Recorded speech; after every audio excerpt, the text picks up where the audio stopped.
ಶ್ರೀ ಗುರುಗಣಾಧಿಪತಯೇ ನಮಃ.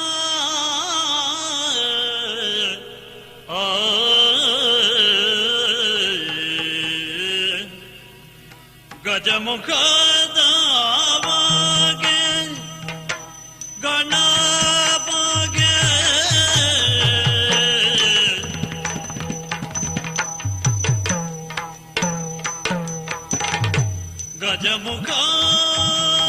ಗಜಮುಖದವಾಗೆ ಗಣಪಗೆ ಚೆಲ್ವ ತ್ರಿಜಗ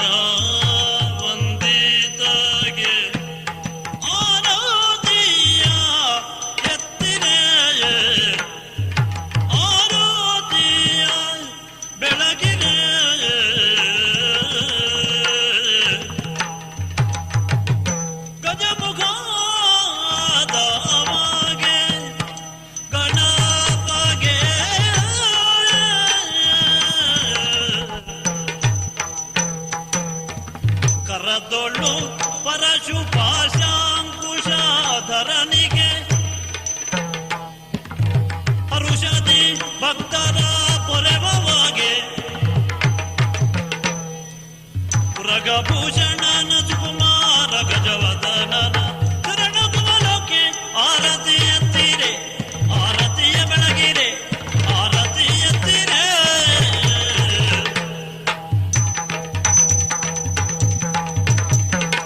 ಗಜಮುಖದವಾಗೆ ಗಣಪಗೆ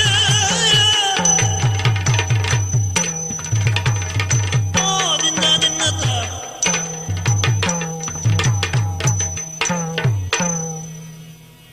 ಸರಸಿ ಜಾಂಬಕಿಯರೆ ಕೇಳಿ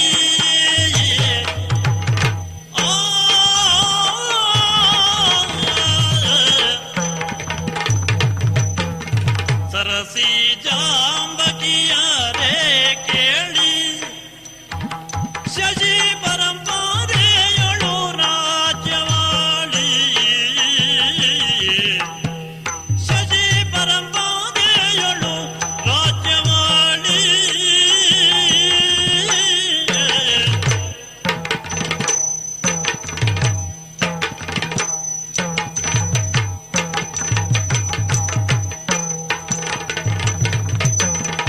ದೊರೆಗಳೇರಿದ ಸಿಂಹ ವಿಷ್ಟರಾದೊಳಗೆಮ್ಮ ದೊರೆಗಳೇರಿದ ಸಿಂಹ ವಿಷ್ಟರಾದೊಳಗೆಮ್ಮ ಕಿರಿಯ ವಿಚಿತ್ರ ವೀರ್ಯಕನೇರಿಯಾಳುವ ಎಮ್ಮ ಕಿರಿಯ ವಿಚಿತ್ರ ವೀರ್ಯಕನೇರಿಯಾಳುವ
ಬಳಲಿ ಬೆಂಡಾದೆ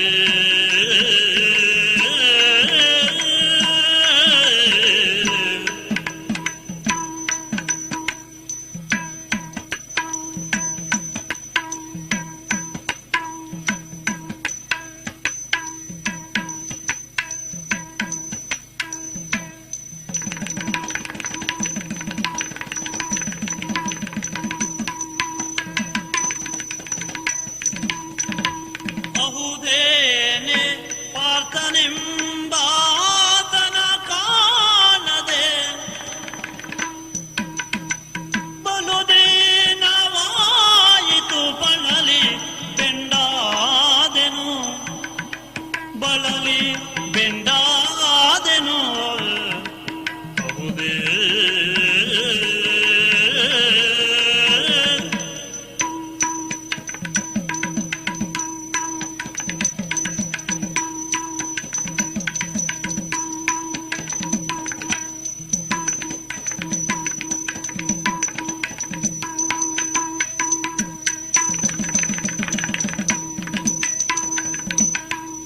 ಅಹುದೇನೆ ಪಾರ್ಥ ಎಂಬಾತನ ಕಾಣದೆ ಬಲುದೀನವಾಯಿತು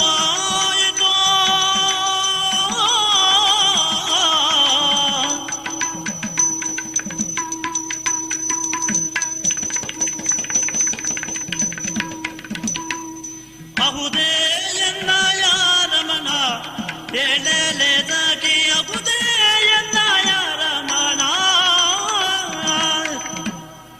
ಚಂದ್ರ ಗಾವಿಯ ಶಾಲೆ ಆ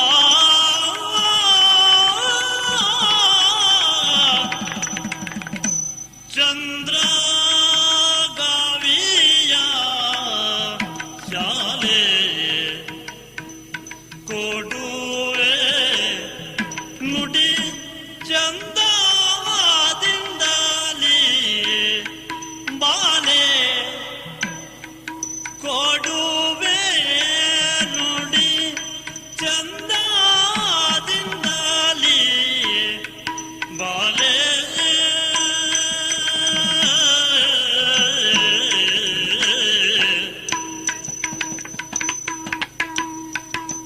ಚಂದ್ರಗಾವಿಯ ಶಾಲೆ ಕೊಡುವೆ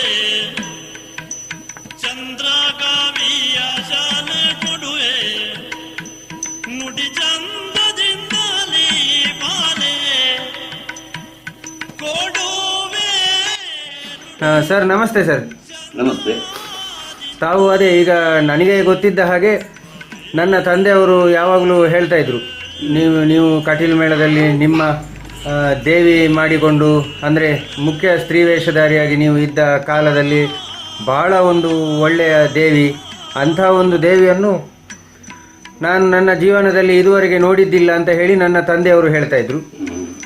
ಮತ್ತು ನನ್ನ ತಂದೆಯವರು ಅಲ್ಲದೆ ಬೇರೆ ಹಲವಾರು ಏನು ಯಕ್ಷಗಾನ ನೋಡಿ ನೋಡಿ ಒಳ್ಳೆಯ ಒಂದು ಅನುಭವ ಇರುವ ಹಲವಾರು ಜನರ ಅಭಿಪ್ರಾಯವೂ ಕೂಡ ಇದೇ ಆಗಿದೆ. ಅಂದರೆ ನಮ್ಮ ಕಡಂದೇಲು ಪುರುಷೋತ್ತಮ ಭಟ್ರು, ಭೀಮ್ ಭಟ್ರು ಅವರ ನಂತರ ದೇವಿ ಪಾತ್ರದಲ್ಲಿ ಒಂದು ಅತ್ಯದ್ಭುತವಾದಂತಹ ಒಂದು ಎಂತ ಹೇಳೋದು, ಒಂದು ಒಳ್ಳೆಯ ಒಂದು ಹೆಸರನ್ನು ಮಾಡಿದವರಲ್ಲಿ ನೀವೇ, ನಾನು ತಿಳಿದ ಮಟ್ಟಿಗೆ ನನ್ನ ತಂದೆಯವರು ಅಥವಾ ಬೇರೆ ಹಲವಾರು ಹಿರಿಯರು ಹೇಳುವುದನ್ನು ಕೇಳುವಾಗ ಅದೇ ನಮಗೆ ಗೊತ್ತಾಗುವಂಥದ್ದು.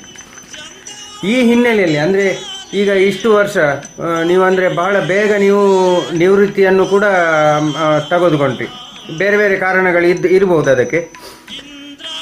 ಹೀಗೆ ಈ ಒಂದು ಯಕ್ಷಗಾನ ಕ್ಷೇತ್ರಕ್ಕೆ ಪಾದಾರ್ಪಣೆ ಮಾಡುವುದಕ್ಕೆ ಹಿನ್ನೆಲೆ ಏನು ಸರ್? ಆ ಬಗ್ಗೆ ಸ್ವಲ್ಪ ಹೇಳ್ತೀರಾ? ಆವಾಗ ಮನೆಯಲ್ಲಿ ಆರ್ಥಿಕ ಮುಗ್ಗಟ್ಟು ಸ್ವಲ್ಪ ಇತ್ತು.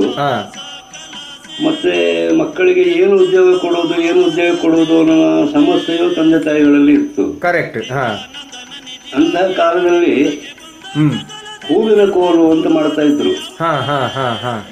ಯಕ್ಷಗಾನ ಮುಗಿದ ಮೇಲೆ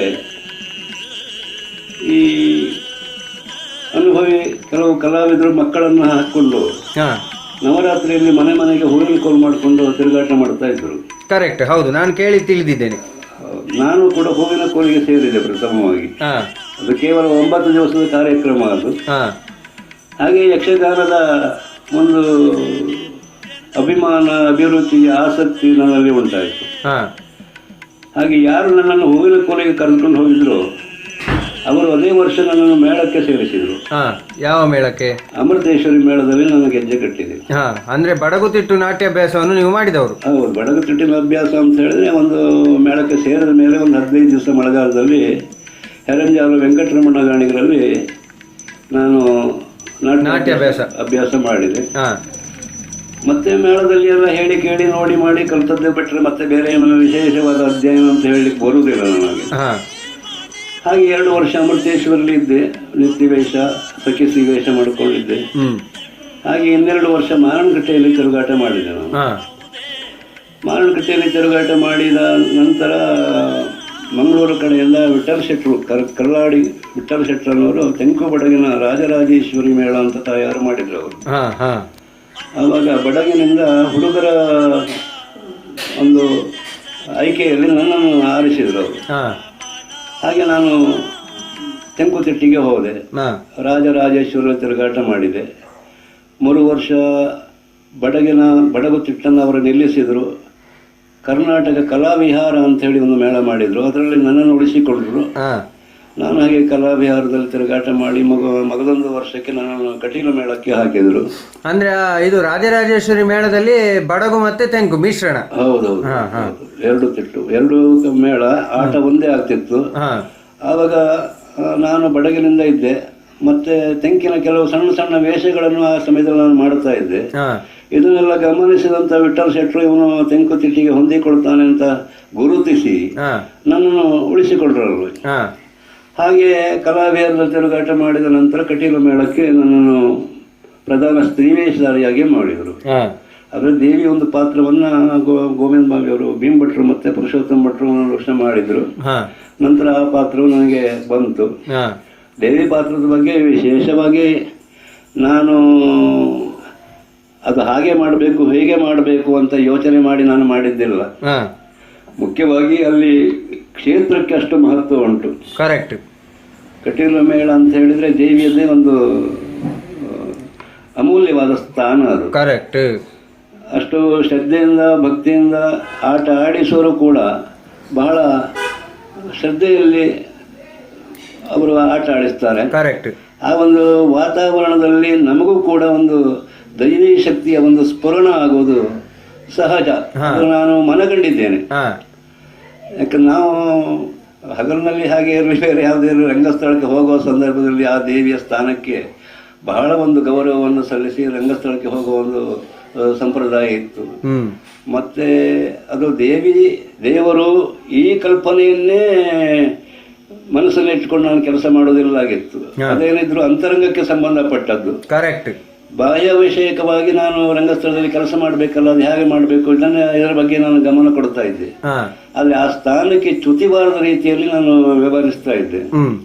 ಮತ್ತೆ ಮುಖವರ್ಣಿಕೆಯಲ್ಲೂ ಕೂಡ ಅಷ್ಟೇ, ಬಹಳ ನಾನು ಸರಳವಾದ ಮುಖವರ್ಣಿಕೆ ಮಾಡುವಮ್ಮ.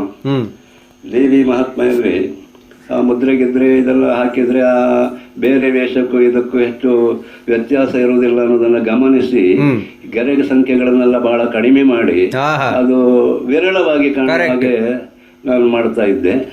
ಮತ್ತೆ ನೃತ್ಯಕ್ಕೆ ನಾನು ಬಹಳ ಗಮನ ಕೊಡುವುದಿಲ್ಲಾಗಿತ್ತು. ಸ್ವಲ್ಪ ಅಂದ್ರೆ ನನಗೆ ಪುರುಷೋತ್ತಮ ಭಟ್ರು ಇವರೆಲ್ಲ ದೇವಿಯನ್ನು ನೋಡಿದ್ದೇನೆ, ನಾನು ಸ್ವಲ್ಪ ಗಾಂಭೀರ್ಯ ಅಲ್ಲಿ ಹೆಚ್ಚಿತ್ತು. ಹೌದು. ಆದ್ದರಿಂದ ಈ ಹುಡುಗಾಟಿಗೆ ಕುಣಿತ ಮುಖ್ಯ ಅಂತ ತಿಳ್ಕೊಂಡು ಹೆಚ್ಚು ಕುಣಿಯದೆ ಆ ಪಾತ್ರಕ್ಕೆ ಬೇಕೋ ಎಷ್ಟು ಮಾತು ಅಷ್ಟು ವಿಶೇಷವಾಗಿ ಮಾತಾಡದೆ ಅದನ್ನು ನನ್ನ ಅನುಭವಕ್ಕೆ ಸರಿಯಾಗಿ ನಾನು ಅದನ್ನು ಮಾಡಿಕೊಂಡು ಹೋಗ್ತಾ ಇದ್ದೆ.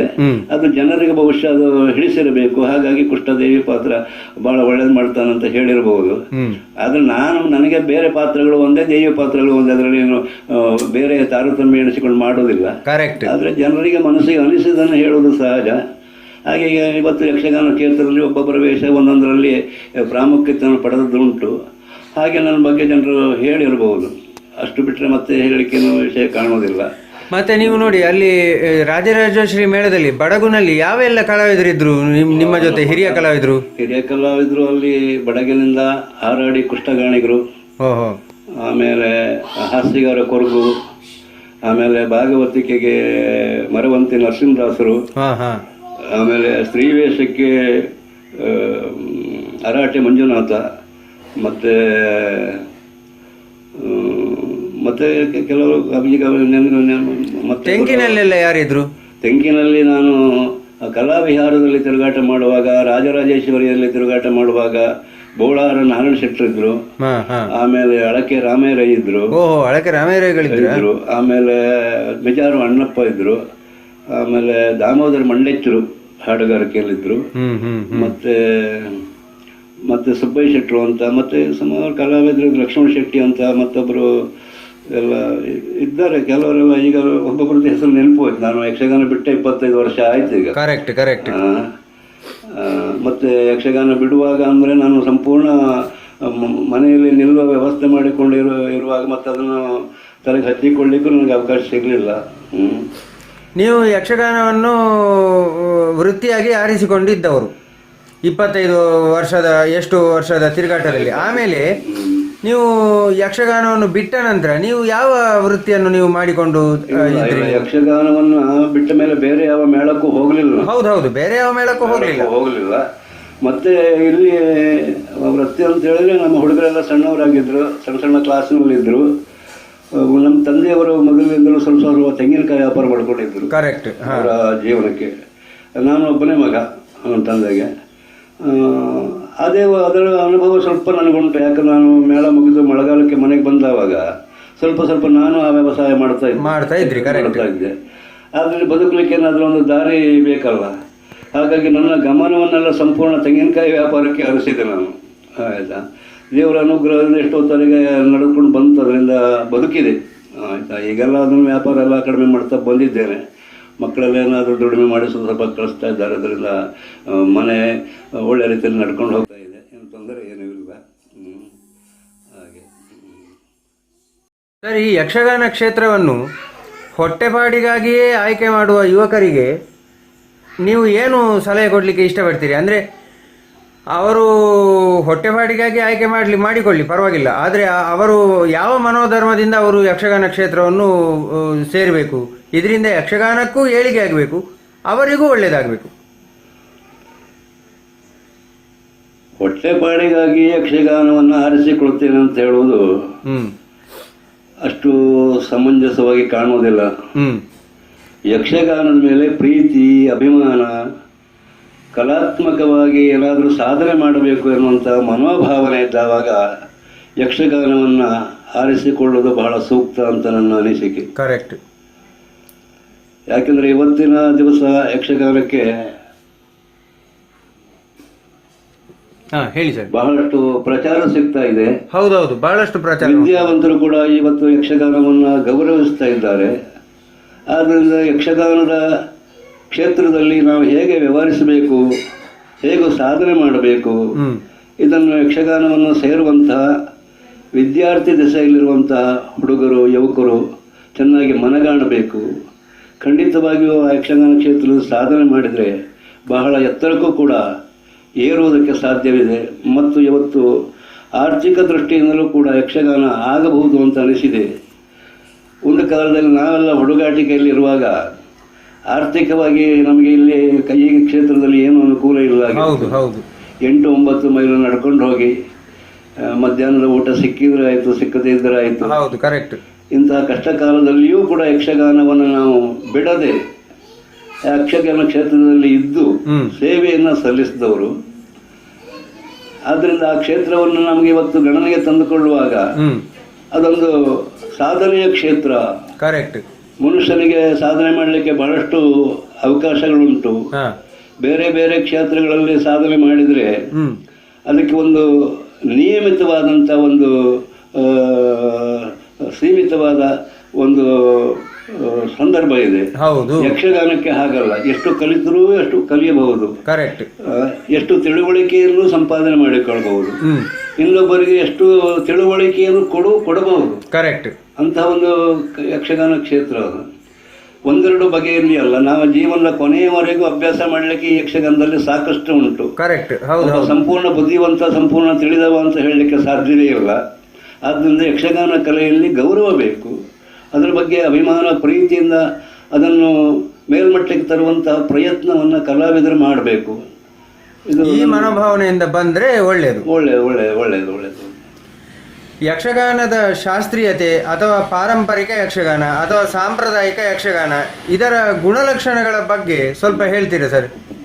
ನನಗೆ ಕಾಣುವುದು ಯಕ್ಷಗಾನ ಬಹಳ ಹಿಂದಿನ ಕಾಲದಲ್ಲಿ ಹೇಗಿತ್ತು ಹಾಗೆ ಇದ್ರೆ ಚಂದ ಅಂತ ಕಾಣೋದು ನನಗೆ. ಕರೆಕ್ಟ್, ಹೌದೌದು. ಆದ್ರೆ ಒಂದು ಇಲ್ಲಿ ಸಮಸ್ಯೆ ಉಂಟು ನೋಡಿ. ಹಾಗಾದ್ರೆ ಬದಲಾವಣೆ ಮಾಡಬಾರ್ದಾ? ಬದಲಾವಣೆ ಬೇಕು. ಈಗ ಎಲ್ಲವೂ ಬದಲಾವಣೆ ಆಗ್ತಾ ಇದೆ. ಹೌದು, ಕರೆಕ್ಟ್. ಕಾಲಕ್ಕೆ ಅನುಸರಿಸಿ ನಾವು ನಡಿಬೇಕಾಗ್ತದೆ. ಕರೆಕ್ಟ್. ಆದ್ರೆ ಆಭಾಸ ಆಗಬಾರ್ದು. ಕರೆಕ್ಟ್. ಮೊದಲು ಗದ್ದೆ ಬೈಲಲ್ಲಿ 4 ತೆಮೆಯನ್ನು ಹೊಗೆದು ಆಮೇಲೆ ಈ ಮಾವಿನ ಸೊಪ್ಪಿನ ಒಂದು ತುಂಡಿಯನ್ನು ಕಟ್ಟಿ ರಂಗಸ್ಥಳವನ್ನು ಅಲಂಕರಿಸ್ತಾ ಇದ್ರು. ಈಗ ವಿದ್ಯುನ್ಮಾನಗಳೆಲ್ಲ ಶುರುವಾಗಿದೆ, ಬೇರೆ ಬೇರೆ ರಂಗ ಸಜ್ಜೆ ವೇದಿಕೆ ಎಲ್ಲ ತಯಾರಾಗ್ತಾ ಇದೆ. ಅವಾಗೆಲ್ಲ ಅದೆಲ್ಲ ಇರಲಿಲ್ಲಾಗಿತ್ತು. ಮತ್ತು ಮೊದಲಿನ ಕಾಲದಲ್ಲಿ ಏನಂತ ಹೇಳಿದ್ರೆ ಕಲಾವಿದರಿಗೆ ಕಿರಿಯ ಕಲಾವಿದರು ಗೌರವ ಕೊಡುವಂತ ಒಂದು ಸಂಪ್ರದಾಯ ಇತ್ತು. ಕರೆಕ್ಟ್.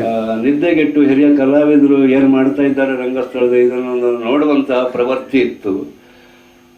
ಇವತ್ತು ಈ ಯಕ್ಷಗಾನ ತರಬೇತಿ ಶಿಬಿರಗಳೆಲ್ಲ ಪ್ರಾರಂಭ ಆಗಿ ಅಲ್ಲಿ ವಿದ್ಯಾರ್ಥಿಗಳೆಲ್ಲ ಕಲಿತು ಅಲ್ಲಿಯೇ ಸಂಪೂರ್ಣ ಬುದ್ಧಿವಂತರಾಗಿ ಯಕ್ಷಗಾನ ಕ್ಷೇತ್ರಕ್ಕೆ ಕಾಲಿಡ್ತಾ ಇದ್ದಾರೆ. ಕರೆಕ್ಟ್. ಅದು ಸರಿಯಲ್ಲ ಅಂತ ನಾನು ಹೇಳೋದಲ್ಲ, ಆದ್ರೆ ಮೊದಲಿನವರ ಪ್ರಯತ್ನ ಇವರಲ್ಲಿ ಇಲ್ಲ. ಕರೆಕ್ಟ್, ಅದೌದು. ಮೊದಲಿನವರು ಸಾಧನೆ ಇವತ್ತೆಲ್ಲ ಅಲ್ಲಿ ಕಲಿಸಿಕೊಟ್ಟು ರಂಗಸ್ಥಳಕ್ಕೆ ಪ್ರಯೋಗ ಬರುವಂತಹದ್ದು. ಮೊದಲಾಗಲ್ಲ, ನಾವಲ್ಲಿ ಹಿರಿಯ ಕಲಾವಿದರು ಏನು ಮಾಡ್ತಾ ಇದ್ದಾರೆ ಇದನ್ನು ಹೇಳಿ ಕೇಳಿ ಅದನ್ನು ಅನುಸರಿಸಿಕೊಂಡೇ ಹೋಗ್ತಾ ಇದ್ವು. ಆದರೆ ಆ ಕಲೆಯಲ್ಲಿ ಸೌಂದರ್ಯ ಜಾಸ್ತಿ ಇತ್ತು. ಈಗ ನಾಟ್ಯದಲ್ಲಿ ಎಲ್ಲ ಹಲವಾರು ವೈವಿಧ್ಯಮಯ ಶುರುವಾಗಿದೆ. ಆಮೇಲೆ ಮಾತುಗಾರಿಕೆಯಲ್ಲಿ ಅಗತ್ಯವೋ ಅನಗತ್ಯವೋ ಗೊತ್ತಿಲ್ಲ, ಆದರೆ ಬೇಕಾದಷ್ಟು ಮಾತಾಡ್ತಾ ಇದ್ದಾರೆ. ಕರೆಕ್ಟ್. ರಂಗಸ್ಥಳದಲ್ಲಿ ಯಾವ ಪಾತ್ರ ಎಷ್ಟು ಕುಣಿಯಬಹುದು, ಹೇಗೆ ಕೆಲಸ ಮಾಡಬಹುದು, ಇದರ ಬಗ್ಗೆ ವಿಚಾರ ಮಾಡಿಕೊಳ್ಳದೆ ಕೇವಲ ಸಭೆಯನ್ನು ರಂಜಿಸಲಿಕ್ಕೆ ಬೇಕಾಗಿ ಮಾಡಿಕೊಂಡು ಹೋಗುವವರು ಇದ್ದಾರೆ. ಇದೆಲ್ಲ ಯಕ್ಷಗಾನ ಕ್ಷೇತ್ರಕ್ಕೆ ಅಷ್ಟು ಒಳ್ಳೆಯದು ಅಂತ ಹೇಳೋದಿಲ್ಲ. ಹಾಗೆ ಯಕ್ಷಗಾನದ ಯಾವ ಎಲ್ಲ ಅಂಗಗಳನ್ನು ತಾವು ತಿಳಿದಿದ್ದೀರಿ ಸರ್? ಅಂದ್ರೆ ಕೇವಲ ನಾಟ್ಯ ಮಾತ್ರವಾ ಅಥವಾ ಹಿಮ್ಮೇಳ ಏನಾದರೂ ಗೊತ್ತುಂಟಾ, ಹೇಗೆ? ಇಲ್ಲ ಸರ್, ನಾನು ಹಿಮ್ಮೇಳ ಏನು ಅಭ್ಯಾಸ ಮಾಡಲಿಲ್ಲ. ನಾನು ನಿಜವಾಗಿ ನಿಮ್ಮಲ್ಲಿ ಹೇಳೋದಿದ್ರೆ ನಾನು ಅಷ್ಟು ಅದರ ಬಗ್ಗೆ ಪ್ರಯತ್ನ ಮಾಡಿದ್ದೇನೆ ಅಂತ ಹೇಳಿಕೊಳ್ಳಲಿಕ್ಕೆ ನಾನು ಬಯಸುವುದಿಲ್ಲ. ನಾನು ಕೇವಲ ಒಬ್ಬ ವೇಷಧಾರಿಯಾಗಿ ನಾನು ಮಾಡುವಂಥ ಪಾತ್ರಕ್ಕೆ ಏನೆಲ್ಲ ಬೇಕಾಗಬಹುದು ಅದನ್ನು ನನ್ನಷ್ಟಕ್ಕೆ ನಾನು ವಿಮರ್ಶೆ ಮಾಡಿಕೊಂಡು ಆ ಪಾತ್ರವನ್ನು ಸಾಧ್ಯವಾದಷ್ಟು ಮಟ್ಟಿಗೆ ಒಳ್ಳೆಯದಾಗುವ ಹಾಗೆ ನಾನು ಪ್ರಯತ್ನ ಮಾಡಿದ್ದೇನೆ. ಬೇರೆ ಬೇರೆ ಎಲ್ಲ ಯಕ್ಷಗಾನದ ಅಂಗಗಳನ್ನು ನಾನು ತಿಳ್ಕೊಳ್ಳಿಲ್ಲ. ಎಲ್ಲಿಯಾದರೂ ಒಂದೆರಡು ಪದ್ಯ ಎಲ್ಲ ಈ ನವರಾತ್ರಿಯಲ್ಲಿ ಹೂವಿನ ಕೋಲಿ ಹೇಳಿದ್ದಿರಬಹುದು, ಅಷ್ಟು ಬಿಟ್ಟರೆ ಅದು ಶಾಸ್ತ್ರೀಯ ಪದ್ಯ ಅಂತ ಹೇಳಲಿಕ್ಕೂ ಬರುವುದಿಲ್ಲ. ಗೊತ್ತಾಯ್ತಾ? ಹೀಗೆ ಮತ್ತೆ ಬೇರೆ ಬೇರೆ ಇಲ್ಲ, ವೇಷಗಾರಿಕೆಯಲ್ಲಿ ಅಷ್ಟೇ ಬಿಟ್ಟರೆ ಮತ್ತೇನಿಲ್ಲ. ನಾನು ಯಕ್ಷಗಾನಕ್ಕೆ ನೃತ್ಯ, ಸಂಗೀತ, ಸಾಹಿತ್ಯ ಆದಿಯಾಗಿ ಬೇರೆ ಬೇರೆ ವಿಚಾರಗಳು ಸೋದರ ಕಲೆಗಳಿಂದ ಬೇಕೆ? ಅಂದರೆ ಭರತನಾಟ್ಯ ಆಗಿರ್ಬೋದು ಅಥವಾ ಬೇರೆ ಬೇರೆ ಕಲೆಗಳಿಂದ ಬೇಕು ಅಂತಂದ್ರೆ ಅದು ಎಷ್ಟು ಬೇಕು, ಬೇಡ ಅಂತಾದ್ರೆ ಯಾಕೆ ಬೇಡ? ಯಕ್ಷಗಾನಕ್ಕೆ ನಾನು ಹೇಳುವುದಿದ್ರೆ ಅವನ್ನೆಲ್ಲ ತರುವಂತ ಅವಶ್ಯಕತೆ ಇಲ್ಲ. ಈಗ ಭರತನಾಟ್ಯ ಅಂತ ಆದ ಕೂಡಲೇ ಅದಕ್ಕೆ ಅದರದ್ದೇ ಆದಂತಹ ಒಂದು ಪದ್ಧತಿ ಇದೆ, ಅದರದ್ದೇ ಆದಂಥ ಒಂದು ಹಸ್ತಮುದ್ರಿಕೆ, ಆಂಗಿಕ ಅಭಿನಯ ಇದೆಲ್ಲ ಇದೆ. ಕರೆಕ್ಟ್, ಹೌದು. ಆದರೆ ನಾವು ಆ ನೃತ್ಯವನ್ನು, ಆ ಅಭಿನಯವನ್ನು ಯಕ್ಷಗಾನಕ್ಕೆ ತಂದಾವಾಗ ಇದರ ಒಂದು ಸ್ಥಾನಮಾನ ಕಡಿಮೆ ಆಗ್ತದೆ. ಕರೆಕ್ಟ್. ಅದನ್ನು ಇದಕ್ಕೆ ಸೇರಿಸಲಿಕ್ಕೆ ಬರುವುದಿಲ್ಲ. ಅದಕ್ಕೊಂದು ಅಭ್ಯಾಸ ಅಂತಿದೆ. ಯಾವುದು ಈ ನಿಮ್ಮ ಭರತನಾಟ್ಯ ಅವರು ಹೇಳಿಕೊಡುವರಿದ್ದಾರೆ, ಕಲಿಯವರಿದ್ದಾರೆ. ಈ ಯಕ್ಷಗಾನ ಪರಂಪರೆಯಲ್ಲಿ ಯಕ್ಷಗಾನವನ್ನು ಕಲಿಸಿದವರು ಯಾರು ಅನ್ನೋದಕ್ಕೆ ಉತ್ತರವೇ ಇವತ್ತಿಗೂ ಇಲ್ಲ. ಇದೊಂದು ಜಾನಪದ ಕಲೆ. ಇದು ಒಬ್ಬರಿಂದ ಒಬ್ಬರಿಗೆ ಮನೆ ಮಾತಾಗಿ ಒಂದು ಮನೆಯಿಂದ ಇನ್ನೊಂದು ಮನೆಗೆ ಹೇಗೆ ಈ ಕಲೆ ವ್ಯಾಪಕ ಆಗಿದೆ. ಇದು ಜನರನ್ನ ಸೆಳೆಯಿತು. ಮುಖ್ಯವಾಗಿ ಜನರಿಗೆ ಉಪದೇಶ ಕೊಡುವಂಥ ಒಂದು ವಿಚಾರಧಾರೆಯು ಯಕ್ಷಗಾನದಲ್ಲಿ ಇತ್ತು. ಕರೆಕ್ಟ್. ನೋಡಲಿಕ್ಕೆ ವೇಷಗಾರಿಕೆ ಇತ್ತು, ಮೇಲಾಗಿ ನೃತ್ಯ ಇತ್ತು, ಆಮೇಲೆ ಮಾತುಗಾರಿಕೆ ಇತ್ತು. ಈ ಎಲ್ಲ ಅಂಗಾಂಗಗಳು ಯಕ್ಷಗಾನವನ್ನು ತುಂಬಿಸಿವೆ. ಆದ್ದರಿಂದ ಇವುಗಳಲ್ಲಿ ಬೇಕಾದಷ್ಟು ಇರುವಾಗ ಮತ್ತೊಂದನ್ನು ತರುವಂಥ ಅವಶ್ಯಕತೆ ನನಗಂತೂ ಕಾಣುವುದಿಲ್ಲ. ಕರೆಕ್ಟ್. ಯಾಕಂದರೆ ಆ ನಮ್ಮ ಯಕ್ಷಗಾನದ ನೃತ್ಯ ಆ ಮಾತುಗಾರಿಕೆ, ಆ ವೇಷಗಾರಿಕೆ, ಅದರ ಗತ್ತುಗಾರಿಕೆ ಬೇರೆ ಯಾವ ಕಲೆಯಲ್ಲೂ ಇಲ್ಲ.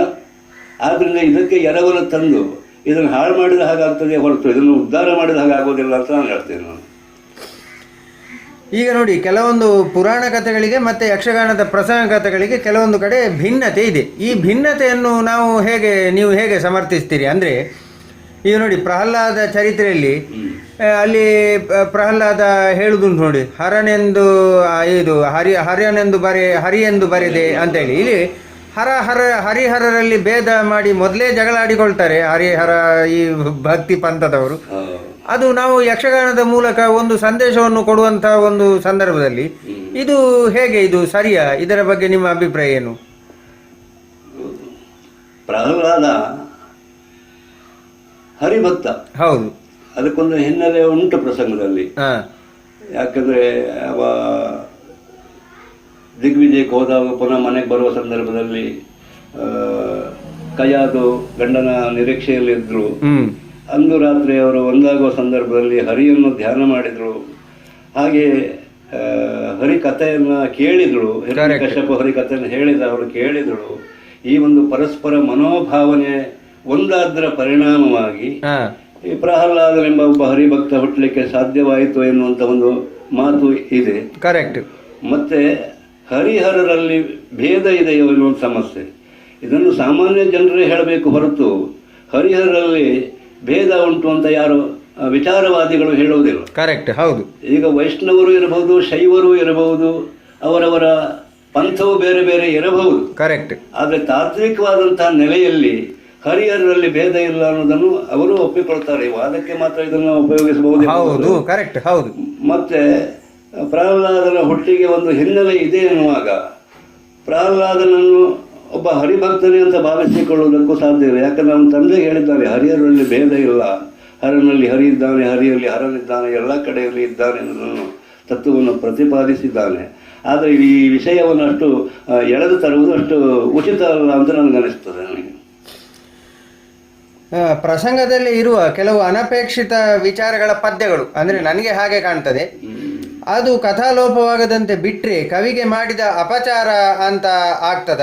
ಉದಾಹರಣೆಗೆ ಶಶಿವಂಶವಲ್ಲರಿ, ಇಲ್ಲಿ ನೋಡಿ, ಗುರುಪತ್ನಿಯನ್ನೇ ಮೋಹಿಸುವ ಶಿಷ್ಯನ ಕಥೆ ಉಂಟು. ಕತೆ ಪುರಾಣದ್ದಾದರೂ ಕೂಡ ಇಂದಿನ ಜನಾಂಗಕ್ಕೆ ಇದರಿಂದ ಲಭಿಸುವ ಮೌಲ್ಯ ಒಂದು ಪ್ರಶ್ನೆ ಆಗ್ತದೆ. ಆಮೇಲೆ ಸುಧನ್ವಾರ್ಜುನದ ಪ್ರಭಾವತಿ ಕೂಡ ಹಾಗೆ, ಏನು ಅಲ್ಲಿ ಸತಿಗೆ ಷೋಡಶದ ಋತು ಸಮಯ ಎನ್ನುವುದನ್ನು ಕೆಲವೊಮ್ಮೆ ಬಹಳ ಇದರಲ್ಲಿ ಇದು ಮಾಡ್ತಾರೆ. ಇದೆಲ್ಲ ಹೇಗೆ, ಇದನ್ನು ಬಿಟ್ಟರೆ ಒಳ್ಳೆಯದ ಅಥವಾ ಇದನ್ನೇ ಮುಂದುವರಿಸುವುದಾದ್ರೂ ಹೇಗೆ ಮುಂದುವರಿಸಬಹುದು? ಗುರುಪತ್ನಿಯಾದಂಥ ತಾರೆಯನ್ನ ಚಂದ್ರ ಮೋಹಿಸಿದ. ಕರೆಕ್ಟ್. ಹಾಗೆ ಆ ದಾಂಪತ್ಯದಲ್ಲಿ ಒಬ್ಬ ಹುಟ್ಟಿದಂತಲೂ ಉಂಟು. ಹೌದು, ಕರೆಕ್ಟ್. ಬುಧ ಅಂತ ಒಬ್ಬ ಚಂದ್ರವಂಶದ ಮೂಲ ಪುರುಷರಾಗಿ ಬುಧ ಅಂತ ಹುಟ್ಟಿಕೊಂಡವರು ಉಂಟು. ಆದರೆ ಅದು ನಾವು ಇವತ್ತಿನ ನಮ್ಮ ಕಾಲಮಾನಕ್ಕೋ ಅಥವಾ ನಮ್ಮ ಮಾನವ ಧರ್ಮಕ್ಕೋ ಸೀಮಿತವಾಗಿ ಆ ವಿಷಯವನ್ನು ತುಲನೆ ಮಾಡಲಿಕ್ಕೆ ಹೋಗಬಾರ್ದು. ಕರೆಕ್ಟ್. ಅದು ದೇವಧರ್ಮ, ಅದು ದೇವತೆಗಳಿಗೆಲ್ಲ ಆ ರೀತಿಯ ಬಂಧನ ಏನೋ ಇಲ್ಲ. ಅವರು ಯಾವಾಗಲೂ ಪವಿತ್ರರೇ. ಕರೆಕ್ಟ್. ಯಾವಾಗಲೂ ಕನ್ಯೆಯರೇ ಅವರು. ಅದರಿಂದ ಅವರು ವಂಚಿತರಾಗುವುದಿಲ್ಲ. ಹಾಗಾಗಿ ಅದಕ್ಕೂ ಇದಕ್ಕೂ ಅಂದರೆ ಅಲ್ಲಿ ನಡೆದ ದೇವ ಲೋಕದಲ್ಲಿ ನಡೆದದ್ದಕ್ಕೂ ಇಲ್ಲಿದ್ದಕ್ಕೂ ಅದನ್ನು ಸಮನ್ವಯ ಮಾಡೋದು ಸರಿಯಲ್ಲ. ಅದನ್ನು ಹಾಗೆ ಪರಿಗಣಿಸುವುದು ಸರಿಯಲ್ಲ ಅಂತ. ದೇವ ನ್ಯಾಯವೇ ಬೇರೆ, ಮನುಷ್ಯ ನ್ಯಾಯವೇ ಬೇರೆ. ಮನುಷ್ಯ ಧರ್ಮದಲ್ಲಿ ಹೇಗೆ ನಾವು ಇರ್ತೇವೆ, ಗುರುಪತ್ನಿಯನ್ನು ತಾಯಿ ಅಂತ ಕಾಣ್ತೇವೆ, ಆ ಧರ್ಮವೇ ಇಲ್ಲಿಗೆ ಮಾನ್ಯವಾದದ್ದು. ಕರೆಕ್ಟ್. ಅಂತ ಒಂದು ಸನ್ನಿವೇಶ ಇಲ್ಲಿ ಬರ್ಲಿಕ್ಕೂ ಇಲ್ಲ, ಆಗ್ಲಿಕ್ಕೂ ಇಲ್ಲ. ಕರೆಕ್ಟ್. ಆ ಲೋಕದ ನ್ಯಾಯ ಅದು. ಕರೆಕ್ಟ್. ಹಾಗೆ ದೇವ ನ್ಯಾಯವನ್ನು ಇದಕ್ಕೆ ನಾವು ಸಮರ್ಥಿಸುವುದು ಸರಿಯಲ್ಲ. ಮತ್ತು ಸುಧರ್ಮ ಕಾಲದಲ್ಲಿ ಏನು ಪ್ರಭಾವತಿ, ಅದೇ ಸತಿಗೆ ಷೋಡಶದ ಋತು ಸಮಯ, ಅವಳೊಬ್ಬಳು ಬಹಳ ಒಂದು ಉತ್ತಮವಾದ ಗೃಹಿಣಿ. ಅವಳು ಸುಧರ್ಮನ ಅಚ್ಚುಮೆಚ್ಚಿನ ಹೆಂಡತಿ. ಅವಳು ಹಂಸಧ್ವಜನ ಬಹಳ ಪ್ರೀತಿಯ ಸೊಸೆ. ಅವಳಿಗೆ ಅದೇ ಸತಿಶಿರೋಮಣಿ ಪ್ರಭಾವತಿ ಸಬಗಿನಲ್ಲಿ, ಅಂದರೆ ಅವಳಿಗೆ ಒಂದು ಋತುಕಾಲ ಸಂದರ್ಭ ಅದನ್ನೆಲ್ಲ ಪೂರೈಸಿ ಪುತ್ರ ಸಂತತಿಗೆ ಅನುಕೂಲವಾಗಿ ಗಂಡನನ್ನು ಎದುರುಗೊಳ್ಳುವುದಕ್ಕೆ ಅವಳು ಕಾತರಳಾಗಿರುವಂತಹ ಒಂದು ಸಂದರ್ಭ. ಹೌದು, ಕರೆಕ್ಟ್. ಅದು ಶೃಂಗಾರ ರಸ ಅಂದರೆ ಅದು ಶೃಂಗಾರ ರಸವೇ. ಆದರೆ ಶೃಂಗಾರ ರಸದಲ್ಲಿ ಹಲವು ರೀತಿಯಲ್ಲಿ ಉಂಟು ವ್ಯವಹರಿಸುವುದು. ಈಗ ಮಾಯಾಪೋತನೆಯೋ ಅಥವಾ ಮಾಯಾ ಹಿಡಿಂಬಿಯೋ ಅಜಮುಖಿ ಎಲ್ಲ ಕೆಲವು ವೇಷಗಳೆಲ್ಲ ಸುಂದರವಾದ ರೂಪ ಅಳವಡಿಸಿಕೊಂಡು ಬಂದು ಶೃಂಗಾರವನ್ನು ವ್ಯಕ್ತಗೊಳಿಸುವಂಥದ್ದು ಉಂಟು. ಆದರೆ ಈ ಪ್ರಭಾವತಿಯನ್ನು ನೋಡ ಹಾಗಲ್ಲ, ಅವಳದು ಸಹಜವಾದ ಶೃಂಗಾರ, ಸಹಜವಾದಂತಹ ಸೌಂದರ್ಯ. ಅದರಲ್ಲಿ ತನ್ನ ಧರ್ಮಕ್ಕೆ, ತನ್ನ ಕರ್ತವ್ಯಕ್ಕೆ ತಾನು ಚ್ಯುತಿ ತಂದುಕೊಳ್ಬಾರ್ದು. ಸಂತಾನವನ್ನು ಪಡೆಯುವುದರ ಮೂಲಕವಾಗಿ ತಮ್ಮ ಹಿರಿಯರನ್ನು ಸದ್ಗತಿಗೆ ಕಳುಹಿಸಿಕೊಡಬೇಕೆನ್ನುವಂಥ ಸದ್ಭಾವನೆಯಿಂದ, ಪ್ರಜೋತ್ಪತ್ತಿಯ ದೃಷ್ಟಿಯಿಂದ ತನ್ನ ಗಂಡನನ್ನು ಎದುರುಗೊಳ್ಳುವುದಕ್ಕೆ ಅವಳು ಹೋಗುವಂಥ ಒಂದು ಶೃಂಗಾರದ ಸಂದರ್ಭ. ಅದು ಹೆಚ್ಚು ವಿಡಂಬನೆಯಾಗಿ ಇರಬಾರ್ದು, ಅದಕ್ಕೆ ಗೌರವ ತರುವುದಿಲ್ಲ. ಗೌರವದಲ್ಲಿ ಆ ಶೃಂಗಾರವನ್ನು ತೋರಿಸಬೇಕು ಅಂತ ನನ್ನ ಅಭಿಪ್ರಾಯ. ಹೌದು, ಅದೇ ಈಗ ಸತಿಗೆ ಷೋಡಶದ ಋತು ಸಮಯ ಅನ್ನುವುದನ್ನು ಆ ಸುಧನ್ವ ಪಾತ್ರಧಾರಿಗಳು ಬಹಳ ವಿಪರೀತವಾಗಿ ಹೇಳುವ ಒಂದು ಸಂದರ್ಭದಲ್ಲಿ ಅದನ್ನು ಬಿಟ್ರೆ ಏನಾದ್ರೂ ತೊಂದರೆ ಉಂಟು? ಇಲ್ಲ, ಅದು ಬಿಡ್ಲಿಕ್ಕೆ ಆಗುದಿಲ್ಲ. ಅದನ್ನು ಯಾಕಂದ್ರೆ ಅದು ಸನ್ನಿವೇಶ ಆಗಿದೆ. ಅದು ಸತಿಗೆ ಷೋಡಶದ ಋತು ಸಮಯವಿದು. ಪ್ರಥಮಲಂಗಿ ತಂದು ಜನ್ಮೆ ಸಂಗತ ಸ್ವಲ್ಪ ಸರಿ ಬರುವುದಿಲ್ಲ. ಅಂದರೆ ಇಂತಹ ಒಂದು ಧರ್ಮ ಸಂಕಟ, ಅಂದರೆ ಗಂಡ ತಂದೆಯಿಂದ ಆಜ್ಞೆ ಪಡೆದು ಯುದ್ಧಕ್ಕೆ ಹೊರಟಿದ್ದಾನೆ. ಈ ಕಡೆಯಿಂದ ಹೆಂಡತಿ ಬಂದುಕೊಂಡು ಹೋಗಲೇಬಾರದು, ನನ್ನ ಜೊತೆಯಲ್ಲಿ ಇರಬೇಕು ಅಂತ ಒತ್ತಾಯ ಪಡಿಸ್ತಾ ಇದ್ದಾರೆ. ಇಂಥ ಧರ್ಮ ಸಂಕಟವನ್ನು ನಿಭಾಯಿಸುವಲ್ಲಿ ನಾನು ಯಾವ ಪಾತ್ರವನ್ನು ವಹಿಸಬೇಕು ಎನ್ನುವುದು ಒಂದು ಧರ್ಮ ಸೂಕ್ಷ್ಮವಾದಂಥ ಪ್ರಶ್ನೆ ಸುಧರ್ಮನನ್ನು ಕಾಡಲಿಕ್ಕೆ ಶುರುವಾಗ್ತದೆ. ಆದರೆ ಅವನೇ ಹೇಳ್ತಾನೆ, ಏಕಾದಶಿಯ ವ್ರತವನ್ನು ಏನು ಸೇವಿಸಿದ ಕಾಲವನ್ನು ಕಳೆಯುವುದು, ರಾತ್ರಿಯ ಕಾಲದಲ್ಲಿ ಧರ್ಮ ಪದ್ಧತಿಗೆ ಚ್ಯುತಿ ಬಾರದ ರೀತಿ ನಡುವೆರುಳು ಕಳೆದ ಆಮೇಲೆ ಒಂದು ಒಡಗೂಡಬಹುದರಿಂದ ಹಾಗೆ ಏಕಾದಶಿಯ ವ್ರತವನ್ನು ಮಾಡುವಂತಹದ್ದು. ದ್ವಾದಶಿ, ದಶಮಿಯಂದು ಏಕಾದಶಿ, ದ್ವಾದಶಿ 3 ದಿವಸ ಅದೇ ಉಣ್ಣುವಂತಹ, ಅಂದರೆ ದ್ವಾದಶಿಯ ದಿವಸ ಊಟ ಮಾಡಬೇಕು ಅಂತ. ಹೌದು, ಕರೆಕ್ಟ್. ಇದು ಏಕಾದಶಿಯನ್ನು ಊಟ ಮಾಡುವಂತ ಅಲ್ಲ. ಏಕಾದಶಿ ಮತ್ತು ಪಿತೃಶ್ರಾದ್ದ ಏಕಕಾಲದಲ್ಲಿ ಮನುಷ್ಯನಿಗೆ ಘಟಿಸಿದಾಗ ಎಲ್ಲ ಒಂದೊಂದು ನೆನಪೋಗಿದೆ. ಹೌದೌದು, ಪರವಾಗಿಲ್ಲ ಪರವಾಗಿಲ್ಲ, ಅದನ್ನು ಕಟ್ ಮಾಡಿಕೊಳ್ಳಿರಲ್ಲ. ಏಕಾದಶಿ ವ್ರತ, ಪಿತೃಶ್ರಾದ್ದ, ಸತಿಗೆ ಋತುದಾನ, ಈ 3 ಏಕಕಾಲದಲ್ಲಿ ಒದಗಿ ಬಂದಾಗ ಏನು ಮಾಡಬೇಕು ಅಂತ. ಹಾಗೆ ಏಕಾದಶಿಯ ವ್ರತ ಅಂದರೆ ಊಟ ಮಾಡಬಾರ್ದು. ಕರೆಕ್ಟ್. ಹಾಗಾದ್ರೆ ಊಟ ಮಾಡದೇ ಇದ್ರೆ ಪಿತೃಶ್ರಾದ್ದ ಆಗುದಿಲ್ಲ. ಪಿತೃಶ್ರಾದ್ದ ಆಗ್ಬೇಕು ಅಂತಂದ್ರೆ ಊಟ ಮಾಡಲೇಬೇಕು. ಅದಕ್ಕಾಗಿ ಆ ಪಿತೃಶ್ರಾದ್ದವು ಏನಿದೆಯೋ ಅದನ್ನು ಮೂಗಿನ ಮೂಲಕ ಆಗ್ರಹಣಿಸಬೇಕು. ಕರೆಕ್ಟ್. ಹಾಗೆ ನಡುವೆರಳು ಕಳೆದ ಮೇಲೆ ಮತ್ತೆ ರಾತ್ರಿಯಲ್ಲಿ ಒಂದು ಭಾಗ ಕಳೆದಾವಾಗ ನಮಗೆ ಹೇಳ್ತೇವೆ 12 ಗಂಟೆವರೆಗೆ ಮೊದಲ ರಾತ್ರಿ ಕಡೆಗೆ, ನಂತರ ಮರುದಿವಸ ಅಂತ. ಹೌದು, ಮರುದಿವಸ. ಹೀಗೆ ಇಂಥ ಒಂದು ಧರ್ಮ ಪದ್ಧತಿಯನ್ನು ಅಳವಡಿಸುವಲ್ಲಿ ಅದನ್ನು ಸಭಿಕರನ್ನು ಸಮಾಧಾನಪಡಿಸಲಿಕ್ಕೆ ಅವನನ್ನು ಸರಿಯಾದಂಥ ಮಾತುಗಳನ್ನು ಹೇಳಬೇಕಾಗುತ್ತೆ. ಬಾಳ ಮಾತಾಡುವಂಥದ್ದಲ್ಲ. ಈ 3 ಘಟನೆಗಳಿಗೆ ಹೇಗೆ ಇವನು ಎದುರಿಸಿಕೊಂಡು ಹೋಗಬೇಕು. ಏಕಾದಶಿ ವ್ರತವನ್ನು ಆಗ್ರಹಿಸುವ ಮೂಲಕವಾಗಿ ಕೃತಭೋಜ್ಯಮಾದ ಪದು ಅಂದರೆ ಊಟ ಮಾಡಿದ ಫಲ ಸಿಗುದು. ನಡುವೆರಳುಗಳಾದ ಮೇಲೆ ಹೊಲಿತೆಯ ಮೊಡಗೂಡಬಹುದು. ಮಧ್ಯರಾತ್ರಿ ಕಳೆದ ಮೇಲೆ ಮಾರಣ ದಿವಸಕ್ಕೆ ಸಂಬಂಧಪಟ್ಟಂತಾಗ್ತದೆ. ಹಾಗೆ ಈ ಒಂದು ನ್ಯಾಯವನ್ನು ಸಮಾಜಕ್ಕೆ ಅವ ಒಪ್ಪಿಸಬೇಕಾಗ್ತದೆ. ಯಾಕಂದರೆ ಇಲ್ಲದಿದ್ದರಲ್ಲಿ ರಾಜಸ್ಥಾನದಲ್ಲಿ ಏನು ಅವನಿಗೆ ಕಠೋರವಾದಂಥ ಶಿಕ್ಷೆ ಆಗ್ತದೋ ಅದನ್ನು ಅನುಭವಿಸಲಿಕ್ಕೆ ಸಿದ್ಧನಾಗಬೇಕು. ಕರೆಕ್ಟ್. ಹಾಗಾಗಿ ಅವನು ತಪ್ಪಿದಂತ ಅವನು ಕುದಿಯುವ ಎಣ್ಣೆಯ ಕೊಪ್ಪರಿಗೆ ಹಾಕಿದ್ರು ಅವ ಬದುಕಿ ಬಂದ. ಕರೆಕ್ಟ್. ಹೌದು. ಯಾಕಂದ್ರೆ ಅವನಲ್ಲಿ ಧರ್ಮ ಇತ್ತು, ಸತ್ಯ ಇತ್ತು. ಹಾಗಾಗಿ ಅವತ್ತು ಸುಧರ್ಮ ತಪ್ಪಿ ನಡೆಯಲಿಲ್ಲ ಎನ್ನುವುದಕ್ಕೆ ಸಾಕ್ಷಿ ಇತ್ತು. ಇದು ಪ್ರಭಾವತಿ, ಸುಧರ್ಮ ಇವರ ಒಂದು ವ್ಯಕ್ತಿತ್ವದ ಸ್ಥಾನಮಾನವನ್ನು ನಮಗೆ ಸೂಚಿಸ್ತದೆ, ಎಷ್ಟು ಗೌರವಸ್ಥ ದಂಪತಿಗಳು ಅಂತ. ಈ ಪುರಾಣೇತರ ಪ್ರಸಂಗಗಳು ಯಕ್ಷಗಾನಕ್ಕೆ ಪೂರಕವೇ ಅಥವಾ ಮಾರಕವೇ? ಅಂದರೆ ಈ ಕಾಲ್ಪನಿಕ ಪ್ರಸಂಗ, ಕಟ್ಟುಕಥೆಗಳು ಇದೆಲ್ಲ ಒಂದು ದೃಷ್ಟಿಯಲ್ಲಿ ಹೇಳ್ತೇನೆ ನಾನು. ಯಾವ ನೀವು ಪೌರಾಣಿಕ ಕಥಾಭಾಗವನ್ನು ಬಿಟ್ಟು ಬೇರೆ ಏನು ನೀವು ಮಾಡ್ತೀರೋ ಅದು ಕೆಲವೊಮ್ಮೆ ಯಕ್ಷಗಾನ ಆಗಿ ಕಾಣುವುದೇ ಇಲ್ಲ. ಕರೆಕ್ಟ್. ನಾವು ಏನು ಭಾರತ, ರಾಮಾಯಣ, ಭಾಗವತ ಇದನ್ನೆಲ್ಲ ನಾವು ಆಡಿಕೊಂಡು ಬಂದಿದ್ದೆವು. ಆ ಸ್ಥಾನವನ್ನು ತುಂಬಿಸಲಿಕ್ಕೆ ಬೇರೆ ಯಾವ ಕಥಾಭಾಗವನ್ನು ನಾವು ಬಳಸಿದ್ರು ಅದು ಪರಿಪೂರ್ಣ ಆಗೋದಿಲ್ಲ. ಅಂದರೆ ಯಕ್ಷಗಾನಕ್ಕೆ ಒಂದು ರೂಪ ಕೊಟ್ಟದ್ದೇ ನಮ್ಮ ಈ ಪೌರಾಣಿಕ ಪ್ರಸಂಗ ರೂಪ ಕೊಟ್ಟದ್ದು ಅದು. ಆ ರೂಪಕ್ಕೆ ಸರಿಯಾಗಿ ಬೇರೆ ರೂಪ ಬರುವುದಿಲ್ಲ, ಅದಕ್ಕೆ ಬೇರೆ ಅದಕ್ಕೂ ಹೊಂದಿಕೆ. ಹಾಗಾದ್ರೆ ಆ ರೂಪದಲ್ಲಿ ಕಾಲ್ಪನಿಕ ಕಥೆಗಳು ಬಂದ್ರೆ ತೊಂದರೆ ಇಲ್ಲ? ತೊಂದರೆ ಇಲ್ಲ ಅಂತಾದ್ರೂ ಅದು ಒಂದು ನೋಡುವ ಪ್ರೇಕ್ಷಕನಿಗೆ ಸಂಬಂಧಪಟ್ಟದ್ದು, ಅವನು ಒಪ್ತಾನೋ ಬಿಡ್ತಾನೋ ಅವನಿಗೆ ಸಂಬಂಧಪಟ್ಟದ್ದು. ನನ್ನ ನೆಲೆಯಲ್ಲಿ ಹೇಳಿದ್ರೆ ಈ ಪೌರಾಣಿಕ ಪ್ರಸಂಗವನ್ನೇ ಇನ್ನಷ್ಟು ನಾವು ಅಂದಗೊಳಿಸಬೇಕು, ಇನ್ನಷ್ಟು ಚಂದಗೊಳಿಸಬೇಕು, ಬೇರೆ ತರುವುದಕ್ಕೆ ನಾವು ಹೋಗೋದಲ್ಲ. ಯಾಕಂದರೆ ಯಕ್ಷಗಾನವನ್ನು ನಾವು ಯಾವ ಮೂಲಕ ಕಂಡಿದ್ದೇವೋ ಆ ಮೂಲಕವಾಗಿ ಇನ್ನಷ್ಟು ಸೌಂದರ್ಯವನ್ನು ತಂದುಕೊಂಡು ನೋಡುವಂಥ ಒಂದು ಪ್ರಯತ್ನವನ್ನು ಮಾಡಬೇಕು.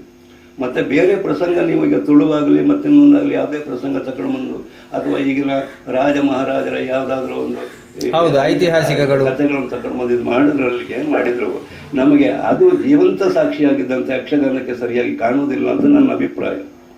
ಕೆಲವರು ಮಾಡಲಿ ನೋಡಲಿ ಅದು ಮುಖ್ಯ ಅಲ್ಲ ಇಲ್ಲಿ, ಗೊತ್ತಾಗ. ಆದರೆ ಈ ಸೊಬಗು ಎಲ್ಲಿಯೂ ಸಿಗುವುದಿಲ್ಲ. ಕರೆಕ್ಟ್.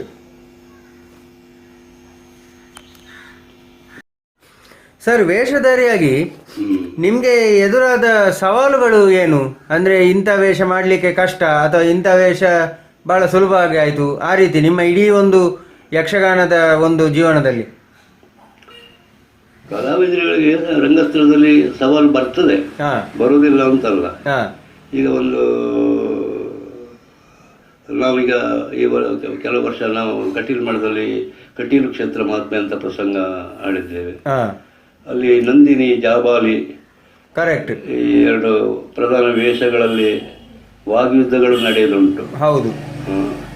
ನೀನು ಮೂಲಕ್ಕೆ ಬಾರದೇ ಇದ್ದರೆ ನಾನು ನಿನಗೆ ಶಾಪ ಕೊಡ್ತೇನೆ, ಅದು ನೀನು ಶಾಪ ಕೊಟ್ಟು ನೋಡು, ಹೀಗೆಲ್ಲ ಇಂಥ ವಿಷಯಗಳೆಲ್ಲ ಬರ್ತದೆ. ಹೌದು. ಅಲ್ಲಿ ಕೆಲವೊಮ್ಮೆ ಪಾತ್ರವನ್ನು ನಿಭಾಯಿಸಿಕೊಂಡು ಹೋಗ್ಲಿಕ್ಕೆ ನಾವು ಸ್ವಲ್ಪ ಪೂರ್ವ ಸಿದ್ಧತೆಯನ್ನು ಕೂಡ ಮಾಡಿಕೊಳ್ಬೇಕಾಗ್ತದೆ. ಕೆಲವೊಮ್ಮೆ ಪೂರ್ವ ಸಿದ್ಧತೆ ಮಾಡಿಕೊಂಡ್ರೂ ಸಾಕಾಗೋದಿಲ್ಲ. ಕರೆಕ್ಟ್. ಅಂದ್ರೆ ಅಲ್ಲಿ ಪ್ರತ್ಯುತ್ಪನ್ನ ಮತಿ, ಅಂದ್ರೆ ಒಬ್ಬ ಕೊಟ್ಟಂತಹ ಕೇಳಿದಂತಹ ಉತ್ತರ ಕೊಡುವ ಒಂದು ಸಾಮರ್ಥ್ಯ ತಕ್ಷಣವೇ ಕಲಾವಿದನಿಗೆ ಬರಬೇಕು. ಕೆಲವೊಮ್ಮೆ ಬರ್ತದೆ, ಕೆಲವೊಮ್ಮೆ ಬರುವುದಿಲ್ಲ. ಇಂಥ ಸನ್ನಿವೇಶವನ್ನು ನಾನು ಎದುರಿಸಿದ್ದೇನೆ. ಆಗ ಜಾಬಾಲಿ ಮಾಡ್ತಿದ್ದದ್ದು ಯಾರು? ನಾನು ಸುಮಾರು ಜಾಬಾಲಿಯನ್ನು ನೋಡಿದ್ದೇನೆ ನಮ್ಮ ಕಟೀಲು ಮೇಳದಲ್ಲಿ. ಪೆರುವಾಯಿ ನಾರಾಯಣ ಪ್ರಥಮವಾಗಿ, ಆಮೇಲೆ ಚೆನ್ನಪ್ಪ ಶೆಟ್ಟರು, ಆಮೇಲೆ ವಿಶ್ವೇಶ್ವರ ಭಟ್ರು, ಆಮೇಲೆ ಚಂದ್ರಮೌಲ್ಯ ಅಂತ, ಸರಿ ಈಗ ಹೆಸರು ಬರುವುದಿಲ್ಲ, ಕೃಷ್ಣಮೌಲ್ಯ. ಹಾಗೆ 4-5 ಜನರ ಜಾಬಾಲಿಯನ್ನು ನಾನು ನೋಡಿದ್ದೇನೆ. Correct correct. ನಮಗೆ ನಮ್ಮ ಜಾಬಾಲಿ ನಂದಿನಿ ಬಹಳ ಹೆಸರು ಪಡೆದು ಪೆರುವಾಯಿ ನಾರಾಯಣ ಜಾಬಾಲಿ ಮಾಡುವಾಗ ಮತ್ತು ನಾನು ನಂದಿನಿ ಮಾಡುವಾಗ, ಆ ವರ್ಷ ಪ್ರಥಮ ಪ್ರಯೋಗದ ವರ್ಷ ನಮ್ಮಿಬ್ಬರದ್ದೇ ಜಾಬಾಲಿ. ಅದ್ರ ಮೇಲೆ ಕೆಲವು ಕಲಾವಿದರು ಬಂದರು, ಆಯಿತು ಹೋಯ್ತು ಬೇಡ, ಗೊತ್ತಾಯ್ತಾ. ಅಂಥ ಸನ್ನಿವೇಶದಲ್ಲಿ ಹೀಗೆ ಮಕ್ಕಳಾಟಿಕೆಗೆ ನಾವೆಲ್ಲ ವಾದ ಮಾಡಿಕೊಳ್ಳೋದು ಉಂಟು. ಅಂಥ ಸಂದರ್ಭದಲ್ಲಿ ಕೆಲವರು ಸ್ವಲ್ಪ ಸವಿರಂಜನೆ ಮಾಡ್ತಾರೆ, ಕೆಲವರಿಗೆ ಸ್ವಲ್ಪ ಮುಖಭಂಗ ಆಗ್ತದೆ. ಮತ್ತೊಂದು ದಿವಸ ಏನು ಮಾಡಬೇಕು ಅಂತ ನಾವು ತಯಾರಿ ಮಾಡುವಂಥ ಒಂದು ಸಂಕಲ್ಪವೂ ನಮ್ಮಲ್ಲಿ ಇರುತ್ತೆ. ಅವೆಲ್ಲ ಕೆಲವು ಸಮಸ್ಯೆಗಳು ಬಂದಿದೆ. ಮತ್ತು ಇದೇ ಈ ಉದಾಹರಣೆಗೆ ಈ ಸುಧರ್ಮ ಪ್ರಭಾವತಿ ಆಯಿತಾ, ಏನು ನೀವು ಇವತ್ತು ಹೋದರೆ ಮತ್ತೆ ಬರ್ತಿರೋ ಇಲ್ವೋ, ಹೀಗೆಲ್ಲ ಒಂದು ಸಮಸ್ಯೆಗಳೆಲ್ಲ ಅಲ್ಲಿ ಪದ್ಯದಲ್ಲಿ ಉಂಟದು. ಹೌದು ಹೌದು. ಅಂತ ಅದನ್ನು ನೇರವಾಗಿ ಪ್ರಭಾವತಿ ಆದವಳಿಗೆ ಹೇಳಲಿಕ್ಕೆ ಬರುವುದಿಲ್ಲ. ಸಾಕು ಸಾಕು ನಿಂತು ತುದಿ ಮಳೆ ವಿಷಾಕೆ ಯುಧ ಗೊತ್ತ ಬಂತು, ಮೇಕೇಳು ನಿನ್ನ ತಳದಿ ಬೀಜವನ್ನು ಬಿತ್ತು ಬೇಕಾಗಿ ಮುದದಿ. ಅಂದರೆ ಇದು ಕೊನೆಯ ಹಂತ, ವಿಷಾಕೆ ಮಳೆ, ಇನ್ನು ಮಳೆ ಇಲ್ಲ. ಹಾಗಾದರೆ ಏನು ನಾನು ಸತ್ತು ಹೋಗ್ತೇನೆ ಅಂತ ನಿನ್ನ ಅರ್ಥ ಮಾಡಿ, ಇಂಥದ್ದೆಲ್ಲ ಸಮಸ್ಯೆಗಳಲ್ಲಿ ಬರ್ತಾವೆ. ಆದರೆ ಅದನ್ನೆಲ್ಲ ನಮ್ಮ ಪಾತ್ರ ಗೌರವಕ್ಕೆ ಧಕ್ಕೆ ಬಾರದ ಹಾಗೆ ಅದನ್ನು ನಾವು ನಿಭಾಯಿಸಿಕೊಂಡು ಹೋಗಬೇಕಾಗ್ತದೆ. ಅಂಥ ಸಂದರ್ಭದಲ್ಲಿ ಕೆಲವರು ವಾದ ಮಾಡುವವರು ಬರ್ತಾರೆ, ಯಾವಾಗೇನು ಮಾಡಲಿಕ್ಕೆ ಆಗೋದಿಲ್ಲ. ಇಂಥ ಸಮಸ್ಯೆಗಳು ಬರ್ತದೆ, ಬರುವುದಿಲ್ಲ ಅಂತೇನೂ ಇಲ್ಲ. ಆಯಿತಾ. ಒಡ್ಡೋಲಗ ಕ್ರಮಗಳು ಮಾಯವಾಗುತ್ತಿರುವ ಬಗ್ಗೆ ತಮ್ಮ ಅಭಿಪ್ರಾಯ ಏನು? ಅದನ್ನು ಉಳಿಸಲಿಕ್ಕೆ ಏನೆಲ್ಲ ಮಾಡ್ಬೋದು ಸರ್?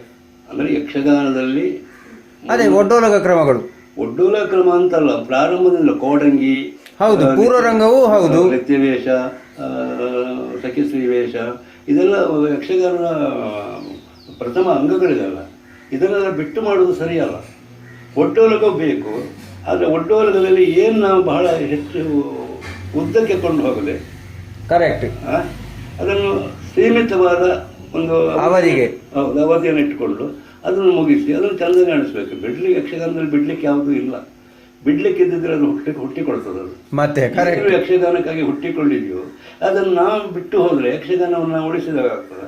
ಆದರೆ ಅದು ಎಲ್ಲಿ ಹೆಚ್ಚಾಗಿ ಕಾಣ್ತದೆ ಅದನ್ನು ನಾವು ಅದನ್ನು ಕಡಿಮೆ ಮಾಡಿದರೆ ಆಯಿತು. ಕಡಿಮೆ ಮಾಡಬೇಕು. ವೇಷಗಳ ಪ್ರವೇಶ ಕ್ರಮಗಳಲ್ಲಿ ಎಲ್ಲ ಭಿನ್ನತೆ ಅಂತ ಹೇಳಿ ಉಂಟಾ? ಅಂದರೆ ಇಂತಿಂಥ ವೇಷಕ್ಕೆ ಇಂತಿಂಥದ್ದೇ ವಿಶಿಷ್ಟ ಕ್ರಮ ಅಂತ ಹೇಳಿ, ಉದಾಹರಣೆಗೆ ಈಗ ನೋಡಿ ಅಭಿಮನ್ಯು ಮತ್ತು ಅಭಿಮನ್ಯುನ ಸಾರಥಿ ಎರಡು ಒಂದೇ ರೀತಿಯ ವೇಷಗಳು.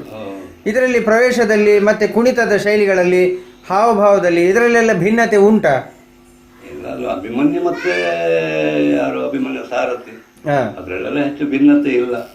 ಮತ್ತೆ ನಾನು ಪುರುಷ ಪಾತ್ರ ಮಾಡಿದವನು ಅಲ್ಲ, ಅದರ ಬಗ್ಗೆ ನನಗೆ ಎಷ್ಟು ವಿವರಣೆ ಕೊಡ್ಲಿಕ್ಕೆ. ಆದರೆ ಅವರು ಅದೆಲ್ಲ ಸಮಾನ ಪಾತ್ರಗಳದು. ಅದರ ಗೌರವದಲ್ಲಿ ಅವರ ಸಾರಥಿ ಆಗಿರ್ಬೋದು, ಅರಸು ಕುಮಾರ ಆಗಿರ್ಬೋದು ಅಷ್ಟು ಬಿಟ್ಟರೆ ಅದೆಲ್ಲ ಪುಂಡು ವೇಷವೇ ಅದು.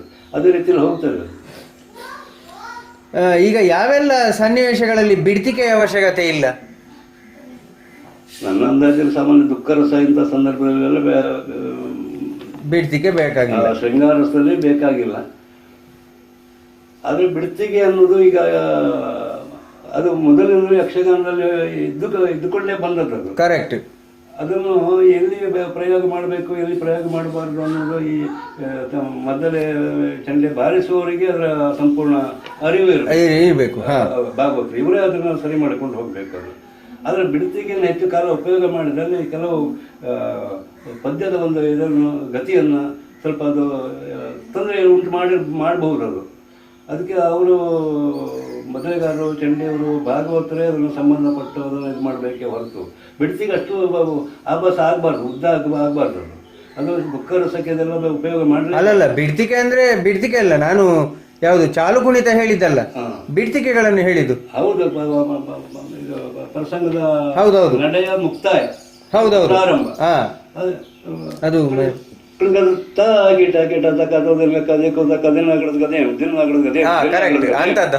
ಇದು ಒಂದು ತಾಳದ ಮುಕ್ತಾಯ. ಇದನ್ನ ಎಲ್ಲಾ ಸಂದರ್ಭದಲ್ಲಿ ಹಾಕೋದಷ್ಟು ಒಳ್ಳೇದಲ್ಲ ಅದು ಅಂತ ನನ್ನ ಅಭಿಪ್ರಾಯ. ಮತ್ತೆ ಅವರಿಗೆ ಅನುಕೂಲ ಆಗಿ ಅವರು ಅದನ್ನ ಪಾತ್ರಧಾರಿಗಳು ಹೇಳಿ ಅವರು ಮಾಡೋರಲ್ಲ. ಯಾರು ಈ ರಂಗಸ್ಥಳದ ಈ ಮೊದಲೇ ಮತ್ತು ಚೆಂಡೆಯವರು ಮತ್ತು ಭಾಗವತಿದ್ದಾರೆ ಅದನ್ನು ಪಾತ್ರಧಾರಿಗಳು ಹೇಗೆ ಹೇಳಿ ಮಾಡೋದಲ್ಲ, ಅವರಿಗೆ ಅನಿಸಿದಾಗ ಅದನ್ನು ಮಾಡ್ತಾರೆ. ಆದರೂ ಅಷ್ಟು ಒಳ್ಳೇದಲ್ಲ ಅಂತ ನನ್ನ ಅಭಿಪ್ರಾಯ. ಅತಿಯಾಗಿ ಕುಣಿಯಬಾರದು ಎನ್ನುವಂಥ ನಿರ್ಣಯ ಏನಾದರೂ ಯಾವುದಾದ್ರೂ ವೇಷಕ್ಕೆ ಉಂಟಾ? ಖಂಡಿತ ಉಂಟು. ಈಗ ಕೈಯಾಲು, ಚಂದ್ರಮತಿ, ಹೌದು, ದಮಯಂತಿ ಇಂಥ ಸ್ತ್ರೀ ಪಾತ್ರಗಳಿಗೆ ಅಷ್ಟು ಕುಣಿಯುವುದು ಸರಿಯಲ್ಲ ಅಂತ ನನ್ನ ಅಭಿಪ್ರಾಯ. ಮತ್ತು ಕೆಲವು ಪಾತ್ರಗಳಿಗೆ ಕುಣಿಯುವ ಅವಶ್ಯಕತೆ ಇದೆ. ಅಲ್ಲಿ ಭಾಗವತರು ಪದ್ಯ ಹೇಳುವಾಗ ಸುಮ್ಮನೆ ನಿಂತುಕೊಳ್ಳಿಕ್ಕೆ ಆಗುವುದಿಲ್ಲ. ಕರೆಕ್ಟ್. ಆದರೆ ಆ ಕುಣಿಯುವಂಥ ವ್ಯಕ್ತಿ ಆ ಪಾತ್ರದ ಮೌಲ್ಯವನ್ನು ಅರ್ಥ ಮಾಡಿಕೊಂಡು ಎಷ್ಟು ಕುಣಿಬೇಕು ಅಷ್ಟು ಕುಣಿಬಹುದು. ಈಗ ಒಂದು ತಾಳದಲ್ಲಿ ಪದ್ಯ ಹೇಳಿ 3-4 ತಾಳದಲ್ಲಿ ಕುಣಿಸಿ ಮತ್ಯಾವುದೋ ತಾಳದಲ್ಲಿ ಮುಕ್ತಾಯಗೊಳಿಸುವವರು ಈಗ ಇದ್ದಾರೆ ಸಭೆಯನ್ನು ರಂಜಿಸುವುದಕ್ಕೆ ಬೇಕಾಗಿ.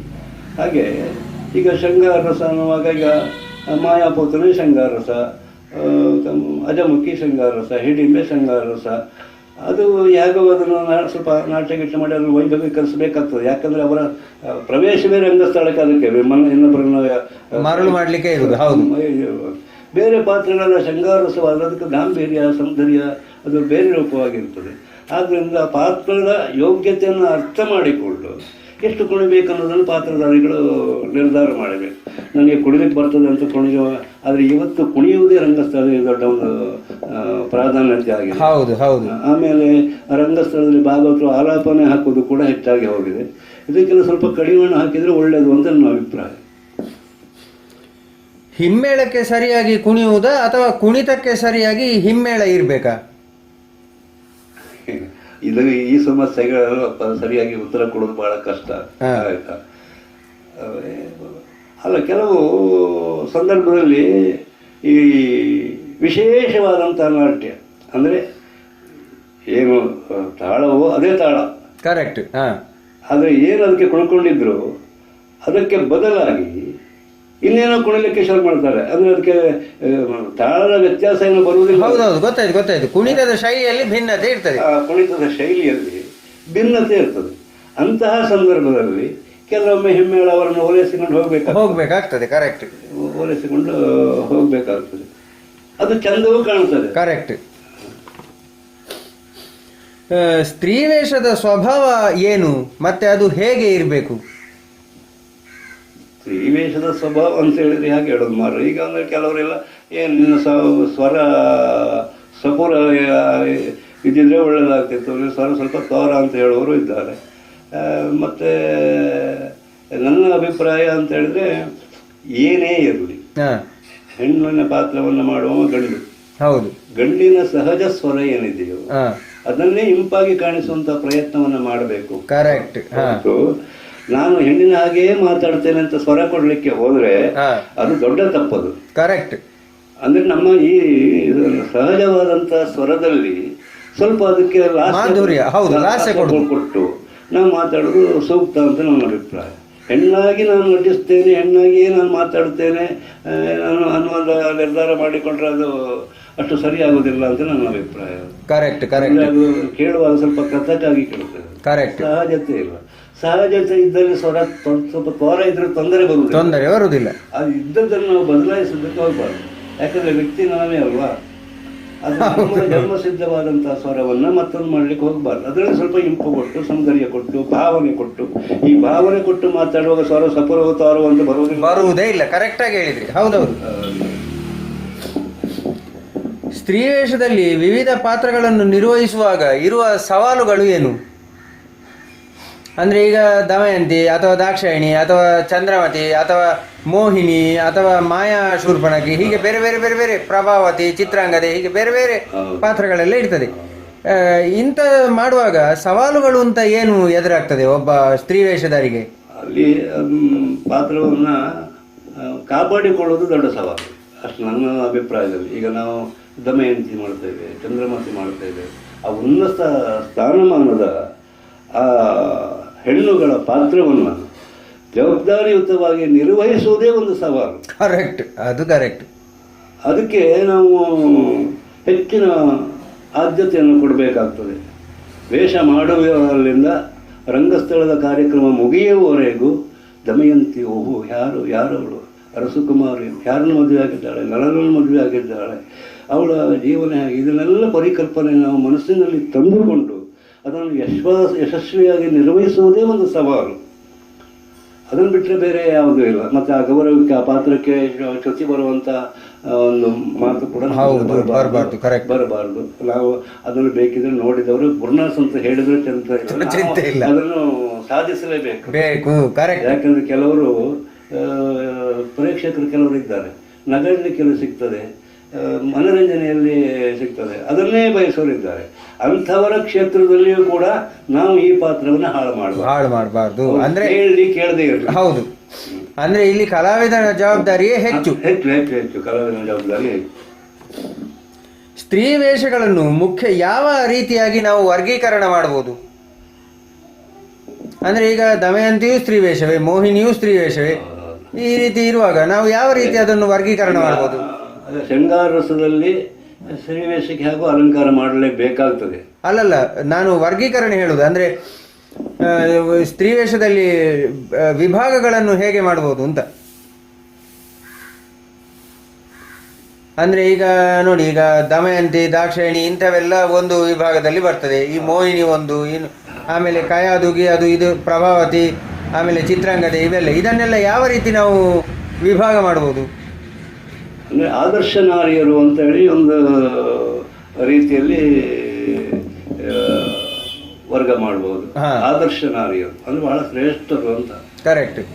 ಅದರಲ್ಲಿ ಅನಸೂಯೆ ಬರಬಹುದು. ಹೌದು, ಕರೆಕ್ಟ್. 3 ಮೂರ್ತಿಗಳನ್ನು ಮಕ್ಕಳನ್ನಾಗಿ ಮಾಡಿದವರು ಆದರ್ಶ ನಾರಿ. ಹಾಗೆ ಕಯಾದು ಅವರೆಲ್ಲ ಕರೆಕ್ಟ್. ಆದರ್ಶ ನಾರಿಯರು ಒಂದು ವಿಭಾಗ. ಆಮೇಲೆ ಬೇರೆ, ಆಮೇಲೆ ಈಗ ಈ ಮಾಯಾ ಶೂರ್ಪಣಖಿ ಇಂಥವರೆಲ್ಲ ಅವ್ರನ್ನ ಯಾವ ರೀತಿಯಲ್ಲಿ ಗುರುತಿಸಿಕೊಳ್ಬೇಕು ಅಂತ ಹೇಳಿದ್ರೆ, ಅದು ಏನು ನಮಗೆ ಕವಿ ಕಲ್ಪನೆ ಕೊಟ್ಟಿದ್ದಾನೆ. ಕರೆಕ್ಟ್. ಅದು ಸ್ವಲ್ಪ 2ನೇ ಸ್ಥಾನದಲ್ಲಿ 3ನೇ ಸ್ಥಾನದಲ್ಲಿ ಗುರುತಿಸಿಕೊಳ್ಬೇಕಾಗುತ್ತೆ ಹೊರತು ಅಲ್ಲಿ ಮೌಲ್ಯ ಕೊಡ್ಲಿಕ್ಕೆ ಬರುವುದಿಲ್ಲ. ಯಾಕಂದ್ರೆ ಅಲ್ಲಿ ಮೌಲ್ಯ ಏನೂ ಇಲ್ಲ.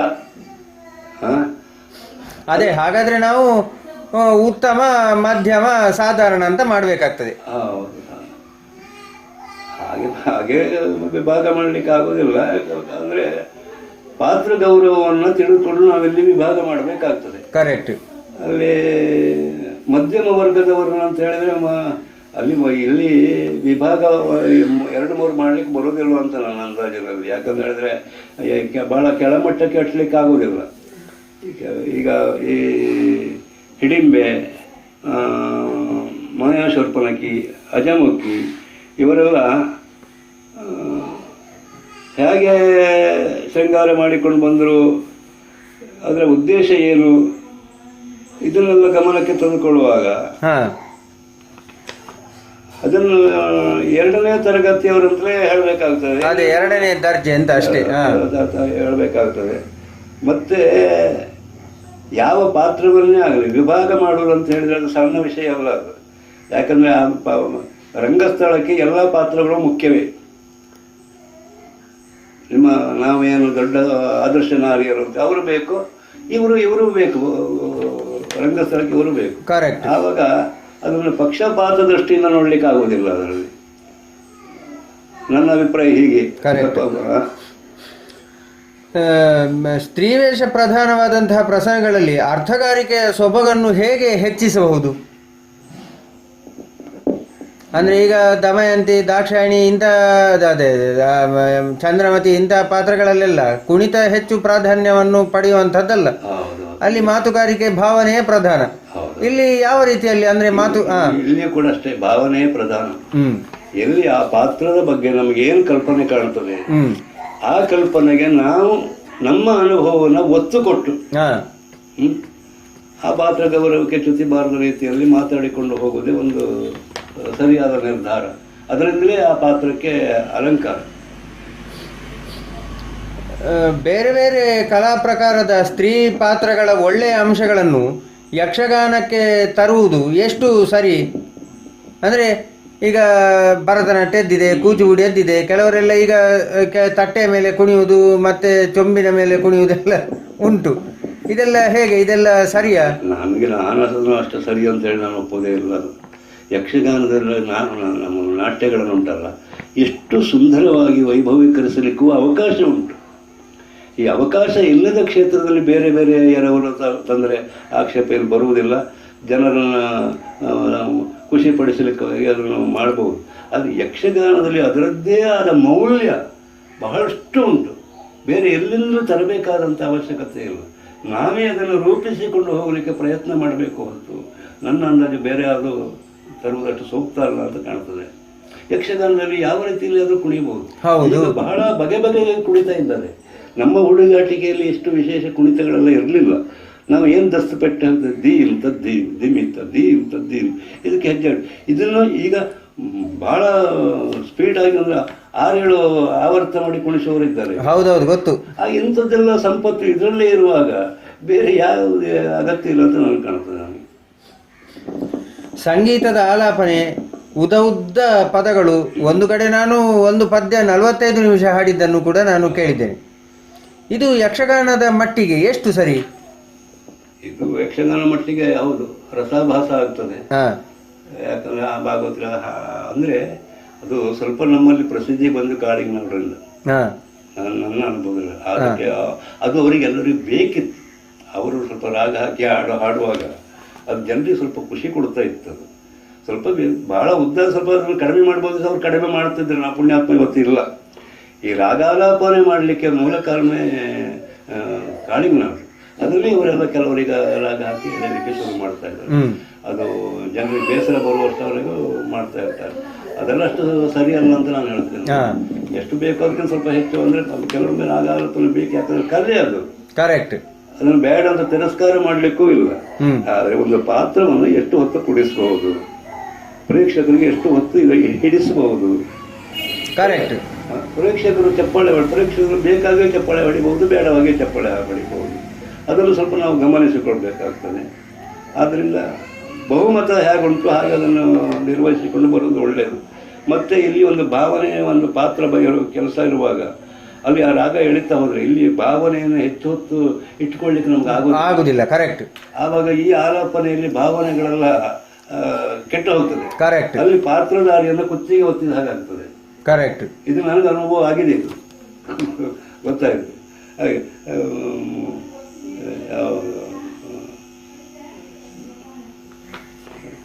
ಸುಧಾ ಬಗೆದು ಕಟ್ ಮಾಡಿದ್ವಿ.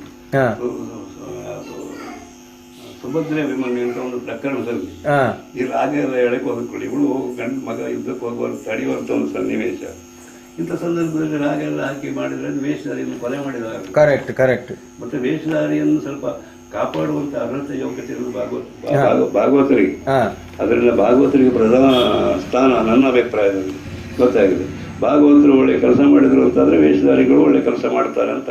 ಕರೆಕ್ಟ್. ಆದ್ದರಿಂದ ವೇಷಧಾರಿಗಳು ಮತ್ತು ಭಾಗವತರು ಹೆಮ್ಮೇಳ ಅಂದ್ರೆ ಒಬ್ಬರಿಗೊಬ್ಬರು ಪೂರಕವಾಗಿದ್ರೆ ಬಹಳ ಚಂದ. ಹಾಗಾದ್ರೆ ರಂಗ ನಿರ್ದೇಶನದ ಜವಾಬ್ದಾರಿಯಲ್ಲಿ ಹೆಚ್ಚಿನ ಪಾಲು ಭಾಗವತರಿಗೆ. ಹೌದೌದು, ಅನುಮಾನವೇ ಇಲ್ಲ ಅದಕ್ಕೆ. ಆದ್ರೆ ಈಗ ಕೆಲವರೆಲ್ಲ ಹೇಳ್ತಾರಲ್ಲ ಯಕ್ಷಗಾನಕ್ಕೆ ಅವರ ಸ್ಥಾನಮಾನವನ್ನು ಆ ಗೌರವವನ್ನು ಇಟ್ಕೊಳ್ಬೇಕು. ಕರೆಕ್ಟ್. ಈಗ ಪ್ರಧಾನ ಅಂತೇಳಿ ಯಾರನ್ನ ಕೊಲೆ ಮಾಡುವಂತ ಪ್ರಶ್ನೆ ಬರಬಾರ್ದು. ಕರೆಕ್ಟ್. ಆ ಸ್ಥಾನಮಾನವನ್ನು ಇಟ್ಟುಕೊಂಡಾಗ ಅದು ಪ್ರಥಮ ಸ್ಥಾನ ಭಾಗವತರಿಗೆ. ಅದು ಈಗ ಯಾಕೆ ಕೇಳಿದೆ ಅಂದ್ರೆ ಕೆಲವರೆಲ್ಲ ಹೇಳ್ತಾರೆ ಯಕ್ಷಗಾನಕ್ಕೆ ಒಬ್ಬ ಹೊರಗಿನ ನಿರ್ದೇಶಕ ಬೇಕು, ಎಲ್ಲ ಯಕ್ಷಗಾನದ ಬಗ್ಗೆ ತಿಳ್ಕೊಂಡವ, ಭಾಗವತರಿಂದ ಸಾಧ್ಯ ಆಗ್ಲಿಕ್ಕಿಲ್ಲ ಅನ್ನುವಂತ ಒಂದು ವಿಚಾರಗಳೆಲ್ಲ ಬರ್ತಾ ಉಂಟು. ಅದು ತಪ್ಪದು. ಅದು ನಾನು ಖಡಾಖಂಡಿತವಾಗಿ ವಿರೋಧಿಸ್ತೇನೆ. ಯಾಕಂದ್ರೆ ಯಕ್ಷಗಾನದಲ್ಲಿ ದುಡಿದವರು ಇರುವಾಗ ಬೇರೆ ಹೊರಗಿಂದ ಬಂದ ನಿರ್ದೇಶನ ಮಾಡ್ಲಿಕ್ಕೆ ಏನು ಉಂಟು? ಯಕ್ಷಗಾನದ ಬಗ್ಗೆ ಟೀಕೆ ಟಿಪ್ಪಣಿಗಳು ದಿನಂಪ್ರತಿ ಪೇಪರ್ನಲ್ಲಿ ಬರ್ತದೆ. ಅದು ಅವರ ಅನುಭವಗಳನ್ನೆಲ್ಲ ಸ್ವೀಕಾರ ಮಾಡ್ಲಿಕ್ಕೆ ಆಗ್ತದ? ಕರೆಕ್ಟ್. ಅವರು ಎಲ್ಲಿ ಕಲಿತು ಬಂದಿದ್ದಾರೆ? ಯಾರಿಂದ ಅನುಭವ ಇದೆ? ಎಷ್ಟು ವ್ಯವಸಾಯ ಕ್ಷೇತ್ರದಲ್ಲಿ ಮಾಡಿದ್ದಾರೆ. ಒಬ್ಬ ನಾನು ನಿರ್ದೇಶನ ಕೊಡ್ತೇನೆ ಅಂತ ಹೇಳಿ ಬಂದ್ಕೊಂಡು ಅವನ ತಿಳುವಳಿಕೆಯಲ್ಲಿ ಏನೋ ಹೇಳ್ತಾನೆ, ಅದನ್ನೆಲ್ಲ ಒಬ್ಬ ಕಲಾವಿದನಿಗೆ ಪೂರೈಸಿಕೊಂಡು ಹೋಗ್ಲಿಕ್ಕೆ ಆಗ್ತದ? ಸಾಧ್ಯ ಇಲ್ಲ. ಅದರಿಂದ ನಿರ್ದೇಶಕನ ಸ್ಥಾನಮಾನ ಏನು ನಾವು ಸ್ವಲ್ಪ ಗಮನದಲ್ಲಿಟ್ಕೊಳ್ಬೇಕಾಗ್ತದೆ. ಒಬ್ಬ ದೊಡ್ಡ ವಿದ್ಯಾವಂತ ಬರಬಹುದು, ಮತ್ತೆ ನಾನು ಅದನ್ನು ನಿರ್ದೇಶನ ಮಾಡ್ತೇನೆ ಕಥಾ ವಿಭಾಗ, ಆದರೆ ಅವನ ಅನುಭವ ಮಟ್ಟಕ್ಕೆ ನಮಗೆ ಹೋಗ್ಲಿಕ್ಕೆ ಆಗುವುದಿಲ್ಲ. ಯಾವಾಗಲೂ ಕಲಾವಿದನ ಅನುಭವವೇ ಅಲ್ಲಿ ಪ್ರಾಮುಖ್ಯತೆ. ಅದು ನಿರ್ದೇಶನ ಇನ್ನೊಬ್ಬ ಮಾಡಬೇಕು ಅಂದ್ರೆ ಭಾಗವತರು ಮಾಡಲಿ ಅಥವಾ ಬೇರೆ ಕಲಾವಿದರು ಮಾಡಲಿ. ಅದೇ ಭಾಗವತರು ಅಥವಾ ಬೇರೆ ಕಲಾವಿದರು ಮಾಡುವುದು, ಹೊರಗಿನ ಒಬ್ಬ ಮಾಡೋದು. ನಮಗೆ ಮೊದಲೆಲ್ಲ ಯಕ್ಷಗಾನದಲ್ಲಿ ಇತ್ತು, ಒಂದು ಸಣ್ಣ ಸಣ್ಣ ಪಾತ್ರ ಮಾಡ್ಕೊಂಡು ಮಗು ಅಲ್ಲಿ ಹೀಗೆ ಮಾತಾಡ್ಬೇಕು ನೀನು, ಕರೆಕ್ಟ್, ಅಲ್ಲಿ ಮಾತಾಡಿದ್ದು ಸರಿ ಆಗಲಿಲ್ಲ. ಯಾವುದೇ ಪ್ರಹ್ಲಾದ ಬೇರೆ ಬೇರೆ ಸಣ್ಣ ಸಣ್ಣ ವೇಷ ಮಾಡುವ ಆ ಕಾಲದಲ್ಲಿ ಹಿರಿಯವರು ನಮ್ಗೆ ಹೇಳ್ತಾ ಇದ್ರು ಚೌಕಿಯಲ್ಲಿ, ನೋಡಲು ತಪ್ಪಿದೆಯಲ್ಲ ಇದನ್ನು ಸರಿ, ಅದು ನಿರ್ದೇಶನ. ಅದು ಈ ಕಲಾವಿದರಿಗೆ ಅಥವಾ ಭಾಗವತ ನಿರ್ದೇಶನ ಕೊಡಬೇಕಿದ್ರೆ ನಿರ್ದೇಶನ ಕೊಡೋವನೇ ಗುಣಮಟ್ಟ ಆಗಿರ್ಬೇಕು ಅನ್ನೋದನ್ನು ನಾವು ಮಾಡಿಕೊಳ್ಬೇಕಾಗ್ತದೆ. ಮತ್ತೆ ಏನಾಗಿದೆ ಇವತ್ತೆಲ್ಲ ರಂಗಸ್ಥಳದಲ್ಲಿ ಪೌರಾಣಿಕ ಯಕ್ಷಗಾನದ ಬಗ್ಗೆ ವಿಮರ್ಶೆ ಮಾಡುವವರು ಹೆಚ್ಚಾಗಿ ಹೋಗಿದ್ದಾರೆ. ಅದು ದೊಡ್ಡ ತರಬೇತಿ. ಯಾಕಂದರೆ ಸಾಮಾನ್ಯ ಕಲಾವಿದರಿಗೆಲ್ಲ ಏನು ಮಾಡಬೇಕೆನ್ನೋದು ಗೊತ್ತಾಗೋದಿಲ್ಲ. ಅವರ ಪತ್ರಿಕೆಯಲ್ಲಿ ಟಿ ವಿ ಮಾಧ್ಯಮದಲ್ಲಿ ಕೊಡುವಂಥ ಕೆಲವೆಲ್ಲ ವಿಷಯಗಳುಂಟಲ್ಲ, ಅದು ಏನಕ್ಕೆ ಅದು ಅರಗಿಸಿಕೊಳ್ಳಲಿಕ್ಕೆ ಆಗದೇ ಇರುವಂಥ ವಿಷಯಗಳನ್ನು ತಂದು ಹಾಕ್ತಾರೆ. ಇಲ್ಲಿ ಅವರಿಗೆ ಜೀರ್ಣ ಆಗುವುದಿಲ್ಲ. ಇಂತಹ ವಿಮರ್ಶೆಗಳಲ್ಲಿ ಇವತ್ತು ಯಕ್ಷಗಾನದಲ್ಲಿ ಬಹಳ ಹೆಚ್ಚಾಗಿ. ಹಾಗಾದ್ರೆ ಪ್ರದರ್ಶನಗಳಿಗೆ ಕಲಾ ವಿಮರ್ಶೆ ಅನ್ನುವಂಥದ್ದು ಬೇಡವಾ? ಕಲಾ ವಿಮರ್ಶೆ ಬೇಕೇ ಬೇಕು. ಯಾರು ಮಾಡ್ಬೇಕು ಹಾಗಾದ್ರೆ ವಿಮರ್ಶೆ? ಪ್ರೇಕ್ಷಕರೇ ಮಾಡಬೇಕು. ಅಂದ್ರೆ ಒಂದು ನಿಮಿಷ, ಯಕ್ಷಗಾನದ ಬಗ್ಗೆ ಏನೇನು ಗೊತ್ತಿಲ್ಲದ ಪ್ರೇಕ್ಷಕ ವಿಮರ್ಶೆ ಮಾಡಿದ್ರೆ ಅದು ಸ್ವೀಕಾರಾರ್ಹವ ಅಲ್ಲ? ಅವ ಪ್ರೇಕ್ಷಕ ಪ್ರತಿಯೊಬ್ಬ ಅದನ್ನು ಬಯಸ್ತಾನೋ ಅವನು ಯಕ್ಷಗಾನವನ್ನ ಮೇಲ್ನೋಟಕ್ಕೆ ಅವನಿಗೆ ಅನುಭವ ಉಂಟೋ ಇಲ್ವೋ ಅಂತ ನಾವು ನಿರ್ಧರಿಸಲಿಕ್ಕೆ ಆಗುದಿಲ್ಲ. ಕರೆಕ್ಟ್. ಭಾವಜೀವಿಯಾಗಿ ಅದನ್ನು ಅವನು ಅನುಭವಿಸ್ತಾನೆ. ಕರೆಕ್ಟ್. ಅವನ ಮಾತಿಗೂ ಅವನ ಅಭಿಪ್ರಾಯಕ್ಕೂ ನಾವು ಮನ್ನಣೆಯನ್ನು ಕೊಡಬೇಕಾಗ್ತದೆ. ಮೊದಲು ನಮ್ಮ ಹುಡುಗಾಟಿಕೆಯಲ್ಲಿ ಅಷ್ಟು ದೊಡ್ಡ ವಿದ್ಯಾವಂತರು ಪ್ರೇಕ್ಷಕರು ಇರಲಿಲ್ಲ. ಕರೆಕ್ಟ್. ಆದರೆ ಅದನ್ನು ವಿಮರ್ಶೆ ಮಾಡ್ತಾ ಇದ್ರು. ಅವರ ಬುದ್ಧಿಯ ನೆಲೆಯಲ್ಲಿ ವಿಮರ್ಶೆ ಮಾಡ್ತಾ ಇದ್ರು. ಅವರಿಗೊಂದು ಪೌರಾಣಿಕ ಕಲ್ಪನೆ ಇತ್ತು. ಅವರಿಗೆ ಭೀಮ ಹೇಗಿದ್ದ, ಅರ್ಜುನ ಹೇಗಿದ್ದ, ಅದನ್ನು ಇಲ್ಲಿ ಪಾತ್ರಧಾರಿ ಹಾಗೆ ನಿರ್ವಹಿಸಿದ. ಎಂಥದ ನೋಡಬೇಕು ಹರಡಿ ರಾಮನ ಕರ್ಣ, ನೋಡಬೇಕು ಹರಡಿ ಹರಡಿ ಕೃಷ್ಣನ ಅರ್ಜುನ, ಈಗ ಅವರನ್ನು ಆಡ್ಕೊಳ್ತಾ ಇದ್ರು. ಹಾಗಂತ ಕೇಳಿದ್ರು ವಿದ್ಯಾವಂತರಲ್ಲ ಅವರಿಗೆ ವಿಮರ್ಶೆ ಮಾಡುವಂತಹ ಭಾವನಾತ್ಮಕವಾದಂಥ ಸಂಬಂಧ ಅವರಿಗೆ ಮತ್ತು ಯಕ್ಷಗಾನಕ್ಕೆ ಉಂಟು. ಕರೆಕ್ಟ್. ಯಾವ 10 ತಲೆ ಬಂದವರು ಅರ್ಜುನ ಮಾಡಿದ್ರು ಕರ್ಣ ಮಾಡಿದ್ರು ಅವ್ರಿಗೆ ಸರಿ ಹೋಗೋದಿಲ್ಲ. ಕರೆಕ್ಟ್. ಹೌದಾ? ಹಾಗಾದ್ರೆ ಅವರಿಗೆ ವಿಮರ್ಶೆ ಇಲ್ಲ ಅಂತ ಅರ್ಥವ? ಈಗ ನಮ್ಮನ್ನೆಲ್ಲ ಒಂದು ಕಾಲದಲ್ಲಿ ಒಳ್ಳೆಯ ದೇವರಿಗೆ ಅವ್ರಿಗೇನು ತಿಳುವಳಿಕೆ ಇಲ್ಲ ಅಂತ ಅರ್ಥವ? ಅವರು ಆ ಪಾತ್ರವನ್ನು ನಾವು ಹೇಗೆ ಮನಗಂಡಿದ್ದೇವೆ ಅವರು ಕೂಡ ಹಾಗೆ ಮನಗಂಡಿದ್ದಾರೆ, ಅದಕ್ಕೆ ಬಹುಮತ ಕೊಟ್ಟಿದ್ದಾರೆ. ಆದ್ದರಿಂದ ಇವತ್ತು ಬಹಳ ನಾವು ನಿರ್ದೇಶಕರಾಗಿ ಈಗ ಸಿನಿಮಾ ನಾಟಕ ಇಂಥ ಒಬ್ಬೊಬ್ಬರು ನಿರ್ದೇಶಕರಿದ್ದಾರೆ. ಆ ಜಾತಿ ನಮ್ಮ ಯಕ್ಷಗಾನಕ್ಕೆ ಬೇಡ ಅಂತಲೇ ನಾನು ಹೇಳೋದು. ಅವ್ರಿಗೆ ಕಡೆಗೆ ಅವರೇ ಸರ್ವಾಧಿಕಾರಿಗಳಾಗ್ತಾರೆ. ನಾವು ಯಕ್ಷಗಾನ ನಿವೃತ್ತಿ ಆಗಿತ್ತು, ಮುಂದಿನ ಕಲಾವಿದರಿಗೆ ತೊಂದರೆ ಉಂಟು. ಯಾಕಂದ್ರೆ ಅವ ಇವತ್ತೊಂದು ಹೇಳ್ತಾನೆ, ನಾಳೆ ಮತ್ತೊಂದು ಹೇಳ್ತಾನೆ ನಿರ್ದೇಶಕ. ಯಾಕಂದ್ರೆ ಅವನಿಗೆ ಕಡಿಮೆಯಾಗಿ ಹೋಗ್ಲಿಕ್ಕೆ ಗೊತ್ತಿಲ್ಲ. ಕಲಾವಿದನ್ನು ಹೊಂದಿಕೊಂಡು ಹೋಗುವಂಥ ಸ್ವಭಾವ ನಿರ್ದೇಶಕರು ಬೇಕಿರ್ತದೆ, ಅದನ್ನು ಕೇಳೋದಿಲ್ಲ. ಕರೆಕ್ಟ್. ಆಯ್ತು, ಆದ್ರಿಂದ ಅಷ್ಟು ಒಳ್ಳೇದಲ್ಲ ಅಂತ ನನ್ನ ಅಭಿಪ್ರಾಯ. ಹಾಗಾದ್ರೆ ಪ್ರದರ್ಶನಗಳಿಗೆ ವಿಮರ್ಶೆ ಮಾಡಬೇಕು, ಪ್ರೇಕ್ಷಕರಾದವರು ವಿಮರ್ಶೆ ಮಾಡಬೇಕು. ಪ್ರೇಕ್ಷಕರು ವಿಮರ್ಶೆ ಮಾಡಬೇಕು. ಪ್ರೇಕ್ಷಕರು ವಿಮರ್ಶೆಯನ್ನು ಮಾಡಬಹುದು, ಸಲಹೆಯನ್ನು ಕೊಡಬಹುದು. ಪ್ರೇಕ್ಷಕರ ಮಟ್ಟಿಗೆ ನಾವು ಯಾರನ್ನು ದೂರ್ಲಿಕ್ಕಿಲ್ಲ. ಅವರು ಹೇಳಿದ್ದನ್ನು ನಾವು ಕೇಳ್ಬೋದು, ಬೇಕಾದ್ರೆ ನಾವು ಅದನ್ನು ಮಾಡ್ತೇವೋ ಬಿಡ್ತೇವೆ, ಆ ವಿಷಯ ಬೇರೆ. ಅವರಿಗೆ ಜವಾಬ್ದಾರಿ ಇರಲಿ, ಜವಾಬ್ದಾರಿ ಅವನಿಗೆ ಉಂಟು. ಕರೆಕ್ಟ್. ಈ ನೋಡಿ, ಬ್ಯಾಂಡ್ ಸೆಟ್, ಸಿಡಿಮದ್ದು, ರಂಗಸ್ಥಳದ ಅತಿಯಾದ ಅಲಂಕಾರ ಬೇಡವೇ ಬೇಡ, ಅದು ಮುಖ್ಯ. ಯಾಕೆ ಗೊತ್ತಾ, ಒಂದು ಕಟೀಲು ಮೇಳದಲ್ಲಿ ನಾನು ಸ್ವಲ್ಪ ಅಂದ್ರೆ ಅದು ದೇವಿ ಕ್ಷೇತ್ರ, ಅವರು ಬಹಳ ಹಣ ಖರ್ಚು ಮಾಡಿ ಒಬ್ಬರಿಂದ ಒಬ್ಬರು ನಾವು ಜಾಸ್ತಿ ಬ್ಯಾಂಡ್ ಮಾಡಿಸ್ಬೇಕು, ಮದ್ದು ಸುಡಬೇಕು, ಹೂ ತರಬೇಕು, ಇದೆಲ್ಲ ನಾನು ಕಂಡದ್ದೆ. ಅದು ಆ ಕ್ಷೇತ್ರಕ್ಕೆ ಒಂದು ಸಂಬಂಧಪಟ್ಟಂತ ಒಂದು ವೈಭವ. ಕರೆಕ್ಟ್. ಅದನ್ನು ಎಲ್ಲ ಕಡೆಗೆ ತರಬೇಕಂತ ನಾನು ಹೇಳೋದಿಲ್ಲ. ಬ್ಯಾಂಡ್ ಸೆಟ್ ಮತ್ತು ಗರ್ನಾಲ್ ಇದೆಲ್ಲ ಉಂಟಲ್ಲ, ಇಲ್ಲದಿದ್ರೆ ಬಹಳ ಉತ್ತಮ. ಯಾಕಂದ್ರೆ ರಂಗಸ್ಥಳದಲ್ಲಿ ಕೆಲಸ ಮಾಡಲಿಕ್ಕೆ ಪಾತ್ರಧಾರಿಗಳಿಗೆ ಬಹಳ ಕಷ್ಟ ಆಗ್ತದೆ. ಯಾವುದಾದ್ರೂ ಒಂದು ಸನ್ನಿವೇಶದಲ್ಲಿ ಒಳ್ಳೆಯ ಒಂದು ಸಂದರ್ಭ ಅಲ್ಲಿ ರಂಗಸ್ಥಳದಲ್ಲಿ ನಡೀತಾ ಹೋಗುವಾಗ ಇಲ್ಲಿ ಬಡ ಬಡ ಬಡ ಬಡ ಬಡ ಆ ಕಡೆ ಬಡ ಬಡ ಎಲ್ಲ ಇದು ಬಹಳ ಅನುಭವ ನನಗೆ ಉಂಟಿದೆ. ಬಹಳ ಕಷ್ಟ ಆಗ್ತದೆ, ಅದನ್ನು ರಸಾಭಾಸವೂ ಆಗ್ತದೆ. ಅದು ಒಳ್ಳೆಯದೇ ಅಲ್ಲ. ಮುಂಚೆ ನಾವು ಈಗ ಇಷ್ಟು ರಂಗಸ್ಥಳವನ್ನು ಅಲಂಕರಿಸಿ ಅಲ್ಲಲ್ಲಿ ವಿದ್ಯುತ್ ದೀಪ, ಈ ವೇಷಗಳೆಲ್ಲ ಹಚ್ಚ ಹಗಲಾಗಿ ಕಾಣ್ತದೆ. ಕರೆಕ್ಟ್. ಮುಂಚೆ ಹಾಗಲ್ಲ ನೋಡಿ, ನಾನು ಹೇಳಿದ್ನಲ್ಲ, 4 ತೆಮೆಕೋಲು ಹಾಕಿ ಕರೆಕ್ಟ್ ಮತ್ತೆ ಈ ಮಾವಿನ ತುಂಡಿ ಮಾಡಿ ರಂಗಸ್ಥಳ ಮಾಡಿದಾಗ ಅವಾಗ ಗ್ಯಾಸ್ ಲೈಟು ತೀರಾ ಅಪರೂಪ, ಒಂದು 2 ಲೈಟ್ ಮತ್ತೆ 2 ಕಡೆ ಇಳುವಂತ ದೀವಟಿಗೆ ಅದ್ರ ಅದೇ ಪ್ರಕಾಶ. ಆವಾಗ ಏನು ಆಕಾಶದಲ್ಲಿ ನಕ್ಷತ್ರಗಳು ಮಿಂಚಿದ ಹಾಗೆ ಯಕ್ಷಗಾನ ವೇಷಗಳು ಮಿಂಚುತ್ತಾ ಇತ್ತು ನೋಡಿ. ಆ ಸೌಂದರ್ಯ ಎಲ್ಲಿ ಉಂಟು ಮಾರ ಇವತ್ತು. ಈಗ ವೇಷಗಳು ಮಿಂಚುತ್ತಾ ಇಲ್ಲ, ಚಕ್ಕ ಚಕ್ಕ ಚಕ್ಕ ಚಕ್ಕ ಆಗೋದು ರಂಗಸ್ಥಳದಲ್ಲಿ. ಇದು ಸಂಪೂರ್ಣ ಅಂದ್ರೆ ಹಗಲುಮಯ. ಹೌದು, ಹಗಲುಮಯ. ಆಗಲ್ಲ. ಆವಾಗ ಇದು ಉಂಟಲ್ಲ, ಅದು ಮನಸ್ಸಿಗೆ ಬಹಳ ಬೇಸರ ಆಗ್ತದೆ. ಹಾಗಾದ್ರೆ ನಾನೊಂದು ಪ್ರಶ್ನೆ ಕೇಳ್ತೇನೆ, ಈ ದೀವಟಿಗೆ ಬೆಳಕಿನ ಯಕ್ಷಗಾನವನ್ನು ಈಗಲೂ ಮಾಡುದು ಒಳ್ಳೇದಾಗಾದ್ರೆ? ಮಾಡುದೇನು, ಇವತ್ತು ಮಾಡಬಹುದು. ಇವತ್ತು ಅಂದ್ರೆ ನಿಜವಾದ ಯಕ್ಷಗಾನದ ಆನಂದ ದೀವಟಿಗೆ ಬೆಳಕಿನಲ್ಲಿ ಸಿಗುದು. ಹಾಗಾದ್ರೆ ಈಗ ನೋಡಿ, ಯಕ್ಷಗಾನ ವೈಭವ ಈಗ ಅಂದ್ರೆ ಈಗ ನಾವು ಹೇಳ್ತೇವೆ ಈಗ ದೀವಟಿಗೆ ಬೆಳಕಿನಲ್ಲಿ ಇದಾಗಬೇಕು ಅಂತ. ಈಗ ಜನರು ಇದಕ್ಕೆ ಮಾರು ಹೋಗಿದ್ದಾರಲ್ಲ, ಈಗ ಅದಕ್ಕೇನು ಮಾಡ್ತೀರಿ ನೀವು? ಕರೆಕ್ಟ್, ಅದೇ ಸಮಸ್ಯೆ. ಈಗ ಜನರಿಗೆ ಈ ಎಂತ ಒಂದು ಬೆಳಕೆ ಸರಿ ಇಲ್ಲ ಅಂತ, ಅವ್ರಿಗೆ ಬೆಳಕು ಇರುವುದರಿಂದ ಎಷ್ಟು ತೊಂದರೆ ಉಂಟು ಅನ್ನೋದು ಅವ್ರಿಗೆ ಗೊತ್ತಿಲ್ಲ. ಬೆಳಕು ಕಡಿಮೆ ಆದವಾಗ ಎಷ್ಟು ಅನುಕೂಲ ಉಂಟು, ಆ ವೇಷಗಳ ಸೊಬಗೆ ಹಾಕಿರುತ್ತೆ. ಅವ್ರನ್ನ ಹಿಡಿದಿಟ್ಟು ತೋರಿಸ್ಬೇಕು ಅಂತ ಪ್ರಸಂಗ ಇವತ್ತು. ಆಯಿತು, ಒಂದು 10 ಲೈಟ್, ಟ್ಯೂಬ್ ಲೈಟ್ ಎಲ್ಲ ಜಾಸ್ತಿ ಆದ ಕೂಡಲೇ ಅದು ಅವ್ರಿಗೆ ಸಮಾಧಾನ ಆಗ್ತದೆ, ಆಟ ಆಡಿಸೋರಿಗೆ ಮುರಿಗೆ ಸಮಾಧಾನ ಆಗ್ತದೆ. ಅದು ನಾವು ಆ ಕಾಲದಲ್ಲಿ ಕಂಡಂತಹ ವೇಷದ ವೈಭವ ಈಗ ಬೆಳಕಿನಿಂದ ಬರುವುದಿಲ್ಲ.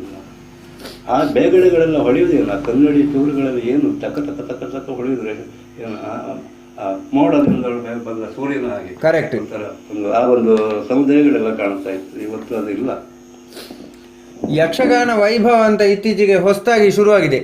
ಕೇವಲ ಹಿಮ್ಮೇಳ ಎಲ್ಲ ಗಂಟೆಗಟ್ಟಲೆ ಪದ್ಯ ಹೇಳಿಕೊಂಡೆಲ್ಲ. ಇದರ ಬಗ್ಗೆ ನಿಮ್ಮ ಅಭಿಪ್ರಾಯ ಏನು? ಇದು ಯಕ್ಷಗಾನವ ಅಥವಾ ಇದು ಎಂತದಿದು? ಈಗ ಯಕ್ಷಗಾನವನ್ನ ಹೇಗೆ ರೀತಿಯಲ್ಲಿ ವಿಭಜಿಸುವುದು ಅಂತ ಅರ್ಥ ಆಗೋದಿಲ್ಲ. ಈಗ ಒಂದು ತಾಳಮದ್ದಳೆ, 4-6 ಜನ ಅರ್ಥಧಾರಿಗಳು, ಕರೆಕ್ಟ್, ಭಾಗವತರು, ಮದ್ದಳೆಯವರು, ಚಂಡಿಗಳು ಹಾಕೊಂಡು ಇವರದ್ದೇ ಒಂದು ಯಕ್ಷ ವೈಭವ ಏನು ಹೆಸರಿಟ್ಕೊಂಡು ಒಂದು ಪ್ರದರ್ಶನ ಮಾಡ್ತಾರೆ. ಅದು ಬೇಡ ಅಂತ ನಾನು ಹೇಳೋದಿಲ್ಲ. ಅದು ಒಂದು ಕಾಲಮಿತಿಯಲ್ಲಿ ಜನರಿಗೆ ಒಂದು ಮನೋರಂಜನೆಯನ್ನು ಕೊಡಬೇಕಿದ್ರೆ ಅಥವಾ ಒಂದು ಧಾರ್ಮಿಕ ಸಂದೇಶವನ್ನು ಕೊಡಬೇಕಿದ್ರೆ ಇಂಥ ಕಾರ್ಯಕ್ರಮವನ್ನು ಮಾಡಬಾರ್ದು ಅಂತ ನಾನು ಹೇಳೋದಿಲ್ಲ. ಅಲ್ಲ, ಖಾಲಿ ಪದ್ಯಗಳು ಮಾತ್ರ, ಮತ್ತೆ ಎಂತ ಇಲ್ಲ ಇದರಲ್ಲಿ. ಪದ್ಯಗಳನ್ನು ಹೇಳಿಕೊಂಡ್ರೆ ಯಾವ ಔಚಿತ್ಯವೂ ಇಲ್ಲ. ಅದೇ ಹೇಳಿದ್ದು, ಅಂದ್ರೆ ಕೇವಲ ಯಕ್ಷಗಾನ ವೈಭವ ಮಾತ್ರ. ಯಕ್ಷಗಾನದ ಪದ್ಯ ಅಂತ ಬಂದ ಕೂಡಲೇ ಅದಕ್ಕೆ ಅರ್ಥ ಬೇಕೇ ಬೇಕು. ಅರ್ಥ ಇರಲ್ಲ ಪದ್ಯ ಯಾಕೆ? ಅದು ಕರೆಕ್ಟ್. ಅರ್ಥ ಇರಲ್ಲ ಪದ್ಯ ಯಾಕೆ? ಅಂದ್ರೆ ಕೇವಲ ಪದ್ಯ ಕೇಳಿ ಒಂದು ಬಾರಿ ಒಳ್ಳೇದಾಗ್ತದೆ. ಭಾಗವತನಾಗಿ ಒಬ್ಬ ಹಾಡಬಹುದು, ಸಾಮಾನ್ಯನೊಬ್ಬ ಹಾಡಬಹುದು, ಅದು ದೊಡ್ಡ ವಿಶೇಷ ಅಲ್ಲ. ಈಗ ಯಕ್ಷಗಾನ ಅಂತ ಹೇಳಿದ್ರೆ ಒಂದು ಉಪದೇಶದ ಚಿಂತನೆಯ ಒಂದು ವಿಶೇಷವಾದಂತಹ ಕಲೆ ಇದು. ಅದನ್ನು ಬರೀ ಒಂದು ರಾಗ ಹೇಳಿಕೊಂಡು ನಾನು ಇದು ಯಕ್ಷಗಾನ ವೈಭವ ಮಾಡ್ತೇನೆ ಅಂತ ಹೇಳಿ ತನ್ನನ್ನು ತಾನು ಹಾಳು ಮಾಡಿಕೊಂಡ ಹಾಗೆ. ಯಕ್ಷಗಾನದ ಪದ್ಯ ಎಲ್ಲಿ ಉಂಟು ಅಲ್ಲಿ ಅರ್ಥಗಾರಿಕೆ ಬೇಕು. ಅಂದ್ರೆ ಕೇವಲ ಯಕ್ಷಗಾನದ ಪದಗಳನ್ನು ಮಾತ್ರ ಹಾಡುವುದು ಅಷ್ಟು ಸರಿಯಲ್ಲ. ಅದು ಯಕ್ಷಗಾನ ವೈಭವ ಆಗುವುದೇ ಇಲ್ಲ ಅದು. ಆಮೇಲೆ ನೋಡಿ ಇತ್ತೀಚೆಗೆ ಇದೆಲ್ಲ ನಡೆಯುವುದು ಹೇಗೆ ಗೊತ್ತುಂಟ? ಈ ಕೆಲವು ಅಭಿಮಾನಿಗಳಿದ್ರ ಅವರಿಂದ ಇಂಥದ್ದೆಲ್ಲ ಆಗೋದು, ಆಭಾಸ ಆಗೋದು. ಕರೆಕ್ಟ್. ಒಬ್ಬ ಬೇಕಾ ಅವ್ನು ಕರ್ಕೊಂಡು ಒಂದು ಪ್ರದರ್ಶನ ಕೊಡುವಂಥದ್ದು, ಅದನ್ನೆಲ್ಲ ಸಾರ್ವತ್ರಿಕವಾಗಿ ಮನ್ನಣೆ ಇಲ್ಲ ಅದಕ್ಕೆ. ಅಂದ್ರೆ ಇದೆಲ್ಲ ಅಭಿಮಾನಿಗಳು, ಅಂದ್ರೆ ಅವರದ್ದು ಪದ್ಯ ಒಳ್ಳೇದಾಗ್ತದೆ, ಅವರನ್ನು ಕರೆಸಿ ಒಂದು 100 ಪದ್ಯ ಹಾಡಿಸೋದು, ಅವ್ರಿಗೆ ಒಂದು ಗೌರವ ಕೊಟ್ಟು ಎಲ್ಲ ಕಳಿಸಿಕೊಡು. ಆದ್ರೆ ಅವರದ್ದೇ ಆದ ಒಂದು ತಂಡ ಹೊರತು ಬೇರೆ ಯಾವ ಪ್ರೇಕ್ಷಕರು ಬಯಸುವುದಿಲ್ಲ. ಪದ್ಯ ಅಂತ ಆದ್ಮೇಲೆ ಆಡ್ತದೆ, ಅದಕ್ಕೆ ಅದಕ್ಕೆ ಮಾತ್ರ ಸೌಂದರ್ಯ ಇರುವಂಥದ್ದು. ಇಲ್ಲದ್ರೆ ಬರೀ ಪದ್ಯ ಹೇಳಿದ್ರೆ ಯಾಕೆ, ಯಾರಿಗಾಗಿ? ಈಗ ಅದೇ ಸಂಗೀತ ಕಾರ್ಯಕ್ರಮದಾಗೆ ಆಗ್ತದೆ, ಅದು ಆಗ್ತದೆ. ಅದಕ್ಕೆ ಸಂಗೀತ ಮಾಡೋದು ಒಳ್ಳೇದು. ಬೇರೆ ಇನ್ನೆಲ್ಲ ಈ ಉಪಕರಣ ಇಟ್ಕೊಂಡು ಈ ತಾಳಮದ್ದೆಲ್ಲ ದೂರ ಹಾಕ್ಬೇಕು. ಬೇರೆಯವರಲ್ಲಿ ವಯಲಿನ್ ಮತ್ತೊಂದು ಉಂಟಲ್ಲ. ಹೌದು, ಈಗ ಉಂಟು ವಯಲಿನ್, ಕೊಳಲು ಎಲ್ಲ ಇಟ್ಕೊಂಡು ಗಾನ ವೈಭವ ಮಾಡ್ತಾರೆ. ಹೌದು, ಈಗ ಪರಿಷ್ಕರಣೆ ಬೇಕು. ಈಗ ಮೊದಲಿದ್ದ ಹಾಗೆ ಇವತ್ತು ಯಾವುದೂ ಇಲ್ಲ. ಕರೆಕ್ಟ್, ನಾನು ಅದನ್ನು ಒಪ್ಪಿಕೊಳ್ತೇನೆ. ಗೊತ್ತಾಯ್ತು, ಪರಿಷ್ಕರಣೆ ಬೇಕು. ಅದೊಂದು ಇತಿಮಿತಿಯಲ್ಲಿ ಇರಬೇಕು. ಕರೆಕ್ಟ್. ಏನು ನಮ್ಮ ಮೂಲ ಮೌಲ್ಯ ಏನುಂಟು ಅದು ಕೆಡದ ಹಾಗೆ ಆ ನಿಧಿಯನ್ನು ಮತ್ತಷ್ಟು ಆ ಸಾಂಪ್ರದಾಯಿಕ ನೆಲೆಗಟ್ಟಿನಲ್ಲಿ ನಾವು ಹೆಚ್ಚಿಸುವ ಪ್ರಯತ್ನ ಮಾಡಬೇಕೇ ಹೊರತು ಒಂದೊಂದೇ ಬದಿಯಿಂದ ಕೆತ್ತುತ್ತಾ ಹೋಗಬಾರ್ದು. ಹೌದು, ಬಹಳ ಒಳ್ಳೆ ಮಾತು ಹೇಳಿದ್ರಿ ಸರ್. ಕೆತ್ತುತ್ತಾ ಹೋದ್ರೆ ಮತ್ತೆ ಅಲ್ಲಿ ಎಂಥದ್ದು ಉಳಿಯುವುದಿಲ್ಲ. ಆದ್ದರಿಂದ ಸೋಲಬಹುದು. ಈ ಕೆಲವೆಲ್ಲ ಈ ಹಾಡುಗಾರಿಕೆಯೋ ಕುಳಿತವೋ ಮತ್ತೊಂದು ಮಗದೊಂದು ಕೆಲವರನ್ನು ನಾವು ಆಕರ್ಷಣೆ ಮಾಡಬಹುದು. ಆದರೆ ಇದು ಶಾಶ್ವತವಾದಂಥ ಒಂದು ನೆಲೆಯನ್ನು ಕಲ್ಪಿಸುವುದಿಲ್ಲ. ಕರೆಕ್ಟ್, ಕಲ್ಪಿಸುವುದಿಲ್ಲ. ಆದ್ದರಿಂದ ಯಕ್ಷಗಾನದ ಮೂಲ ಸಂಪತ್ತೇನುಂಟು ಅದನ್ನೇ ನಾವು ಅಭಿವೃದ್ಧಿಪಡಿಸಬೇಕು. ಅದರ ಕುರಿತಾಗಿಯೇ ಚಿಂತನೆಯನ್ನು ಮಾಡಬೇಕು. ಅಂದರೆ ಸಮುದ್ರದಲ್ಲಿ ಬಹಳ ವಿಶಾಲವಾದಂಥ ಸಮುದ್ರ, ಅದರಲ್ಲಿ ನೀರೇನು ಬತ್ತಿ ಹೋಗುವಂಥ ಪ್ರಶ್ನೆ ಇಲ್ಲ, ಎತ್ತಿಕೊಂಡು ಬರುವುದೇ ಒಂದು ಸಮಸ್ಯೆ ಆಗಿದೆ. ಹಾಗಾಗಿ ನಮಗೆ ಯಕ್ಷಗಾನದಲ್ಲಿ ಆಳವಾಗಿ ಅಧ್ಯಯನ ಮಾಡುವುದೇ ಒಂದು ಸಮಸ್ಯೆ ಹೊರತು ಯಕ್ಷಗಾನದಲ್ಲಿ ಏನು ಇಲ್ಲ ಎಂಬುದಿಲ್ಲ. ಅಲ್ಲಿ ಎಲ್ಲಾ ಮೌಲ್ಯಗಳು ತುಂಬಿಕೊಂಡಿದೆ. ಅದನ್ನು ಹುಡುಕುವಂತಹ ಪ್ರಯತ್ನವನ್ನು ಮಾಡಬೇಕು ಅಂತ ಹೇಳ್ತೀನಿ. ನಮ್ಮಿಂದ ಹೇಗೂ ಆಗಲಿಲ್ಲ. ಇನ್ನು ಉಳಿದ ಕಲಾವಿದರಾದರೂ ಅದನ್ನು ಮಾಡಲಿ ಅಂತ ಅವರಿಗೊಂದು ಸಲಹೆ ಕೊಡ್ತೇನೆ. ಯಕ್ಷಗಾನದಲ್ಲಿ ಸಾಕಷ್ಟು ಉಂಟು. ನೀವು ಮೇಲ್ಮೇಲೆ ನೋಡಬೇಡಿ, ಆಳವಾಗಿ ನೋಡಿ, ಚಿಂತನೆ ಮಾಡಿ. ಸರ್, ಇತ್ತೀಚೆಗೆ ಹೆಣ್ಣು ಮಕ್ಕಳ ಯಕ್ಷಗಾನ, ಆಮೇಲೆ ಮಕ್ಕಳ ಯಕ್ಷಗಾನ ಇವೆಲ್ಲ ಬಹಳ ಜೋರಾಗಿ ನಡೀತಾ ಇದೆ. ಅಂದರೆ ಮಕ್ಕಳ ಯಕ್ಷಗಾನ ಆದರೂ ಸರಿಯಪ್ಪ, ಇದು ಏನು ಮಕ್ಕಳು ಮುಂದಿನ ಜನಾಂಗ ತಯಾರಾಗಬೇಕು ಅನ್ನುವಂಥ ದೃಷ್ಟಿಯಿಂದ ಆಗ್ತದೆ. ಹೆಣ್ಣು ಮಕ್ಕಳದ್ದಾದರೂ ಓಕೆ ಅಂತ ಸಮಾಜದಲ್ಲಿ ಉಂಟು. ಇದರ ಬಗ್ಗೆ ನಿಮ್ಮ ಅಭಿಪ್ರಾಯ ಏನು? ಇದ್ರೆ ಒಳ್ಳೆಯದು. ಯಾಕಂದರೆ ಇವತ್ತು ಮೊದಲು ಹಾಗಲ್ಲ, ಸ್ತ್ರೀಯರಿಗೆ ಸ್ವಾತಂತ್ರ್ಯ ಅನ್ನೋದು ಈಗಾಗಲೇ ಸಿಕ್ಕಿ ಹೋಗಿದೆ, ಸಮಾಜ ಕೊಟ್ಟಿದೆ. ಕರೆಕ್ಟ್.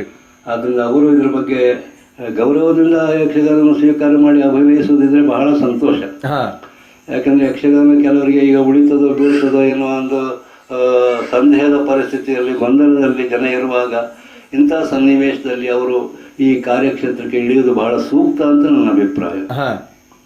ಹೆಣ್ಮಕ್ಳು ಬರುವುದು ಬಹಳ ಉತ್ತಮ.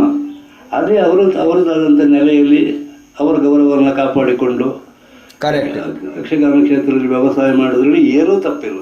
ಅವರಿಗೆ ಸಹಕಾರ ಕೊಡಬೇಕಂತಲೇ ಹೇಳುವ ನಾನು. ಈ ಹರಕೆ ಬಯಲಾಟಗಳು ಯಕ್ಷಗಾನದ ಅಭಿವೃದ್ಧಿಗೆ ಪೂರಕವಾ? ಅಂದರೆ ನಾನು ಸ್ವಲ್ಪ ವಿಶಾಲವಾದಂತಹ ದೃಷ್ಟಿಕೋನದಿಂದ ಕೇಳ್ತಾ ಇದ್ದೇನೆ. ಹರಕೆ ಬಯಲಾಟ, ಹರಕೆ ಆಟ ಅದಾಗೆ ಆಗಿ ಹೋಗುವ ಒಂದು ಸನ್ನಿವೇಶಗಳೇ ಹೆಚ್ಚು ಇರುವಂತ ಇದರಲ್ಲಿ. ಹುಟ್ಟಿಕೊಂಡದ್ದೇ ದೇವಸ್ಥಾನದ ಮೂಲದಿಂದ. ಯಾಕಂದ್ರೆ ಯಕ್ಷಗಾನ ಒಂದು ಧರ್ಮ ಪ್ರಚೋದಕವಾದಂತಹ ಒಂದು ಕ್ಷೇತ್ರ ಅದು. ಕರೆಕ್ಟ್. ದೇವಸ್ಥಾನವು ಕೂಡ ಅದೊಂದು ಧಾರ್ಮಿಕ ಸಂಪನ್ನವಾದಂತಹ ಕ್ಷೇತ್ರ. ಕರೆಕ್ಟ್. ಯಕ್ಷಗಾನಕ್ಕೂ ದೇವಸ್ಥಾನಕ್ಕೂ ಬಹಳ ಹೊಂದಾಣಿಕೆ ಇದೆ. ಹೌದು ಹೌದು. ಎಲ್ಲ ಮೇಳಗಳು ಹೊರಟದ್ದು ಶ್ರೀ ಕ್ಷೇತ್ರದಿಂದಲೇ ಹೊರಟದ್ದು. ಕರೆಕ್ಟ್. ಹೌದು ಹೌದು. ಒಂದು ವೇಳೆ ಕ್ಷೇತ್ರದ ಹೊರಟದೇ ಇದ್ರು ಒಂದು ಮೇಳಕ್ಕೆ ಕ್ಷೇತ್ರದ ಹೆಸರನ್ನು ಕೊಡ್ತಾರೆ. ಕರೆಕ್ಟ್. ಹೌದು ಹೌದು.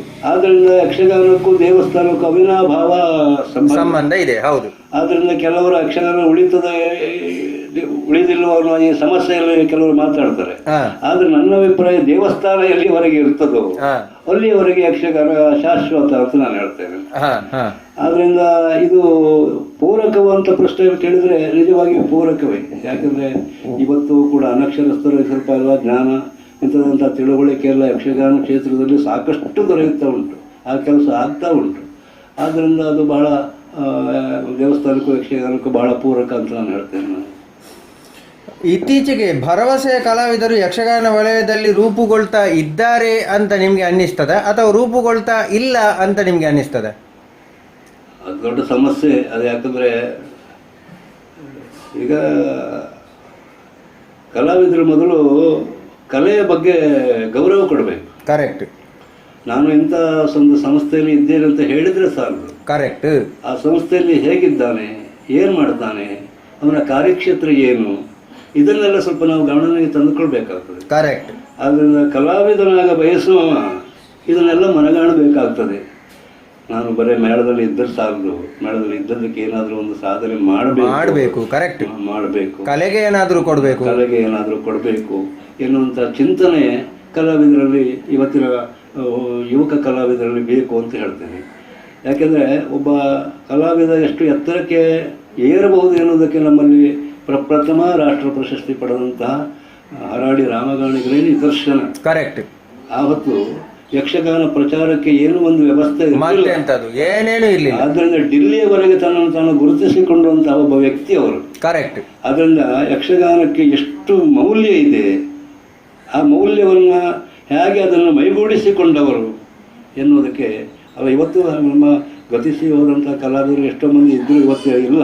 ಅವರೆಲ್ಲ ಅಂಥ ಸ್ಥಾನಮಾನಕ್ಕೆ ಅರ್ಹತೆ ಉಳ್ಳವರೇ ಅವರು. ಹೌದು. ವೀರಭದ್ರ ನಾಯಕರಾಗಿರ್ಬೋದು. ಇರಬಹುದು. ಆದರೆ ಆವತ್ತು ಪ್ರಚಾರಗಳೆಲ್ಲ ಬಹಳ ಕಡಿಮೆ ಇತ್ತು ಗೊತ್ತಾಗ್ತದೆ. ಹಾಗೆ ಯಕ್ಷಗಾನಕ್ಕೆ ಸೇರುವಂಥ ಮಕ್ಕಳು ಈ ಭವಿಷ್ಯದ ಈ ಚಿಂತನೆಯನ್ನೆಲ್ಲ ಇಟ್ಕೊಳ್ಬೇಕು. ಅಹೋರಾತ್ರಿ ಇದರ ಶ್ರಮವನ್ನು ಮಾಡಬೇಕು. ಕಲಾವಿದರಿಗೆ ಗೌರವ ಕೊಡಬೇಕು. ಹಿರಿಯ ಕಲಾವಿದರನ್ನು ತಾತ್ಸಾರ ಮಾಡಬಾರ್ದು. ಅವರಲ್ಲಿ ವಿಶೇಷವಾದಂಥ ಅನುಭವ ಇರ್ತದೆ. ಆ ಅನುಭವ ಇವರಿಗೆಲ್ಲ ಸಹಕಾರಿ ಆಗ್ತದೆ. ಅದನ್ನು ನಾವು ಮೇಲ್ನೋಟಕ್ಕೆ ಅದನ್ನು ಅಳೆಯೋದು ಸರಿಯಲ್ಲ. ಈಗ ಕೆಲವರು ಇದ್ದಾರೆ, ವಯಸ್ಸಾದ ಕಲಾವಿದರ ಮೇಳದಲ್ಲಿದ್ದರೂ ಅವ್ರನ್ನೊಂದು ರೀತಿ ಮೂಲೆ ಗುಂಪು ಮಾಡುವಂಥದ್ದು.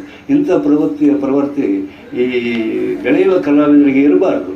ಅವರನ್ನು ಒಳಗೊಂಡು ಅವರಲ್ಲಿಯೂ ವಿಮರ್ಶೆ ಮಾಡಿಕೊಂಡು ತಮ್ಮನ್ನು ಬೆಳೆಸಿಕೊಳ್ಬೇಕು. ಇದು ಯುವ ಕಲಾವಿದರು ನಾನು ಹೇಳುವಂಥ ಒಂದು ಅನುಭವ ಇದೆ. ಅಲ್ಲ, ನಿಮ್ಮ ಒಂದು ಇದರಲ್ಲಿ ಈಗ ಭರವಸೆಯ ಯುವ ಕಲಾವಿದರು ಇದ್ದಾರಾ?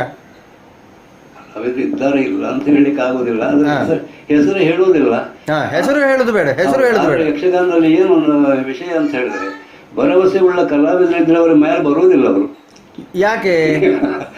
ಯಾವುದು ಇದಕ್ಕೆಲ್ಲ ಕಾರಣಗಳು ಹಲವಾರು ಇರ್ತದೆ. ಹೌದಾ? ಅದೇ ಅಂದ್ರೆ ರಾಜಕೀಯ ಅಂತ ಹೇಳ್ಬೇಕು ನಾವು ಅಷ್ಟೇ. ಸ್ವಲ್ಪ ಎಲ್ಲ ಇರ್ತದೆ. ಅದು ಪ್ರತಿಭೆಯನ್ನು ಗುರುತಿಸಿಕೊಡುವರು ಪ್ರೇಕ್ಷಕರಲ್ಲಿ ಸ್ವಲ್ಪ ಕಡಿಮೆ ಆಗಿದ್ದಾರೆ. ಕರೆಕ್ಟ್. ಇದನ್ನೆಲ್ಲ ಹೌದು. ಗುರುತಿಸಿ ನಾವು ಇಂಥ ಕಲಾವಿದ ಉತ್ತಮ ಕಲಾವಿದ ಅಂತ ಹೇಳಿದ್ರು ಅವನನ್ನು ಮೇಲೆ ಬರ್ಲಿಕ್ಕೆ ಈ ರಾಜಕೀಯ ಬಿಡುದಿಲ್ಲ. ಇಂಥದ್ದೆಲ್ಲ ಪರಿಸ್ಥಿತಿ ಎಲ್ಲ ಉಂಟು. ಅದೆಲ್ಲ ಸರ್ವೇಸಾಮಾನ್ಯವಾದಂತಹ ವಿಷಯ. ಹೌದು. ಆದ್ರೆ ಅದನ್ನೆಲ್ಲ ಈ ಬೆಳೆಯುವ ಕಲಾವಿದ ತಿಳ್ಕೊಳ್ಬಾರ್ದು. ಅಂದ್ರೆ ಅವನ ಪ್ರಯತ್ನವನ್ನು ಮಾಡ್ತಾ ಇರಬೇಕು. ಆಮೇಲೆ ನೋಡಿ, ನಾನು ಇನ್ನೊಂದು ಪ್ರಶ್ನೆ ಕೇಳ್ತೇನೆ ಇಲ್ಲಿ. ನಮ್ಮ ಕಲಾ ಪ್ರದರ್ಶನ ಎನ್ನುವಂಥದ್ದು ಜನರಿಗೆ ಮನರಂಜನೆ ಕೊಡ್ಲಿಕ್ಕ ಅಥವಾ ಆ ಒಂದು ಪ್ರದರ್ಶನದ ಉದ್ದೇಶವನ್ನು ಈಡೇರಿಸಲಿಕ್ಕ, ಯಾವುದಕ್ಕೆ? ಮನರಂಜನೆಯೂ ಬೇಕು. ಯಕ್ಷಗಾನ ಮನರಂಜನೆಯನ್ನ ಬಿಟ್ಟಿಲ್ಲ. ಕರೆಕ್ಟ್. ಆದ್ರೆ ಮನರಂಜನೆಗೆ ಮಾರು ಹೋಗಬಾರದು. ಕರೆಕ್ಟ್. ಮನರಂಜನೆಯೇ ನಮಗೆ ಮುಖ್ಯವಾಗಿ ಇಟ್ಟುಕೊಂಡಾಗ ಪಾತ್ರದ ಆದರ್ಶವನ್ನ ಮೆರೆಯುವುದಕ್ಕಾಗುವುದಿಲ್ಲ. ಕರೆಕ್ಟ್. ಪಾತ್ರದ ಆದರ್ಶವನ್ನ ಉಳಿಸಿಕೊಳ್ಳುವುದರ ಜೊತೆಯಲ್ಲಿ ಜನರಿಗೆ ಮನರಂಜನೆಯನ್ನು ಕೊಡಬೇಕು. ಆ ಮನರಂಜನೆಯನ್ನ ಏನೋ ಮಾಡಿ ಮನರಂಜನೆ ಕೊಡುವುದಲ್ಲ. ಆದ್ದರಿಂದ ತನ್ನ ಪಾತ್ರದ ನೆಲೆಯನ್ನು ಅರ್ಥ ಮಾಡಿಕೊಂಡು ಸಭಿಕರಿಗೆ ಎಷ್ಟು ಖುಷಿಯನ್ನು ಕೊಡಬಹುದು. ಇವರು ಪೌರಾಣಿಕವಾದಂಥ ನೆಲೆಯಲ್ಲಿ ಕೊಡುವಂಥ ಅನುಭವಾಮೃತವೇ ಅದು ಅವರಿಗೆ ಖುಷಿ. ಅವರಿಗೆ ಈಗ ನೋಡಿ, ಆಗ ನೀವು ಒಂದು ಮಾತು ಹೇಳಿದ್ರಿ ನೋಡಿ, ಈಗ ಎಲ್ಲ ಬಹಳಷ್ಟು ಜನ ಗಿಮಿಕ್ಗಳನ್ನು ಮಾಡ್ತಾರೆ, ಇದು ಮಾಡ್ತಾರೆ. ಆಗ ಒಂದು ಮಾತು ಹೇಳಿದ್ರು ನೋಡಿ, ನಿಜವಾದ ಒಂದು ಪ್ರತಿಭೆ ಇದ್ದವರು ಎಂಥದ್ದು ಒಂದು ಹೇಳಿದ್ರಿ. ಆ ಮಾತು ಒಮ್ಮೆ ಹೇಳಿ ನೀವು. ಹೌದು ಹೇಳಿದ್ದೀನಿ ನನಗೆ. ಅಲ್ಲಲ್ಲ, ಅಂದರೆ ಆಗ ಏನು ವಿಡಿಯೋ ಮಾಡದೇ ಇರುವ ಸಂದರ್ಭದಲ್ಲಿ ನಾನು ನಿಮ್ಮ ಹತ್ರ ಕೇಳಿದೆ, ಈ ಗಿಮಿಕ್ಗಳು ಇವೆಲ್ಲ ಈಗ ಹೆಚ್ಚು ಆಗ್ತಾ ಉಂಟು ಅಂತ ಹೇಳುವಾಗ, ನಿಜವಾದ ಪ್ರತಿಭೆ ಇರುವಂಥವರು ಇಲ್ಲ, ಅದನ್ನು ತೋರಿಸಿಕೊಡುವವರು ಇಲ್ಲ ಎನ್ನುವಂತಹ ಅರ್ಥದ್ದು ಒಂದು ಹೇಳಿದ್ರಿ.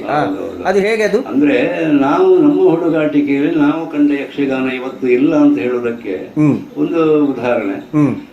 ಹಿಂದಿನ ಕಲಾವಿದರೆಲ್ಲ ಏನ್ ಮಾಡ್ತಾ ಇದ್ರು ಅದನ್ನ ನಾವು ನೋಡಿ ಕಲಿತಾ ಇದ್ದೇವೆ.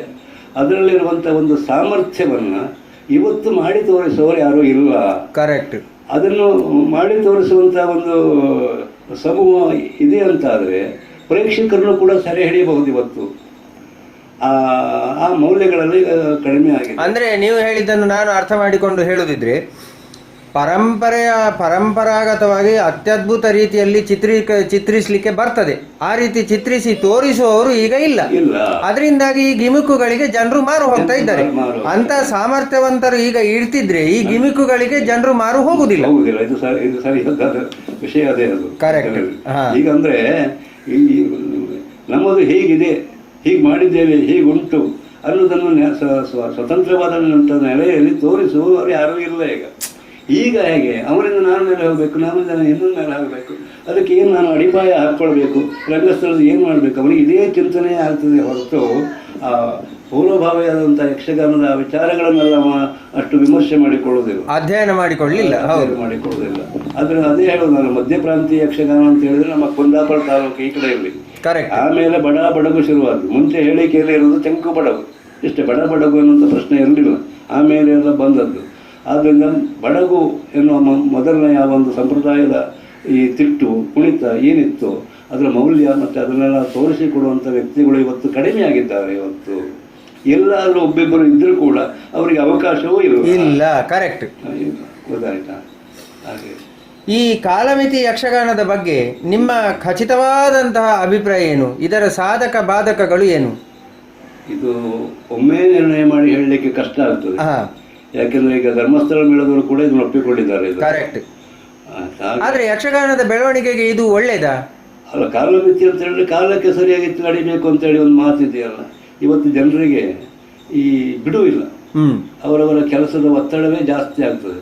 ಯಾರ ಆಟ ನೋಡ್ತಾರೆ ಬಹಳ ತಾತ್ಸಾರವಾಗಿ ಹೇಳಿಬಿಡುವವರು ಇದ್ದಾರೆ. ಕರೆಕ್ಟ್. ಆವಾಗ ಬೆಳಗುವರೆಗೆ ಒಬ್ಬ ಮನುಷ್ಯ ಅಲ್ಲಿ ಆಟ ಮಾಡಿಕೊಂಡು ಯಾರ ಮುಂದೆ ಆಟ ಮಾಡೋದು, ಪ್ರೇಕ್ಷಕರು ಇರುವುದಿಲ್ಲ. ವೇಷ ಮಾಡಿಕೊಂಡು ನೋಡುವವರು ಹೇಗೆ ಕುಣಿಬಹುದು, ಹೇಗೆ ಮಾತಾಡಬಹುದು. ಈ ಒಂದು ದಿಶೆಯಲ್ಲಿ ಕಾಲಮಿತಿ ಇದ್ರೆ ಆಗಬಹುದು. ಆದ್ರೆ ಒಂದು ಇನ್ನೊಂದು ದೃಷ್ಟಿ ಏನು ಅಂತ ಹೇಳಿ ಇದಕ್ಕೆ ಒಂದು ಸಮಸ್ಯೆ ಉಂಟು. ಈಗ ಇಲ್ಲಿ ಘಂಟಾಘೋಷವಾಗಿ ನಡೆಯುವಂತ ಮೇಳಗಳಂದ್ರೆ ಹರಕೆ ಬಯಲಾಟದ ಮೇಳಗಳು. ಕರೆಕ್ಟ್. ಹರಕೆ ಬಯಲಾಟದ ಮೇಳಗಳು ಇಲ್ಲಿ ನಮ್ಮಲ್ಲಿ ಸಂಪ್ರದಾಯ ಬೆಳಕಿನ ಸೇವೆ ಅಂತ ಅರ್ಥ. ಹೌದು, ಕರೆಕ್ಟ್. ಬೆಳಕಿನ ಸೇವೆ ಅಂತಂದ್ರೆ ಬೆಳಗಾಗುವವರೆಗೂ ನಡಿಬೇಕು ಅಂತ. ಹೌದು ಹೌದು. ಆದ್ದರಿಂದ ಈ ದೇವಸ್ಥಾನದ ಮೇಳದವರಿಗೆ ನಡೆಯುವ ಮೇಳಗಳಿಗೆ ಬೆಳಗುವರೆಗೆ ನಡೀಲಿಕ್ಕೇನು ಈ ಕಾಲಮಾನದ ಪ್ರಶ್ನೆ ಬರುವುದಿಲ್ಲ. ಕರೆಕ್ಟ್. ಮತ್ತು ಒಂದು ವಿಷಯ, ಪ್ರೇಕ್ಷಕರು ಎಷ್ಟು ಸಾವಿರಾರು ಮಂದಿ ಇರ್ತಾರೋ, ಹತ್ತಾರು ಮಂದಿ ಇರ್ತಾರೋ ಅದು ನಮಗೆ ಮುಖ್ಯ ಅಲ್ಲ. ಕರೆಕ್ಟ್. ನಾವು ಯಾಕೆ ಹೋಗಿದ್ದೇವೆ, ನಾವು ಏನು ಮಾಡಬೇಕು, ಇಂಥ 10 ಮಂದಿಯನ್ನಾದರೂ ರಂಜಿಸುವಂತ ಪ್ರವೃತ್ತಿ ನಮ್ಮಲ್ಲಿ ಬೇಕು ಎನ್ನುವುದನ್ನು ಕಲಾವಿದ ತಿಳಿದುಕೊಳ್ಬೇಕು. ಕರೆಕ್ಟ್. ಸಮಯ 10 ಮಂದಿ ಆದರೂ ಹೇಳ್ತಾರೆ ನಾಳೆ ಒಳ್ಳೆ ಕೆಲಸ ಒಳ್ಳೆ ಮಾಡಿದ, ಈ ಒಂದು ಅವಕಾಶ ಬೆಲೆ ಸಿಕ್ಕಿದ್ರೆ ಸಾಕಾಗ್ತದೆ. ಆದ್ರಿಂದ ಕಾಲಮಿತಿಯಲ್ಲಿ ಮುಖ್ಯ ಆಗೋದಿಲ್ಲ. ಅದ್ರ ಬೆಳವರೆಗೂ ಆಟ ಮಾಡಿದ್ರೆ ನೋಡಿದ್ರು ಜನ ಇಲ್ಲೋ ಮೊದಲು. ಆಮೇಲೆ ನೋಡಿ, ಇನ್ನೊಂದು ನನ್ನ ಪ್ರಶ್ನೆ ಉಂಟಿಲ್ಲಿ. ಮತ್ತೆ ಈಗ ಕಾಲಮಿತಿ ಮಾಡೋದ್ರಿಂದ ಈ ವೇಷಧಾರಿಗಳಿಗೆ ಭಾಗವತರಿಗೆ ಪೂರ್ಣ ಸ್ವಾತಂತ್ರ್ಯ ಸಿಗುವುದಿಲ್ಲ. ಒಂದಿಷ್ಟು ಸಮಯ ಅಂತ ಇರ್ತದೆ. ಇವತ್ತು 2 ಗಂಟೆ ರಾತ್ರಿಗೆ ಆಟ ಮುಗಿಸ್ಬೇಕು ಅಂತ ಒಂದು ಪ್ರಸಂಗ ಇಟ್ಟಿರ್ತಾರೆ. ಆ ಸಮಯದ ಅವಧಿಯಲ್ಲಿ ಆಟ ಮುಗಿಸ್ಲಿಕ್ಕೆ ಬಹಳ ಕಷ್ಟ ಆಗ್ತದೆ. ಯಾಕಂದ್ರೆ ಪ್ರಸಂಗ ಅಂತದ್ದು ಇರ್ತದೆ. ಹಾಗೆ ಹೇಗೆ ಮುಗಿಸುವುದು ಅಂದರೆ ಕಲಾವಿದರಿಗೆ ಅವನಿಗೆ ಬೇಕಾದ ಹಾಗೆ ರಂಗಸ್ಥಳದಲ್ಲಿ ಹೋಗಲಿಕ್ಕೆ ಈ ಸಮಯದ ಇದು ಅವಕಾಶ ಕೊಡುವುದಿಲ್ಲ. ಭಾಗವತನೇ ಅವನಿಗೆ ಬೇಕಿದ್ದಾಗ ಪದ್ಯ ಹೇಳಲಿಕ್ಕೆ ಸಮಯ ಅವಕಾಶ ಕೊಡುವುದಿಲ್ಲ ಈ ಕಾಲಮಿತಿಯ ಒಳಗೆ. ಕರೆಕ್ಟ್. ಆದ್ರಿಂದ ಈ ಕಲಾವಿದರ ಒಂದು ಸ್ವಾತಂತ್ರ್ಯಕ್ಕೆ ಅಲ್ಲಿ ಧಕ್ಕೆ ಬರ್ತದೆ. ಒಂದು ಅಭಿಪ್ರಾಯ. ಇನ್ನೊಂದು ನನ್ನ ಅಭಿಪ್ರಾಯ, ಈ ಬೆಳಗಿನ ಜಾವದ ರಾಗಗಳನ್ನು ಯಾವಾಗ ಉಪಯೋಗ ಮಾಡುದು? ಬೆಳಗಿನ ಜಾವದ ರಾಗವನ್ನು ಬೆಳಗಿನ ಜಾವ 3 ಗಂಟೆ ನಂತರವೇ. ಹೌದು. ಈಗ ಕಾಲಮಿತಿ ಮಾಡಿದ್ರೆ 12 ಗಂಟೆಗೆ ನೀವು ಮೋಹನ ರಾಗ ಹಾಕಿದ್ರೆ ಅದು ಅರ್ಥ ಕಳ್ಕೊಳ್ತದೆ ನೋಡಿ. ಹಲವಾರು ಸಮಸ್ಯೆಗಳು ಉಂಟು, ಅದಕ್ಕೆ ನಿಜವಾಗಿ ಉಂಟಲ್ಲ. ಅದು ಆಗ ಏನ್ ಮಾಡ್ಬೇಕು ಅಂತಂದ್ರೆ ಬೆಳಗಿನ ಜಾವದ ರಾಗಗಳನ್ನು ಉಪಯೋಗ ಮಾಡಬಾರ್ದು ಅಷ್ಟೇ. ಒಂದು ಮಾತಂದ್ರೆ ಇದಕ್ಕೆ ಕಲಾವಿದರೆ ಎಲ್ಲ ಹೊಣೆಗಾರರಾಗಬೇಕಾದ್ರೆ ಈ ಪ್ರೇಕ್ಷಕರನ್ನು ಹಿಡಿದಿಟ್ಟುಕೊಳ್ಳುವಂತ ಪ್ರಯತ್ನವನ್ನ ಮೊದಲು ಕಲಾವಿದರು ಮಾಡಬೇಕು. ಕರೆಕ್ಟ್. ಒಂದು ಯಕ್ಷಗಾನವನ್ನು ನೋಡಬೇಕು ಅಂತ ಬಯಕೆಯಿಂದ ಬಂದವರಿಗೆ ಕಲಾವಿದರ ಮೇಲೆ, ಆ ಕಲೆಯ ಮೇಲೆ ಬೇಸರ ಬರುವ ಹಾಗೆ ಮಾಡಬಾರ್ದು. ಅದನ್ನು ಉಳಿಸಿಕೊಂಡು, ಎಷ್ಟು ಜನ ಇದ್ದಾರೆ ಅಷ್ಟು ಜನರ ಬೆಳವರಿಗೆ ಉಳಿಸಿಕೊಳ್ಳುವಂಥ ಕೆಲಸ ಮಾಡಬೇಕು ಎನ್ನುವಂಥ ಈ ಸಾಧನೆ, ಈ ಸಾಧಕತನ ಕಲಾವಿದರಲ್ಲಿ ಬೇಕು. ಈಗ ಕೆಲವರೆಲ್ಲ ಹೇಳ್ತಾರೆ ನೋಡಿ, ಈಗ ಪ್ರೇಕ್ಷಕರ ಗುಣಮಟ್ಟವೇ ಸರಿ ಇಲ್ಲ, ಅವರು ಅವರಿಗೆ ಮನಸ್ಸಿಗೆ ಬಂದಾಗೆ ಸೀಟಿ ಹಾಕ್ತಾರೆ, ಯಕ್ಷಗಾನ ಹಾಳಾಗುವುದಕ್ಕೆ ಪ್ರೇಕ್ಷಕರೇ ಕಾರಣ ಅಂತ ಹೇಳ್ತಾರೆ. ಈ ಪ್ರೇಕ್ಷಕರನ್ನು ಹೊಣೆ ಮಾಡುವುದು ಎಷ್ಟು ಸರಿ? ನಾವು ಅದನ್ನೆಲ್ಲ ದೂರ ಇಡಬೇಕು. ಅದನ್ನೆಲ್ಲ ಸುಮ್ಮನೆ ಮನಸ್ಸಿಗೆ ಹಚ್ಕೊಂಡ್ರೆ ಪ್ರಯೋಜನ ಇಲ್ಲ. ಒಬ್ಬರು ಇವತ್ತು ರಂಗಸ್ಥಳದಲ್ಲಿ ಒಂದು ವೇಷವನ್ನು ಹಾಳು ಮಾಡ್ಲಿಕ್ಕಾಗಿ ತಯಾರಾಗುವಂತ ಪ್ರೇಕ್ಷಕರಿದ್ದಾರೆ. ಮನೆಯಲ್ಲಿ ಕೂತ್ಕೊಂಡು ಏನೇನೋ ಮಾಡಿ ಆ ಒಂದು ಸನ್ನಿವೇಶವನ್ನ ಕೆಡಿಸುವವರು ಕೂಡ ಇದ್ದಾರೆ. ಹೇಳಲಿಕ್ಕೆ ಬರುವುದಿಲ್ಲ, ಆಯ್ತಾ? ಯಾಕಂದ್ರೆ ಅದು ಯಾವ ಕಾರಣವೂ ಅಂತ ಅರ್ಥ ಆಗುದಿಲ್ಲ. ಅಂದ್ರೆ ಈ ಅಭಿಮಾನಿಗಳ ಪಂಗಡ ಹೆಚ್ಚಾಗಿ ಹೋಗಿದೆ. ಈ ಜನರ ಈ ಒಂದು ಯಕ್ಷಗಾನದ ಅಭಿಮಾನಕ್ಕೆ ಒಂದು ಇತಿಮಿತಿ ಇಲ್ಲ ಅಂತಾಗಿದೆ. ಕೆಲವರನ್ನು ಎತ್ತರಕ್ಕೆ ಏರಿಸುವುದು ಅಂತ ಹೇಳಿದ್ರೆ ಆಕಾಶದ ಮೇಲೆ ಹೋಗೋ ಜಾಗ ಇದ್ರೆ ಏರಿಸುವಂತ ಪ್ರಯತ್ನ ಇಂಥದ್ದು ಅಭಿಮಾನಿಗಳು ಇದ್ದಾರೆ. ಇದನ್ನೆಲ್ಲ ಸರಿಯಾದ ಅಭಿಮಾನ ಅಂತ ಹೇಳಲಿಕ್ಕೆ ಆಗುದಿಲ್ಲ. ಅದು ಯಾಕಂದ್ರೆ ಕಲಾವಿದರಲ್ಲಿ ಒಂದು ವೈಷಮ್ಯಕ್ಕೆ, ಒಂದು ವೈರುತ್ವಕ್ಕೆ ಇದೆಲ್ಲ ಕಾರಣ ಆಗ್ತದೆ. ಕರೆಕ್ಟ್. ಇದನ್ನು ಮಾಡಬಾರ್ದು. ತನ್ನ ಇತಿಮಿತಿಯಲ್ಲಿ ಒಬ್ಬ ಕಲಾವಿದರಿಗೆ ಗೌರವ ಕೊಡುವಂಥದ್ದು ಕೊಡಬೇಕು. ಅಷ್ಟು ಬಿಟ್ಟರೆ ಈ ಮೇಲಕ್ಕೆ ಎತ್ತಿ ಹಾರಿಸುವುದೆಲ್ಲ ಸರಿಯಲ್ಲ ಇದು. ಆದ್ರಿಂದ ಇವತ್ತು ನಮ್ಮ ಯಕ್ಷಗಾನ ಪ್ರಪಂಚ ಕೆಡ್ತಾ ಇರುವಂತದ್ದು. ಅಂದ್ರೆ ಅಭಿಮಾನಿಗಳ ಮಿತಿಮೀರಿದ ಅಭಿಮಾನದಿಂದಾಗಿ ಯಕ್ಷಗಾನ ಕೆಡ್ತಾ ಇರುವುದು. ಮಿತಿಮೀರಿದ ಅಭಿಮಾನದಲ್ಲಿ ಕೆಡ್ತಾ, ಅದಕ್ಕೊಂದು ಗೌರವ ಕೊಟ್ಟು ಹೇಗೆ ನಡೆಸಿಕೊಂಡು ಹೋಗ್ಬೇಕಂದ್ರೆ ಅವರ ಆಲೋಚನೆ ಮಾಡ್ಕೊಳ್ಬೇಕು. ಅದರಿಂದ ಕಾಲಮಿತಿ ಯಕ್ಷಗಾನ ಇವತ್ತಿನ ಕಾಲಮಾನಕ್ಕೆ ಒಂದು ದೃಷ್ಟಿಯಿಂದ ಸರಿ. ಆದರೆ ಯಕ್ಷಗಾನದ ಒಂದು ಮೂಲ ದೃಷ್ಟಿಯಿಂದ ನೋಡುವಾಗ ಬೆಳವರೆಗೂ ಆಟ ನೆಗೆಯುವುದು ಬಹಳ ಶ್ರೇಷ್ಠ. ಕರೆಕ್ಟ್. ಈಗ ಆಟ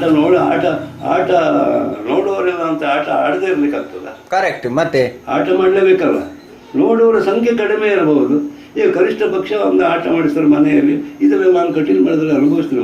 3 ಮೇಳ ಆಗುವಾಗ ಸಭೆ ಬಹಳ ಕಡಿಮೆ ಇತ್ತು. ಏನು ಮಾಡ್ಲಿಕ್ಕಾಗ್ತದೆ? ಅದು ಆ ಬಂದವರಿಗೆ ಒಂದು ಸಂತೋಷ ಕೊಡಬೇಕಾದ್ರೆ ನಮ್ಮ ಕರ್ತವ್ಯ ಅಲ್ವಾ? ಅದೇ ನಾವು ಯಕ್ಷಗಾನಕ್ಕೆ ಸಲ್ಲಿಸೋ ಸೇವೆ ಅದು. ಕರೆಕ್ಟ್. ಆ ದೃಷ್ಟಿ ನಮ್ಮಲ್ಲಿ ಬೇಕು. ಆಮೇಲೆ ಇನ್ನೊಂದು ನಾನು ಗಮನಿಸಿದ್ದು, ಈ ತೆಂಕಿನಲ್ಲಿ ಜನ ಕಡಿಮೆ, ಆದರೆ ಬಡಗು ಯಕ್ಷಗಾನಗಳಲ್ಲಿ ಈಗಲೂ ಜನ ಉಂಟು.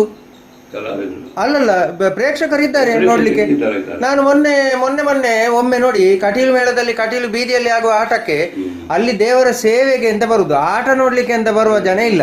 20 ಜನ ಇದ್ದಾರೆ. ಸರಿ, ನಾನು ಆಕ್ಷೇಪಣೆ ಇಲ್ಲ. ಅದೇ ನಾನು ಮಂದರ್ತಿ ಮೇಳದ್ದು ಮೊನ್ನೊಮ್ಮೆ ಆಟ ನೋಡಿದೆ. ಅಲ್ಲಿ ದೇವರ ಚೌಕಿಯ ಗಣಪತಿಯನ್ನು ನೋಡ್ಲಿಕ್ಕೆ ಬರುದಲ್ಲ, ಅವರ ಆಟವೇ ನೋಡ್ಲಿಕ್ಕೆ ಬರುದು. ಅಲ್ಲಿ ಎಷ್ಟು ಬೆಳಗಿನ ದೇವರವರೆಗೆ ಒಂದು 150-200 ಜನ ಇದ್ರು. ಅಂದ್ರೆ ತೆಂಕಿನ ಕಡೆಯಲ್ಲಿ ಜನ ಆಟಕ್ಕೆ ಆಗುದು ಕಡಿಮೆ. ಬಡಗಿನಲ್ಲಿ ಈಗಲೂ ಉಂಟು. ಇಲ್ಲದಿದ್ರೆ ಬಡಗಿನಲ್ಲಿ ಇನ್ನೂ 2 ಟೆಂಟ್ ಮೇಳಗಳು ಈಗ ಉಂಟಲ್ಲ. ಅದನ್ನೇ ನಾನು ಹೇಳುದು. ಈಗ ಬಯಲಾಟ ಅಂತ ಅಂದ್ಕೊಳ್ಳಿ, ಅದು ಬರೇ ಕೇವಲ ಬಯಲಾಟ ಆಗಿ ಇರಬಾರ್ದು. ಅದಕ್ಕೆ ಜನರನ್ನು ಆಕರ್ಷಿಸುವಂತ ಶಕ್ತಿ ಬೇಕು. ಕರೆಕ್ಟ್. ಆ ಶಕ್ತಿ ಕಲಾವಿದರಿಂದ ಬರಬೇಕು. ಉದಾಹರಣೆಗೆ ನಾನೊಂದೆರಡು ಆಟಕ್ಕೆ ಇಲ್ಲಿ ಹೋಗಿದ್ದೆ. ನಮ್ಮ ಇಲ್ಲಿ ಉಡುಪಿ ಪೇಜಾವರ ಮಠದ ರಾಜಸ್ಥಾನ ರಾಜಾಂಗಣದಲ್ಲಿ 1-2-3 ಕಾರ್ಯಕ್ರಮ ನಾನು ಹೋಗಿದ್ದೇನೆ.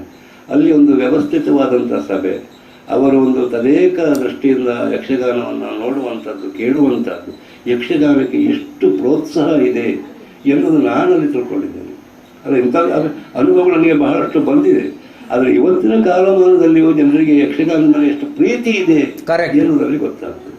ಅದೊಂದು ಸುಂದರವಾದಂಥ ವಾತಾವರಣ, ಒಂದು ವ್ಯವಸ್ಥಿತವಾದಂಥ ಸುಶಿಕ್ಷಿತವಾದಂತಹ ಒಂದು ಸಭೆಯಾಗಿರ್ತದೆ. ಕರೆಕ್ಟ್. ಅಂಥ ಸಭೆಯನ್ನು ನಾವು ನಿರ್ಮಾಣ ಮಾಡಬೇಕು. ಕಲಾವಿದರಾದವರು ನಿರ್ಮಾಣ ಮಾಡಬೇಕು. ಕಲಾವಿದರಲ್ಲಿ ಅದು ನಡಿಬೇಕು ಅಂತ ನನ್ನ ಅಭಿಪ್ರಾಯ. ಯಾಕಂದ್ರೆ ನಮಗೆ ಅನ್ನ ಕೊಡುವಂಥದ್ದು, ಗೌರವ ಕೊಡುವಂಥದ್ದು, ದುಡ್ಡು ಕೊಡುವಂಥದ್ದು ಯಕ್ಷಗಾನವೇ ಆಗಿರುವಾಗ ನಾವು ಅದಕ್ಕೆ ಎಷ್ಟು ಗೌರವ ಕೊಟ್ಟರೂ ಸಾಕು ಅಂತ ಸಾಕು. ಕರೆಕ್ಟ್. ಬಹಳ ಒಳ್ಳೆ ಮಾತು ಹೇಳಿದ್ರಿ ಸರ್. ಯಕ್ಷಗಾನದ ಬೆಳವಣಿಗೆಯನ್ನು ನಾವು ಯಾವ ಮಾನದಂಡದಿಂದ ಅಳೆಯಬಹುದು ಅಂದರೆ, ಉದಾಹರಣೆ ಕೊಡ್ತೇನೆ. ಒಂದು ಯಕ್ಷಗಾನ ನಡೀತಾ ಉಂಟು, 1,500 ಜನ ಆಗಿದೆ, ಒಳ್ಳೆ ಯಕ್ಷಗಾನ ಆಯಿತು ಅಂತ ಹೇಳುದಾ? ಇನ್ನೊಂದು ಕಡೆ 5 ಜನ ಪ್ರೇಕ್ಷಕರು ಇರುವುದು. ಹಾಗೆಂತ ಯಕ್ಷಗಾನ ಕಲಾವಿದರು ಬಹಳ ಚೆನ್ನಾಗಿ ಮಾಡಿದ್ದಾರೆ. ಈ ಮಾನದಂಡವನ್ನು ನೀವು ಹೇಗೆ ನಿರ್ಧಾರ ಮಾಡ್ತೀರಿ? ಈಗ ಪ್ರೇಕ್ಷಕರು ನಿರ್ಧರಿಸಿದ್ದೇ ಮಾನದಂಡ ಅಂತ ಆಗೋದೊಂದು ರೂಢಿ ಅದು. ಕರೆಕ್ಟ್. ಎಲ್ಲಿ ಸಭೆ ಹೆಚ್ಚು ಸೇರಿದೆ ಅಲ್ಲಿ ಭಾರಿ ಜನ ಆಟ ಒಳ್ಳೆಯದಾಗಿದೆ ಅಲ್ಲಿ ನೋಡಿದವರು ಹೇಳ್ತಾರೆ. ಇಲ್ಲಿ 4 ಮಂದಿ ಕೂತವರು ಅವ್ರು ಹೇಳ್ತಾರೆ ಇಲ್ಲಿ ಆಟವೇ ಒಳ್ಳೆಯದಾಗಿದೆ, ಅಲ್ಲಿ ಜನ ಹೆಚ್ಚಾದ್ಕೊಳ್ಳಿ ಅದು ಆಟ ಒಳ್ಳೆಯದಂತ ಆಗುದಿಲ್ಲ ಮಹಾರಾಯ.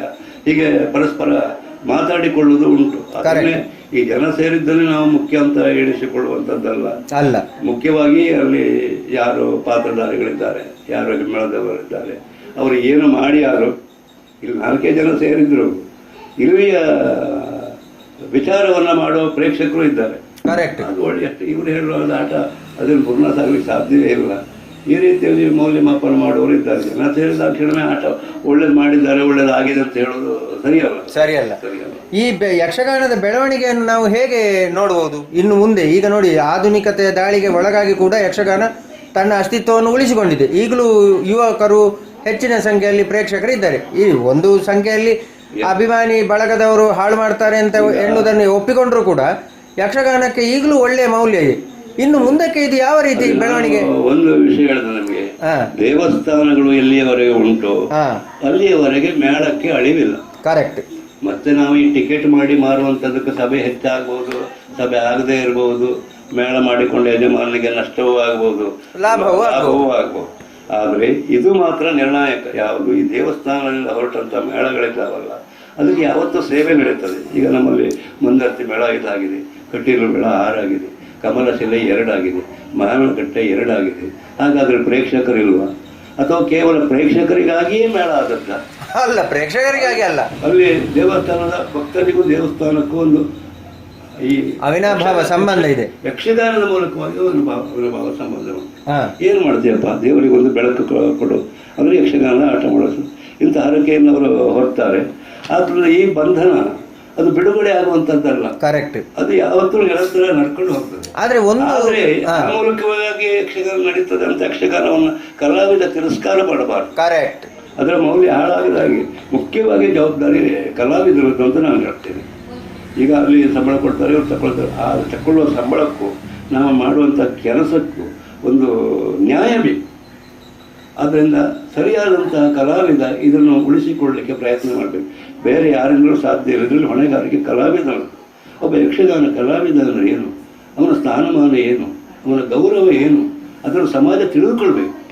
ಹಾಗೆ ಸಮಾಜ ತಿಳಿದುಕೊಂಡಾಗ ಇದಕ್ಕೆ ತಾನಾಗಿ ಮತ್ತಷ್ಟು ಮೆರುಗು ಬರ್ತದೆ. ಕರೆಕ್ಟ್.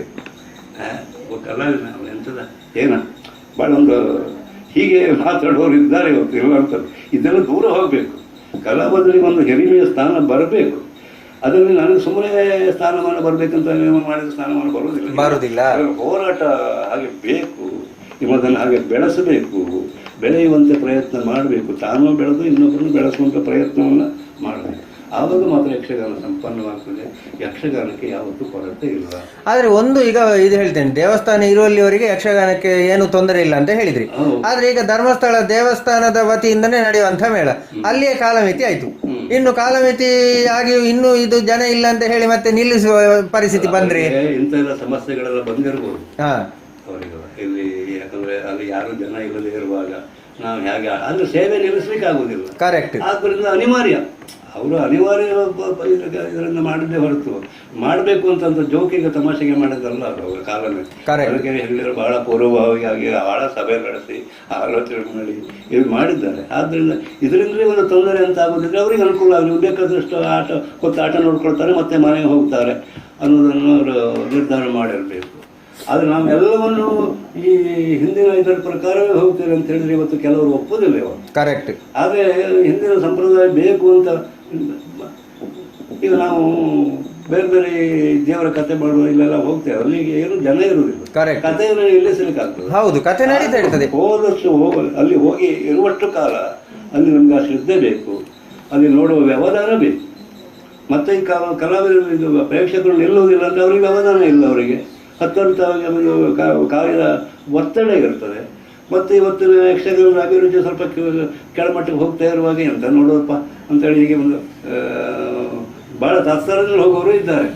ಆದರೆ ಯಾವುದಕ್ಕೂ ಅವಕಾಶ ಕೊಡಬಾರ್ದು. ಇದಕ್ಕೆಲ್ಲ ಸರಿಯಾದಂಥ ಒಂದು ಮದ್ದರೆಯುವ ಒಂದು ಸಂಗತಿ ಇದ್ರದ್ದು ಕಲಾವಿದರು. ಕರೆಕ್ಟ್. ಕಲಾವಿದನೇ ಮುಖ್ಯ ಹೊಣೆ. ಅಂತ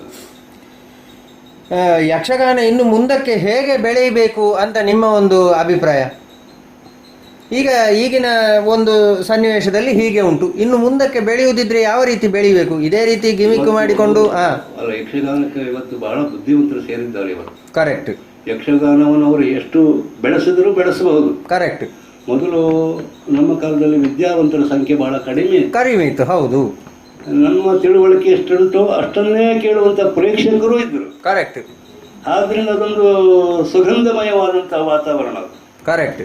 ಯಾವುದು ಅವರಲ್ಲಿ ವಿದ್ಯುತ್ ಕಡಿಮೆ ಉಂಟು ಅಥವಾ ಪ್ರೇಕ್ಷಕರು ವಿದ್ಯುತ್ ಕಡಿಮೆ ಉಂಟು ಇದನ್ನು ಅಳೆಯುವಂಥ ಮಾಪನ ಅಲ್ಲಿ ಇರಲಿಲ್ಲ.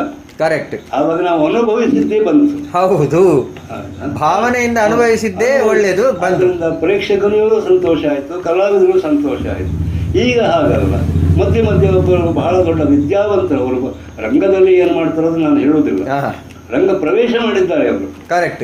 ಇನ್ನೂ ಪ್ರವೇಶ ಮಾಡ್ತಾರೆ ಅವರು. ಹೌದು, ಅದೇ ಈ ರೀತಿ ವಿದ್ಯಾವಂತರು ರಂಗಕ್ಕೆ ಪ್ರವೇಶ ಮಾಡಿ ರಂಗಕ್ಕೆ ಅನುಕೂಲತೆ ಉಂಟಾ ಅಂತ ನನ್ನ ಪ್ರಶ್ನೆ. ಅದನ್ನು ಅವರೇ ಆಲೋಚನೆ ಮಾಡಿಕೊಳ್ಬೇಕು. ಆದ್ರಿಂದ ಅವರೆಲ್ಲ ವಿದ್ಯಾವಂತರು ಪ್ರವೇಶ ಮಾಡಲಿ, ಇದಕ್ಕೆ ಹೆಚ್ಚಿನ ಮೆರುಗನ್ನು ತಂದುಕೊಡ್ಲಿ ಅಂತ ನಾನು ಹೇಳ್ತೇನೆ. ಮತ್ತೆ ನಾನು ಹೇಳೋದಿಲ್ಲ. ನಾನು ಅವರಿಂದ ಅವರು ಸಾಧನೆ ಮಾಡಿದರೆ ಆಗ್ತದೆ. ಸಭೆಯನ್ನು ಮೊದಲು ಅವರು ತನ್ನ ಸ್ವಂತಿಕೆಯನ್ನು ಪ್ರದರ್ಶನ ಮಾಡಲಿಕ್ಕೆ ಹೋಗಬಾರ್ದು. ಕರೆಕ್ಟ್. ಕಲೆಯನ್ನು ಪ್ರದರ್ಶನ ಮಾಡಲಿಕ್ಕೆ ಹೋಗಬೇಕು. ಕಲೆಯನ್ನು ಪ್ರದರ್ಶನ ಮಾಡಲಿಕ್ಕೆ ಹೋಗುವಾಗ ಒಬ್ಬ ಇದ್ರೆ ಆಗೋದಿಲ್ಲ. ಅವರಿಗೆ ಸಂದರ್ಭಕ್ಕೆ ಸರಿಯಾದಂತಹ ಕಲಾವಿದರು ಬೇಕಾಗ್ತದೆ. ಕರೆಕ್ಟ್. ಕೆಲವರು ಸಹ ಕಲಾವಿದರ ಬಹಳ ತಿರಸ್ಕಾರ ಮಾಡ್ತಾರೆ. ಇದು ಮುಖ್ಯ. ಇದನ್ನೆಲ್ಲ ತಿರಸ್ಕಾರ ಮಾಡಬಾರ್ದು. ಎಲ್ಲ ಕಲಾವಿದರು ಇದ್ರೆ ಮಾತ್ರ ಆಟ ಆಗೋದು. ಒಬ್ಬ 4 ಜನರಲ್ಲಿ ಯಕ್ಷಗಾನ ನಡೆಯುವುದಿಲ್ಲ. ಆದ್ರಿಂದ ನಮ್ಮ ಒಂದು ಕಲಾ ಪ್ರದರ್ಶನಕ್ಕೆ ಯಾರು ಸಹಕಾರಿಗಳಾಗಿದ್ದಾರೋ ಅವರನ್ನೆಲ್ಲ ನಾವು ಪ್ರೀತಿಯಿಂದ ನೋಡಿಕೊಂಡು ಅವರನ್ನು ಬೆಳೆಸಿಕೊಂಡು ನಾವು ಬೆಳೆಯುವಂಥ ಒಂದು ಸಂಖ್ಯೆಯನ್ನು ಇವತ್ತಿನ ವಿದ್ವತ್ ವರ್ಗ ಏನು ಪ್ರವೇಶ ಮಾಡುತ್ತದೆಯೋ ಅವರು ತಿಳ್ಕೊಳ್ಳೋದು ಒಳ್ಳೆಯದು ಅಂತ ನನ್ನ ಒಂದು ಸಲಹೆ. ಯಕ್ಷಗಾನವನ್ನು ಉಳಿಸಿ ಬೆಳೆಸಬೇಕಾದ ಹೊಣೆ ಯಾರದ್ದು? ಪ್ರೇಕ್ಷಕರದ್ದ, ಮೇಳದ ಯಜಮಾನರುಗಳದ್ದ, ವ್ಯವಸ್ಥಾಪಕರದ್ದ, ಸಂಘಟಕರದ್ದ, ಕಲಾವಿದರದ್ದ? ನನ್ನ ಒಂದೇ ಮಾತು, ಕಲಾವಿದರದ್ದು, ಬೇರೆ ಯಾರದ್ದೂ ಅಲ್ಲ. ಪ್ರೇಕ್ಷಕ ಹೋಗೊಳ್ತಾನೋ ಬಿಡ್ತಾನೋ, ಇವನು ತನ್ನ ಕಲೆಯ ಯೋಗ್ಯತೆಯನ್ನು ಉಳಿಸಿಕೊಳ್ಬೇಕು. ಕರೆಕ್ಟ್. ಅದು ಕಲಾವಿದನ ಒಂದು ಕರ್ತವ್ಯ. ಪ್ರೇಕ್ಷಕ ಮೆಚ್ತಾನೋ ಬಿಡ್ತಾನೋ, ಇವಾಗ ಕಲಾವಿದ ಹೌದು, ತನ್ನ ಕಲೆಯನ್ನು ಅವ ಹಿಡಿದಿಟ್ಕೊಳ್ಬೇಕು, ಅದನ್ನು ಪ್ರದರ್ಶನ ಮಾಡಬೇಕು. ಅದು ಕಲಾವಿದನಿಗೆ ಸಂಬಂಧಪಟ್ಟಂತ ವ್ಯತ್ಯಾಸ. ಒಂದು ಪ್ರೇಕ್ಷಕನಿಗೋಸ್ಕರ ಮಾಡಿದ್ರೆ ಅವ ಕಲಾವಿದ ಅಲ್ಲ. ಖಂಡಿತವಾಗಿ ಅಷ್ಟೇ. ಅಲ್ಲಿಗೆ ಉತ್ತರ ಸಿಕ್ಕಿದಲ್ಲ. ಪ್ರೇಕ್ಷಕ ಮೆಚ್ತಾನೋ ಬಿಡ್ತಾನೋ, ಇವನಿಗೆ ನಾನು ಮಾಡಿದಂಥ ಪ್ರದರ್ಶನದಿಂದ ಅವನಿಗೆ ಸಂತೃಪ್ತಿ ಬೇಕು. ಮೆಚ್ತಾನೆ ಅಂತ ನಮ್ಮಲ್ಲಿ ಪ್ರದರ್ಶನಕ್ಕೆ ಹೋಗುವುದಲ್ಲ. ತನ್ನ ಗೌರವವನ್ನು ಕಾಪಾಡಿಕೊಳ್ಳುವುದರಿಂದ ತನ್ನ ಕಲೆಯನ್ನು ಉಳಿಸಿಕೊಳ್ಳುವುದು ಕಲಾವಿದನ ಕರ್ತವ್ಯ. ಅದು ಮುಖ್ಯ ದೃಷ್ಟಿ. ಹಾಗೆ ಮಾಡುವಾಗ ನನಗೆ ಬೇರೆಯವರು ಕರೆಯುವುದಿಲ್ಲ, ಮತ್ತೆ ನಾನು ಜೀವನ ಮಾಡುವುದು ಹೇಗೆ ಅಂತ ಕೇಳುವವರಿಗೆ ಅಂತ ಹೇಳ್ತೀರಿ? ಏನು ಹೇಳಿದ್ರಿ? ಈಗ ಪ್ರೇಕ್ಷಕರು ಮೆಚ್ಚಲಿ ಬಿಡ್ಲಿ, ತಾನು ಆ ಪಾತ್ರ ಗೌರವವನ್ನು ಉಳಿಸಿಕೊಂಡು ಕಲಾವಿದನಾದವನು ಕಲೆಯನ್ನು ಅರಳಿಸಬೇಕು ಅಂತ ಹೇಳಿದ್ದೀರಿ ನೀವು. ನಾನು ಜೀವನೋಪಾಯಕ್ಕಾಗಿಯೇ ಯಕ್ಷಗಾನಕ್ಕೆ ಬಂದವ, ನಾನು ಪ್ರೇಕ್ಷಕರನ್ನು ಓಲೈಸದೇ ಇದ್ರೆ, ನನ್ನದನ್ನೇ ನಾನು ಮಾಡಿದ್ರೆ ನನಗೆ ಮತ್ತೆ ಯಾರು ಕರೀತಾರೆ, ನನ್ನ ಸಂಪಾದನೆಗೆ ಕುತ್ತು ಬರ್ತದೆ ಅಂತ ಕಲಾವಿದ ಹೇಳ್ಬೋದು. ಅವನಿಗೆ ಅಂತ ಹೇಳ್ತೀರಿ? ಅದೆಲ್ಲ ಹೇಳೋ ಸುಮ್ಮನೆ ಅದು. ಯಾಕಂದ್ರೆ ಹೊಟ್ಟೆ ತುಂಬಿಸಿಕೊಳ್ಳಿಕ್ಕೆ ಹೋಗಿ ಏನೆಲ್ಲ ಮಾಡ್ಲಿಕ್ಕೆ ಯಾರು ತಯಾರಿಲ್ಲ. ಕರೆಕ್ಟ್, ಅದು ಕರೆಕ್ಟ್. ನನಗೆ ಅದ್ರ ಪ್ರಯೋಜನ ಆಗುತ್ತೆ, ನೀನು ಮಾಡದಿದ್ದನ್ನು ಮಾಡು ಅಂತ ಹೇಳುವ ಅಧಿಕಾರ ಯಾರಿಗಿಲ್ಲ. ಈ ಕಲಾವಿದರವಾದವ ಮಾಡಿಕೊಳ್ಳಿಕ್ಕೂ ಹೋಗ್ಬಾರ್ದು. ಹೌದು, ಯಾರು ಹಾಗೆ ಹೇಳುದಿಲ್ಲ ಅಂತ ನೀವು ಹೇಳುದು. ಹೌದೌದು, ಹಾಗೆ ಹೇಳಬಾರ್ದು. ಯಾಕಂದ್ರೆ ಅವನನ್ನು ತಿಳಿದುಕೊಳ್ಳುವಂತ ಮನುಷ್ಯರಿದ್ದಾರೆ. ಹೌದು, ಕರೆಕ್ಟ್. ಇವತ್ತು ಇವನು ಹಾಗೆ ಮಾಡುವುದಿಲ್ಲ, ಅವನು ಹಾಗೆ ಮಾಡುವುದಿಲ್ಲ, ಇವನು ಯಾವಾಗಲೂ ಒಂದೇ ಹೀಗೆ ಹೇಳುವವರು ಇರ್ಬೋದು. ಈಗೆಲ್ಲ ಬದಲಾವಣೆಯ ವೇಷಗಳು, ಬದಲಾವಣೆಯ ಕುಣಿತಗಳು ಹೌದು ಎಲ್ಲ ಬಂದಿದೆ. ಇದರಲ್ಲಿ ಇವನೇನು ಕಾಣುವುದಿಲ್ಲ ಅಂತ ಹೇಳುವವರು ಇರ್ಬೋದು, ಇಲ್ಲ ಅಂತ ಆಗ್ಬಾರ್ದು. ಆದರೆ ತನ್ನದಾಗಿರುವಂಥ ನೆಲೆಯಲ್ಲಿ ಅವನ ಕೆಲಸ ಮಾಡಿದ್ರೆ ಅವನಿಗೆ ಕೊಡುವವರು ಮರ್ಯಾದೆ ಕೊಟ್ಟೇ ಬಿಡ್ತಾರೆ. ಕರೆಕ್ಟ್. ಬೇಡ, ಅವನು ಎಲ್ಲಿ ಹೊಟ್ಟೆ ತುಂಬಿಸ್ಕೊಂಡು ಅವರನ್ನು ಬೇರೆ ಕಡೆಯವರು ಕರೆದು ಅವನಿಗೆ ಗೌರವ ಕೊಡ್ತಾರೆ. ಅವರಿಗೆ ಈ ಕೂಟದಲ್ಲಿ ಅವಕಾಶ ಸಿಕ್ಕುವುದಿಲ್ಲ ಅಂತ ಆದರೆ ಬೇರೆ ಕಡೆಗೆ ಅವರಿಗೆ ಅವಕಾಶ ಸಿಗ್ತದೆ. ಅದು ನಾವು ಒಂದು ಕಡೆಯಲ್ಲಿ 2 ಕಡೆಯಲ್ಲೂ ಅದನ್ನು ಸಾಮಾನ್ಯವಾಗಿ ಪರಿಗಣಿಸುವವರು. ಆದರೆ ಅವನಲ್ಲಿ ಮೂಲ ಧಾತೃತ್ವ, ಕರೆಕ್ಟ್, ಮೂಲ ಬೀಜ ಉಂಟಲ್ಲ, ಅದು ಉಂಟಲ್ಲ ಮಾತ್ರ. ಯಕ್ಷಗಾನವನ್ನು ಏನು ಅರಗಿಸಿಕೊಂಡಿದ್ದಾನೆ ಅನ್ನೋದು ತಿಳಿದುಕೊಳ್ಳಿಕ್ಕೆ ಅವರೇ ಬೇಕು. ಕರೆಕ್ಟ್. ಬೇರೆಯವ್ರನ್ನ ಕೇಳಿದ್ರೆ ಗೊತ್ತಿಲ್ಲ. ಈಗ ನನ್ನತ್ರ ನೀವು ಕೇಳಿದ್ರೆ ಅರ್ಧ ಹೇಳ್ಬೋದು, ನನಗೇನಾದ್ರು ಸಂಪೂರ್ಣ ಗೊತ್ತುಂಟ? ಹಾಗಲ್ಲ, ಅವರ ಹತ್ರ ಸಂಪೂರ್ಣ ಬಂಡವಾಳ ಉಂಟು. ಅವರಲ್ಲಿ ಇವ್ರು ಎಷ್ಟೇ ಹಾರಲಿ, ಎಷ್ಟೇ ಕುಣಿಲಿ, ಅದಕ್ಕೆ ಹೋಗಬಾರದು. ಇವತ್ತು ಅಂತ ಕಲಾವಿದರು ಒಂದೊಂದು ಕಡೆ ಇದ್ದಾರೆ. ಕರೆಕ್ಟ್, ಹೌದೌದು. ಯಕ್ಷಗಾನದ ಮುಂದಿನ ಭವಿಷ್ಯದ ಬಗ್ಗೆ ತಮ್ಮ ಆಶಾಭಾವನೆ, ತಮ್ಮ ಅನಿಸಿಕೆ ಏನು? ಯಕ್ಷಗಾನ ಶಾಶ್ವತವಾಗಿ ಉಳಿಯಬೇಕು. ಉಳಿಯುತ್ತದೆ ಅಂತ ನಿಮ್ಗೆ ಧೈರ್ಯ ಇಲ್ಲ? ಹಾಗಾದ್ರೆ ಉಳಿಯಬೇಕು. ನಾನು ಯಕ್ಷಗಾನ ಬಗ್ಗೆ ಅಪಚಾರ ಎಂದು ಮಾತಾಡೋಣಲ್ಲ. ಯಾಕಂದ್ರೆ ನಮ್ಮನ್ನೆಲ್ಲ ಸ್ವಲ್ಪ ಮಟ್ಟಿಗೆ ಬೆಳೆಸಿದ್ದು ಯಕ್ಷಗಾನವೇ. ಆಯಿತಾ. ಮತ್ತು ಯಕ್ಷಗಾನಕ್ಕೆ ಭವಿಷ್ಯದಲ್ಲಿಯೂ ಕೂಡ ಒಳ್ಳೆಯ ಅವಕಾಶ ಇದೆ. ಯಕ್ಷಗಾನ ನೋಡಿ ಒಬ್ಬ ಕಲಾವಿದನಿಗೆ ಎಲ್ಲಿಂದ ಎಲ್ಲಿವರೆಗೆ ಮನೋರಂಜನೆ ಕೊಡ್ತದಂತೆ.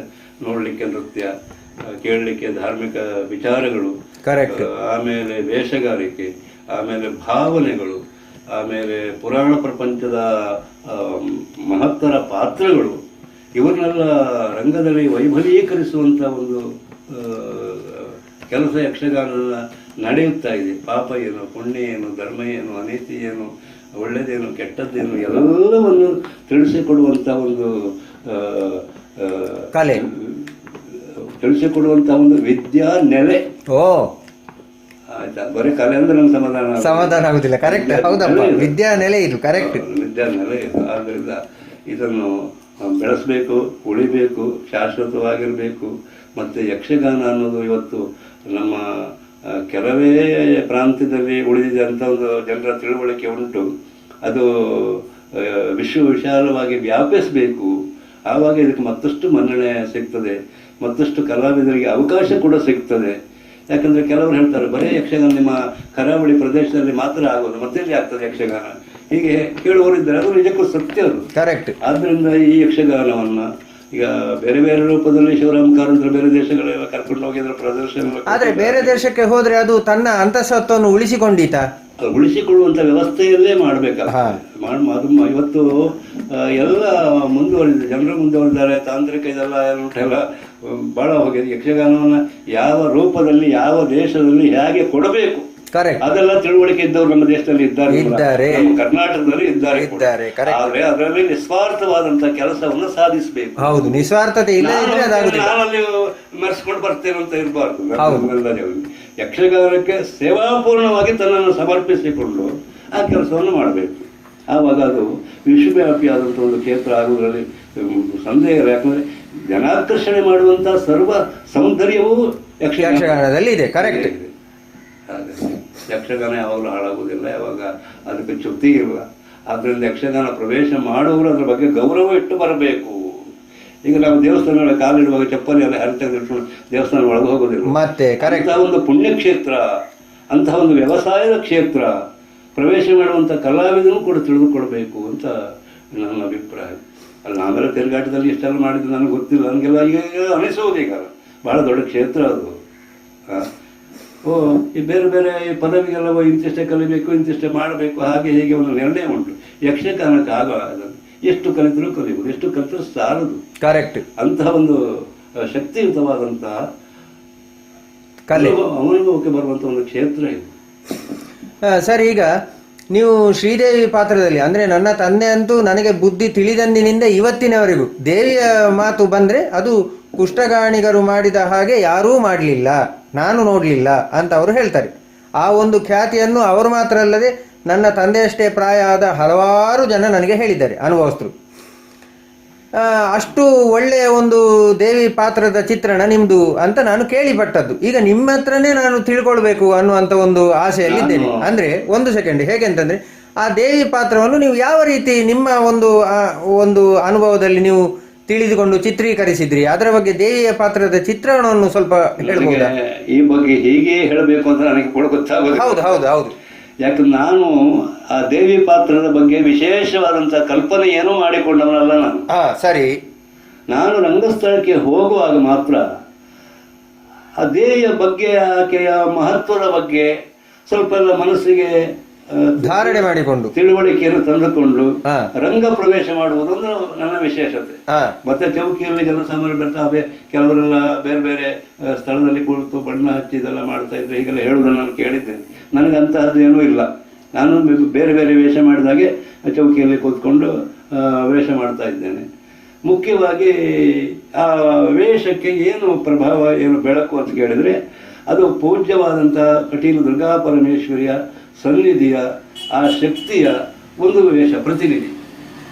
ಈಗ ಅಲ್ಲಿ ಅಂದರೆ ದೇವಿ ಅಲ್ಲ, ಆದರೆ ದೇವಿಯ ಪ್ರತಿನಿಧಿ. ಹೌದು, ಪರ್ಫೆಕ್ಟ್. ದೇವಿಯ ಪ್ರತಿನಿಧಿ. ಆ ಸ್ಥಾನವನ್ನು ತುಂಬಲಿಕ್ಕೆ ನನ್ನಿಂದ ಏನು ಕೆಲಸ ಮಾಡಬೇಕು ಅಂತ ನಾನು ವಿವೇಚನೆ ಮಾಡ್ತಾ ಇದ್ದೆ. ಕರೆಕ್ಟ್.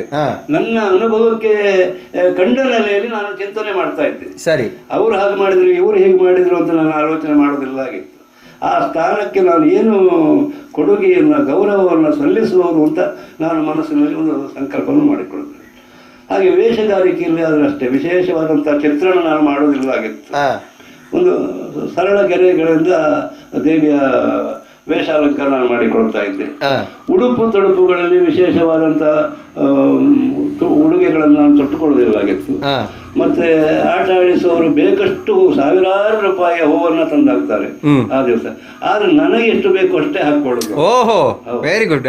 ನನಗೆ ಎಷ್ಟು ಬೇಕು ಅಷ್ಟು ಹಾಕೊಳ್ಳೋದು. ಯಾಕಂದ್ರೆ ಅದು ಅಲ್ಲ, ಬೇರೆ ನೀವು ಅದು ದೇವರಿಗೆ ಸಮರ್ಪಣೆ ಆಗಿರ್ತದಲ್ಲ, ಅದು ದೇವರ ಬದಿಯಲ್ಲೇ ಇರ್ತದೆ ಹೋಗೋದು. ಅಲ್ಲಲ್ಲ, ಅವರು ಆಕ್ಷೇಪ ಮಾಡ್ತಿರ್ಲಿಲ್ವಾ? ಮಾಡ್ತಿದ್ರು. ಆದ್ರೂ ನೀವು ಮಾಡಿದ್ರು. ಇನ್ನೊಂದು ಪ್ರವೇಶಕ್ಕೆ ಹಾಕೊಂಡು ಬರ್ತೇನೆ ಅಂತ ಹೇಳ್ತಿದ್ದೇವೆ. ಸಮಾಧಾನ ಪಡಿಸಬೇಕಲ್ಲ. ಈಗ ಸಾಕು, ಯಾಕಂದ್ರೆ ಅದ್ರಲ್ಲಿ ಕುತ್ತಿಗೆ ಎಲ್ಲ ಭಾರ ಆಗ್ತದೆ. ಇವಕ್ಕೂ ಹೋದವು ಅಷ್ಟೆಲ್ಲ ಹೂ ನಮಗೆ ಕೈಯಿಂದ ಬೇಕಾದ ಕೆಲಸ ಮಾಡ್ಲಿಕ್ಕೆಲ್ಲ ಆಗುದಿಲ್ಲ. ಒಂದು ಸೆಕೆಂಡು. ಕೈಯಿಂದ ಬೇಕಾದ ಕೆಲಸ ಮಾಡ್ಲಿಕ್ಕೆ ಒಂಥರ ಅಡಚಣೆ ಅದಾಗ್ತದೆ ಆ ವಿಶೇಷ ಹೂವು ಹಾಕೋದ್ರಿಂದ. ಕರೆಕ್ಟ್. ಅದಕ್ಕಾಗಿ ಎಷ್ಟು ಮತ್ತೆ ವೇಷಗಳು ಬಹಳ ಸರಳವಾಗಿ ಕಾಣಬೇಕು ಅಂತ ಒಂದು 4 ಹಾರ ಹಾಕ್ಕೊಳ್ತೇನೆ ನಾನು. ಅಷ್ಟು ಬಿಟ್ಟರೆ ಹಾಕೊಳ್ಳೋದಿಲ್ಲ. ಮುಖಕ್ಕೂ ಹಾಗೆ ಒಂದು ಚಂದ್ರಾಕೃತಿ, ಒಂದು ಚಂದ್ರ, ಆಮೇಲೆ ಒಂದು ಕಣ್ಣು, ಹಣೆಯಲ್ಲಿ ಒಂದು ಕಣ್ಣು. ಕರೆಕ್ಟ್. ಅಷ್ಟು ಬಿಟ್ಟರೆ ಮತ್ತೆ ಮುದ್ರೆ ಗಿದ್ರೆ ಎಲ್ಲ ನಾನು ಹಾಕೊಳ್ಳೋದಿಲ್ಲ ಆಗಿತ್ತು. ಓಹೋ, ಮುದ್ರೆ ಹಾಕೊಳ್ತೀನಿ. ಯಾಕೆ? ಅಲ್ಲ, ಅದಂದ್ರೆ ಈ ಬೇರೆ ವೇಷಗಳಿಗೂ ಈ ವೇಷಕ್ಕೂ ಏನು ವ್ಯತ್ಯಾಸ ಇಲ್ಲಲ್ಲ. ಈಗ ಪುಣ್ಯ ವೇಷ ಮಾಡ್ತಾರೆ, ಕೆಲವು ಸ್ತ್ರೀ ವೇಷದವರು ಮುದ್ರೆ ಹಾಕಕ್ಕೆ ಶುರು ಮಾಡಿದ್ದಾರೆ. ಕರೆಕ್ಟ್, ಹೌದು ಹೌದು. ಅವಾಗ ರೂಪವನ್ನು ಕೆಡಿಸ್ತದೆ ಅಂತ ನನ್ನ ತೀರ್ಮಾನ. ಮತ್ತೆ ಅವಳು ಒಂದು ನಿರ್ವಿಕಾರವಾದಂತಹ, ಪರ್ಫೆಕ್ಟ್, ವೆರಿ ಗುಡ್. ಇದು ಬಾರಿ ಒಳ್ಳೆ ಕಲ್ಪನೆ ಸರ್. ನಿರ್ವಿಕಾರವಾದಂತಹ ಇದಾಗಬೇಕು ಅಂತಿದ್ರೆ ಅಲ್ಲಿ ಎಲ್ಲ ಅಲ್ಲ, ಮುದ್ರೆ ಹಾಕಬೇಕು ಅದಕ್ಕೆ ಆದಂಥ ಒಂದು ನಿರ್ದಿಷ್ಟವಾದಂತಹ ಪದ್ಧತಿ ಉಂಟು, ಕ್ರಮ ಉಂಟು. ಹೌದು, ಆದ್ರೆ ಈ ಕಲ್ಪನೆ ಬಾರಿ ಒಳ್ಳೆಯದು. ದೇಶಕ್ಕೆ ಹಾಕಲೇಬಾರ್ದಂತೇನಿಲ್ಲ, ಹಾಕಬೇಕು ಅಂತಾನೂ ಇಲ್ಲ, ಹಾಕ್ಬೇಕಂತಲೂ ಇಲ್ಲ. ನನ್ನ ಮನಸ್ಸಿಗೆ ಕಂಡದ್ದು ಅಂತ ಹೇಳಿದ್ರೆ ನಿರ್ವಿಕಾರ ಸ್ವರೂಪಿ, ಆದ್ರಿಂದಾಗಿ ಆಕಾರಕ್ಕೆ ಹೆಚ್ಚು ಮಹತ್ವ ಕೊಡಬೇಕಾಗಿಲ್ಲ. ಬಾರಿ ಒಳ್ಳೇದು. ಅನುಭವಕ್ಕೆ ಬಂದಂತ ವಿಚಾರ. ಅಲ್ಲಲ್ಲ, ಒಳ್ಳೆ ಕಲ್ಪನೆ. ನನಗೆ ಇದುವರೆಗೂ ಇದು ಗೊತ್ತಿರ್ಲಿಲ್ಲ. ಒಳ್ಳೆ ಕಲ್ಪನೆ ಇದು. ದೃಷ್ಟಿಯಿಂದ ಅದು ಕಲ್ಪನೆಯಿಂದ ನನಗೆ ಅದನ್ನೆಲ್ಲ ಎಲ್ಲ ಒಮ್ಮೆ ಹೇಳಲಿಕ್ಕೆ ಬರುವುದಿಲ್ಲ. ಆಯಾ ಸಂದರ್ಭಕ್ಕೆ ಅದು ಬಂದು ಹೋಗುದು. ಹಾಗಾಗಿ ಪ್ರೇಕ್ಷಕರಿಗೆ ಕೆಲವರಿಗೆಲ್ಲ ಅದು ಕೃಷ್ಣನ ದೇವಿ ಆಗಬಹುದು ಅಂತ ಕಂಡಿರಬಹುದು. ನಾನು ಜನರನ್ನು ಸಮಾಧಾನ ಮಾಡಿಸಲಿಕ್ಕಾಗಿ ದೇವಿ ಮಾಡ್ಕೊಂಡ ಯಾವ ನಟನೆಯನ್ನು ನಾನು ಮಾಡ್ಲಿಕ್ಕೆ ಹೋದವನಲ್ಲ. ಅಲ್ಲಿ ಭಾಗವತರ ಶೃಂಗಾರದ ಪದ್ಯ ಕೊಟ್ಟರು ನಾನು ಕುಣಿಲಿಕ್ಕೆ ಹೋದವನಲ್ಲ. ಕರೆಕ್ಟ್, ಗೊತ್ತಾಗ್ಲಿಲ್ಲ. ಅದು ಕುಣಿಲಿಲ್ವ ಕೇಳಿದ್ರೆ ಅದು ಎಷ್ಟು ಬೇಕೋ ಅಷ್ಟು ಗಾಂಭೀರ್ಯಕ್ಕೆ ತಕ್ಕಂತೆ ನಾನು ಹೆಜ್ಜೆ ಇಡ್ತಾ ಇದ್ದೆ, ಇದು ಮಾಡ್ತಾ ಇದ್ದೆ. ಮತ್ತೆ ಉಯ್ಯಾಲೆಯಲ್ಲಿ ಕೂತ್ಕೊಳ್ಳುವಾಗಲೇ ನನ್ನದೇ ಆದ ಒಂದು ವಿಶಿಷ್ಟವಾದಂತಹ ಚಾಪನ್ನು ಕೊಟ್ಟಿದ್ದೇನೆ. ಒಂದು ಕೈಯಲ್ಲಿ ತ್ರಿಶೂಲವನ್ನು ಹಿಡ್ಕೊಂಡು ಕಾಲ ಮೇಲೆ ಕಾಲು ಹಾಕೊಂಡು ಕೆಲವು ಫೋಟೋಗಳನ್ನು ನೋಡಿದ್ದೇನೆ ಆ ಚಿಹ್ನೆಯನ್ನು. ಅದನ್ನು ಮನಸ್ಸಿಗೆ ತಂದುಕೊಂಡು ನಾನು ಅದನ್ನು ಮಾಡಿದ್ದೀನಿ. ಅದು ಬಹಳ ಒಳ್ಳೆಯ ಆಯ್ಕೆ ಆಗಿದೆ. ಅದು ಚಂಡಮುಂಡರು ಬಂದಾಗ ಮೋಹಿಸುವಂಥ ಸಂದರ್ಭದಲ್ಲಿ ಒಂದು ಭಾಗದಲ್ಲಿ ನೋಡುತ್ತಾ ಅದನ್ನು ನಾನು ಅದು ಈಗ ಮಾತುಗಳು ಬರುವುದು. Correct correct. ಅದು ಕೆಲವರೆಲ್ಲ ಈ ಸೂಕ್ಷ್ಮಗ್ರಾಹಿಗಳಿದ್ದಾರೆ. ಒಂದು ಪಾತ್ರವನ್ನು ನೋಡುವಾಗ ಅವ ಎಲ್ಲೆಲ್ಲಿ ಏನೇನು ಅವನ ಪ್ರಭಾವ ಬೀರಿದ್ದಾನೆ, ಎಲ್ಲಿ ಜನರನ್ನ ಸೆಳೆದಿದ್ದಾನೆ, ಕರೆಕ್ಟ್, ಅದನ್ನು ಗುರುತಿಸುವಂತ ಕೆಲವೆಲ್ಲ ಈಗ ನಾನು ಹೇಳಿಕೊಡೋದಲ್ಲ, ಜನರು ಗುರುತಿಸ್ಬೇಕಿದನ್ನ. ಕರೆಕ್ಟ್. ನಾನು ಹಾಗೆ ಕೂತ್ಕೊಂಡಿದ್ರೆ ಹೀಗೆ ಇದು ಮಾಡಿದ್ದೇನೆ ಅಂತ ನಾನು ಹೇಳುವಂಥದ್ದಲ್ಲ. ಅದನ್ನಷ್ಟು ಸೂಕ್ಷ್ಮಮತಿಗಳಾಗಿ ತಿಳಿದುಕೊಳ್ಳೋ ಕೆಲವರು ಅದನ್ನೆಲ್ಲ ಈ ಜನಸಾಮಾನ್ಯರಿಗೆ ಅದು ಮನಸ್ಸಿಗೆ ಹೋಗುವಂಥದ್ದು. ಅವರಿಗೊಂದು ದೇವಿ ಅನ್ನುವಂಥ ಒಂದು ಕಲ್ಪನೆ ಇರ್ತದೆ. ಎಂತ ಕೆರಿಯಳ ದೇವಿ ಚಂಡಮಂಡಲ ಈಗೆಲ್ಲ ಅವರಿಗೂ ಭಾವವಶರಾಗಿಯೇ ಮಾತಾಡುವಂಥದ್ದು. ಕರೆಕ್ಟ್. ಅಂತಹ ಸನ್ನಿವೇಶದಲ್ಲಿ ಅದಕ್ಕೆ ಸರಿಯಾದಂಥ ನಾವು ಗೌರವವನ್ನು ಸ್ಥಾನಮಾನವನ್ನು ಕೊಟ್ಕೊಂಡು ಹೋದ್ರಿಂದ ಮತ್ತೆ ಬಹಳ ಶ್ರದ್ಧೆ ಇಡ್ತಾ ಇದ್ದೇವೆ.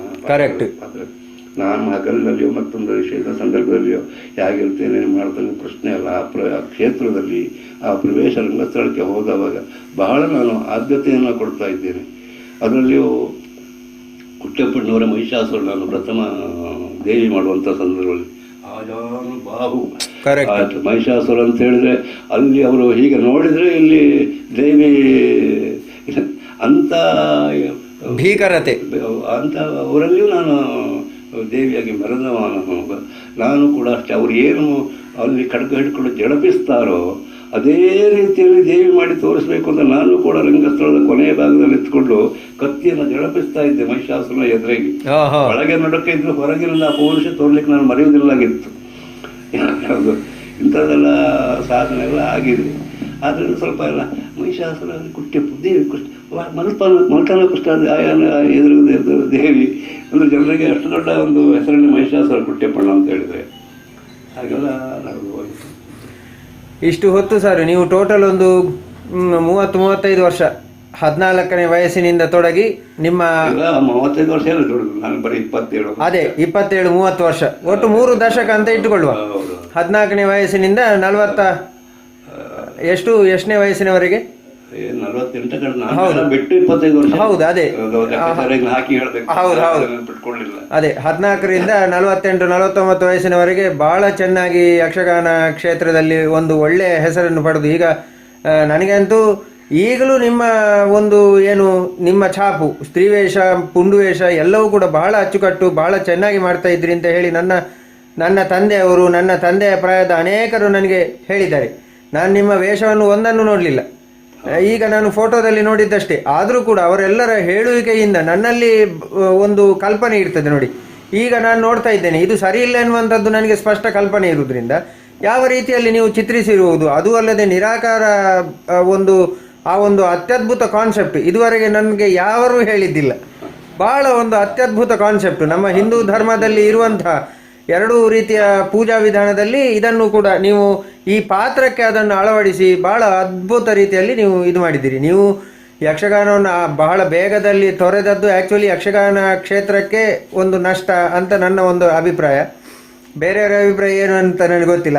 ನನಗೆ ನೀವು ಯಕ್ಷಗಾನವನ್ನು ಬೇಗ ತೊರೆದದ್ದು ಅದೊಂದು ಯಕ್ಷಗಾನಕ್ಕೆ ನಷ್ಟ. ನಿಮಗೆ ನಷ್ಟವೋ ಲಾಭವೋ ಅದು ಅಲ್ಲ, ಆದರೆ ಯಕ್ಷಗಾನಕ್ಕಂತೂ ಅದು ನಷ್ಟ. ಇಷ್ಟು ಹೊತ್ತು ಹೌದೌದು ಇರ್ಲಿ ಈಗ ಯಕ್ಷಗಾನಕ್ಕೆ ನಷ್ಟ ಅಂತ ಹೇಳುವುದಿಲ್ಲ, ನನಗೆ ನಷ್ಟ ಅಂತ ನಾನು ಹೇಳ್ಕೊಳ್ತೇವೆ. ಯಾಕೆಂದ್ರೆ ನನಗೆ ಆ ಅನುಭವ ಬಂದಿದೆ. ಕೆಲವೊಮ್ಮೆ ನಾನು ಯಾಕೆ ಮೇಳ ಬಿಟ್ಟೆ, ಆ ಜೀವನ ಈ ಜೀವನ ಅಲ್ಲ, ಇವತ್ತು ದುಡಿಬಹುದಿತ್ತಲ್ಲ ಅಂತ ಖಂಡಿತ ನನ್ನ ಮನಸ್ಸಿಗೆ ಬಹಳ ದುಃಖ ಆಗ್ತದೆ. ಅಲ್ಲ ದುಡಿಬಹುದಿತ್ತು, ನೀವು ಇದರಲ್ಲಿ ದುಡಿತಾ ಇದ್ದೀರಲ್ಲ. ಅಲ್ಲ, ದುಡಿಮೆ ಎಲ್ಲ ಹಲವು ಬಗೆಯಲ್ಲಿ ಉಂಟು. ಆದ್ರೆ ಕಲಾ ಸೇವೆಯ ದುಡಿಮೆಯ ಆನಂದ ಸಂತೋಷವೇ ಬೇರೆ. ಕರೆಕ್ಟ್. ಗೊತ್ತಾಯ್ತು, ನಾನು ಕಲೆಗೆ ಅಷ್ಟು ಮಹತ್ವವನ್ನು ಕೊಡ್ತೇನೆ. ಕರೆಕ್ಟ್. ನಾನು ಎಷ್ಟು ದೊಡ್ಡ ಕಲಾವಿ ಅಂತ ಹೇಳಿಕೊಳ್ಳುವುದಿಲ್ಲ. ಆ ಕಲೆಯ ಮೌಲ್ಯವನ್ನ ನನಗರಗಿಸಿಕೊಳ್ಳಿಕ್ಕೆ ಆಗದೇ ಇದ್ರು ನಾನು ಅದರ ಮೌಲ್ಯವನ್ನ ಏನು ಅಂತ ತಿಳ್ಕೊಂಡಿದ್ದೇನೆ. ಕರೆಕ್ಟ್. ಇವತ್ತು ನನಗೆ ಏನು ಸಮಾಧಾನ ಅಂತ ಕೇಳಿದ್ರೆ, ನಾನು ಕಟೀಲು ಮೇಳ ಬಿಟ್ಟ ಮೇಲೆ ಬೇರೆ ಯಾವ ಮೇಳಕ್ಕೂ ಹೋಗಲಿಲ್ಲ. ಆದ್ರಿಂದ ನಾನು ಈಗಲೂ ಕಟೀಲು ಮೇಳದಲ್ಲಿ ಇದ್ದೇನೆ ಅನ್ನುವಂಥ ಸಮಾಧಾನದಲ್ಲಿ ಇದ್ದೇನೆ. ಬಹಳ ಒಳ್ಳೆಯ ಮಾತು ಸರ್. ನಿಮಗೆ ಅರ್ಥ ಆಯ್ತು. ಅನಿಸಿದ್ದನ್ನೇ ಹೇಳಿಕೊಂಡದ್ದು ನಾನು. ಕರೆಕ್ಟ್. ನಾನು ಬೇರೆ ಮೇಳಕ್ಕೆ ಹೋಗಲಿಲ್ಲ, ಹಾಗಾದ್ರೆ ಈಗಲೂ ಕಟೀಲು ಮೇಳದಲ್ಲಿ ಇದ್ದೇನೆ. ವರ್ಷಕ್ಕೆ 1-2 ಬಾರಿ ಕಟೀಲಿಗೆ ಹೋಗಿ ಬರ್ತಾ ಇದ್ದೇನೆ. ನನಗೆ ಆ ಸಂಪರ್ಕವನ್ನ ಕಳ್ಕೊಳ್ಳಿಲ್ಲ ನಾನು. ಆದ್ರಿಂದ ಇದೇ ಸಮಾಧಾನ. ಮೇಳ ಬಿಟ್ಟಿದೆ, ಇಲ್ಲ ಕಟೀಲು ಮೇಳದಲ್ಲಿ ಇದ್ದೇನೆ, ಬೇರೆ ಮೇಳಕ್ಕೆ ಹೋಗಲಿಲ್ಲ. ಹೌದು, ಕರೆಕ್ಟ್. ಅದೇ ಇಷ್ಟು ಹೊತ್ತು ಬಹಳ ಉತ್ತಮ ರೀತಿಯಲ್ಲಿ ಬಹಳ ಒಂದು ಚಂದದ ರೀತಿಯಲ್ಲಿ ನನಗೆ ಬಹಳ ಒಳ್ಳೆಯ ಸಹಕಾರವನ್ನು ಕೊಟ್ಟಿದ್ದೀರಿ. ನಿಮಗೆ ಯಕ್ಷಗಾನದ ಎಲ್ಲ ಅಭಿಮಾನಿಗಳ ಪರವಾಗಿ ನಿಮಗೆ ಅನಂತ ಕೃತಜ್ಞತೆಗಳು ಸರ್. ವಂದನೆಗಳು. ನಮಸ್ತೆ.